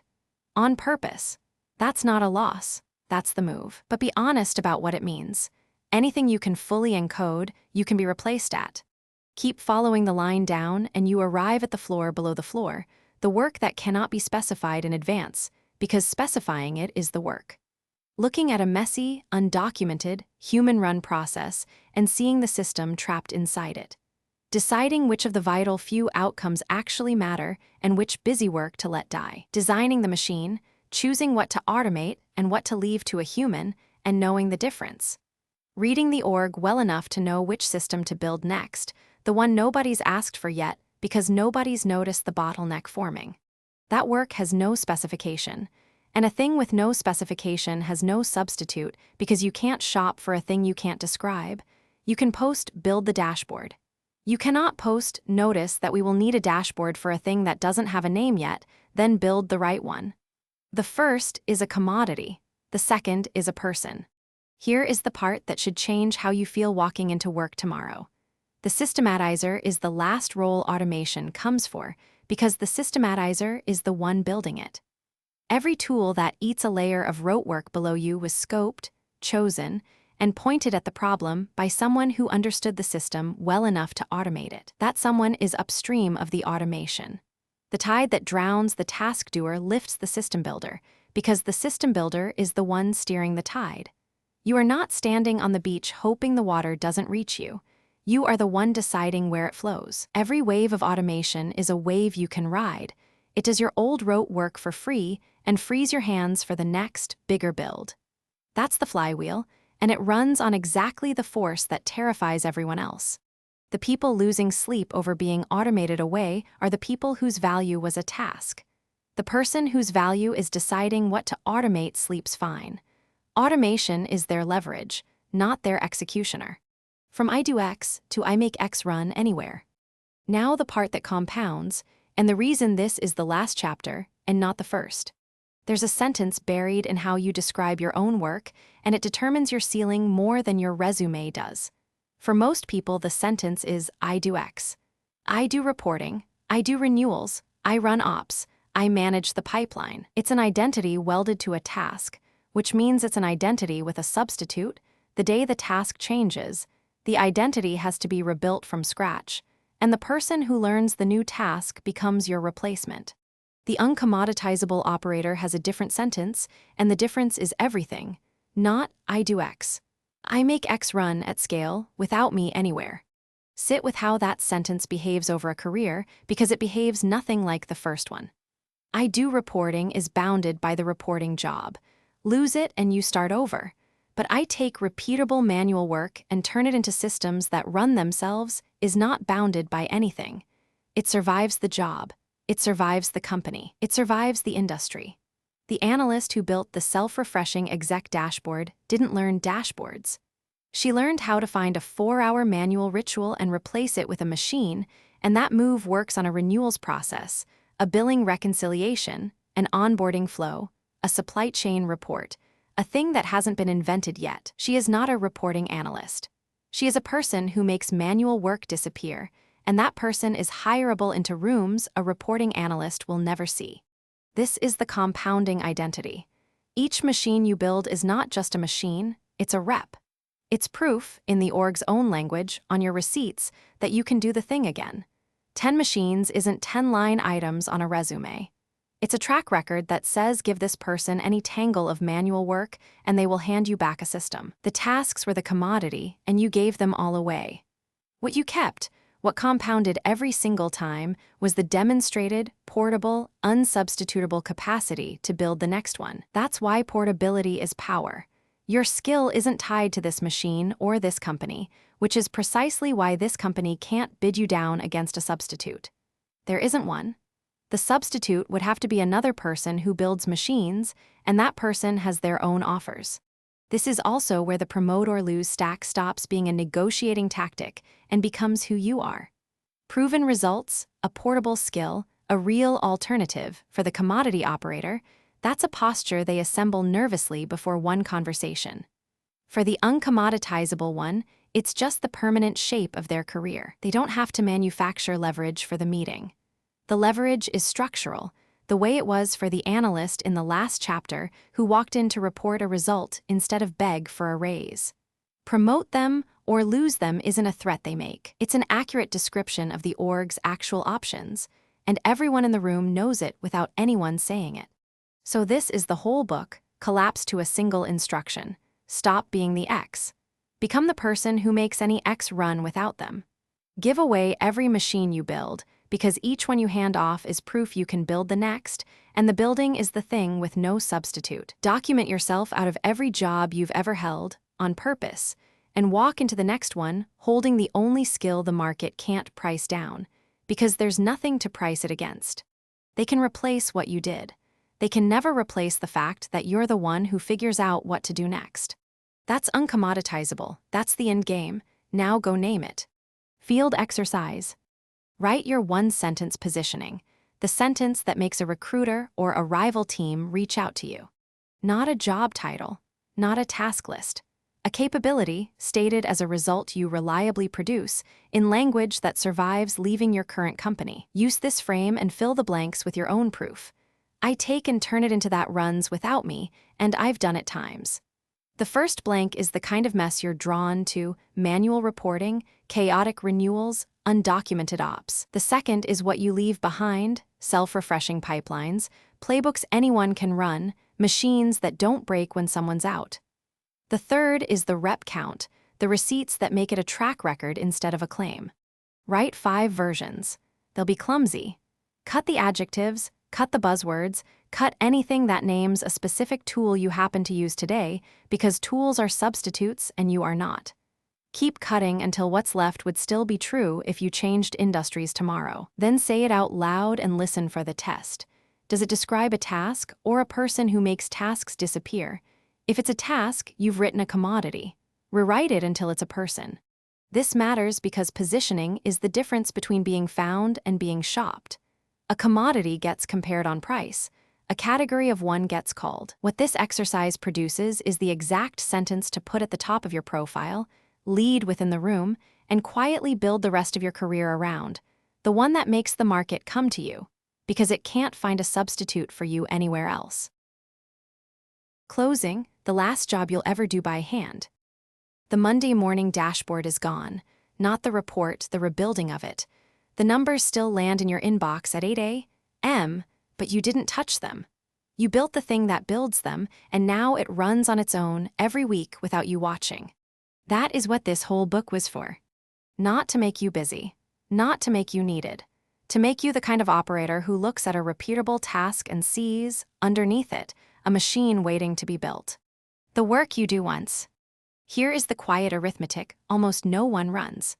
Every hour you spend doing the same task by hand is an hour you will spend again next week, and the week after, until you quit or die or get replaced. Stack those hours across a year, and the number is obscene. The Monday dashboard alone, call it 2 hours a week, is 100 hours a year of your one finite life, spent recreating something you already created. The work you systematize today is work you never do again. That is the entire trade. You pay once, the painful week of writing the SOP, wiring the automation, encoding the judgment, standing up the dashboard, and then the task stops charging you rent.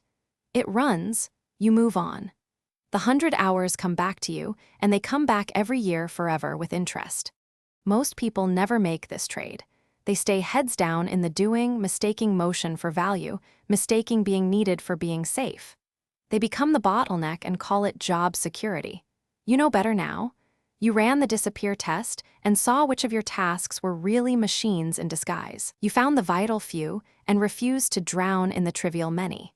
You built the machine and lived through the terror of watching it run without you. You didn't make yourself useless.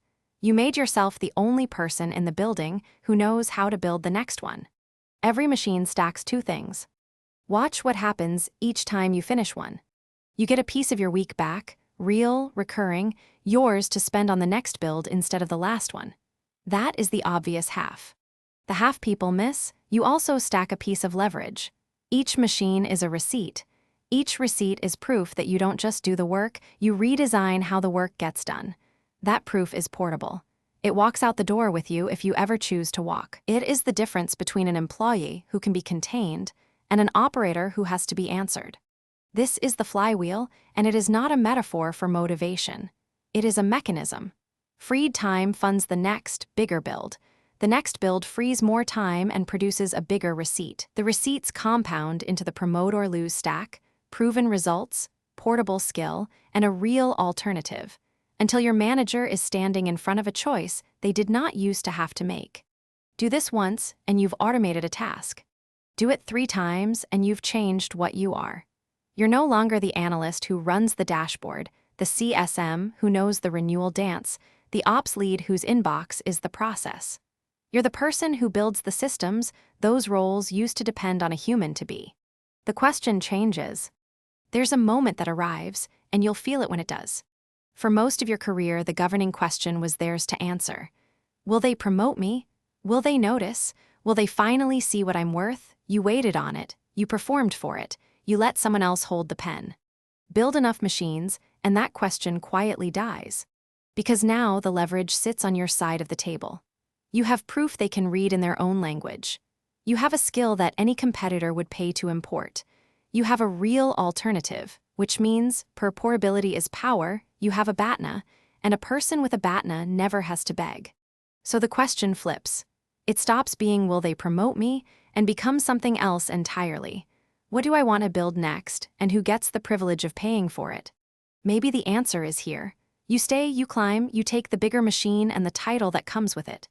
Maybe the answer is somewhere that values the skill more, and you walk, not bitter, not burned out, just gone with your playbook in your head where no one can repossess it. Either way, the choice is yours. That was always the point. Not security. Leverage. Leverage beats security every time because security is something they grant you and leverage is something you hold.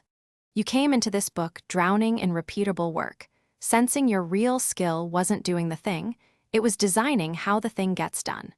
Now you know it, now you can prove it, now you build. Go find the next Monday morning task that still charges you rent. The dashboard you rebuild, the email you retype, the dance only you know the steps to.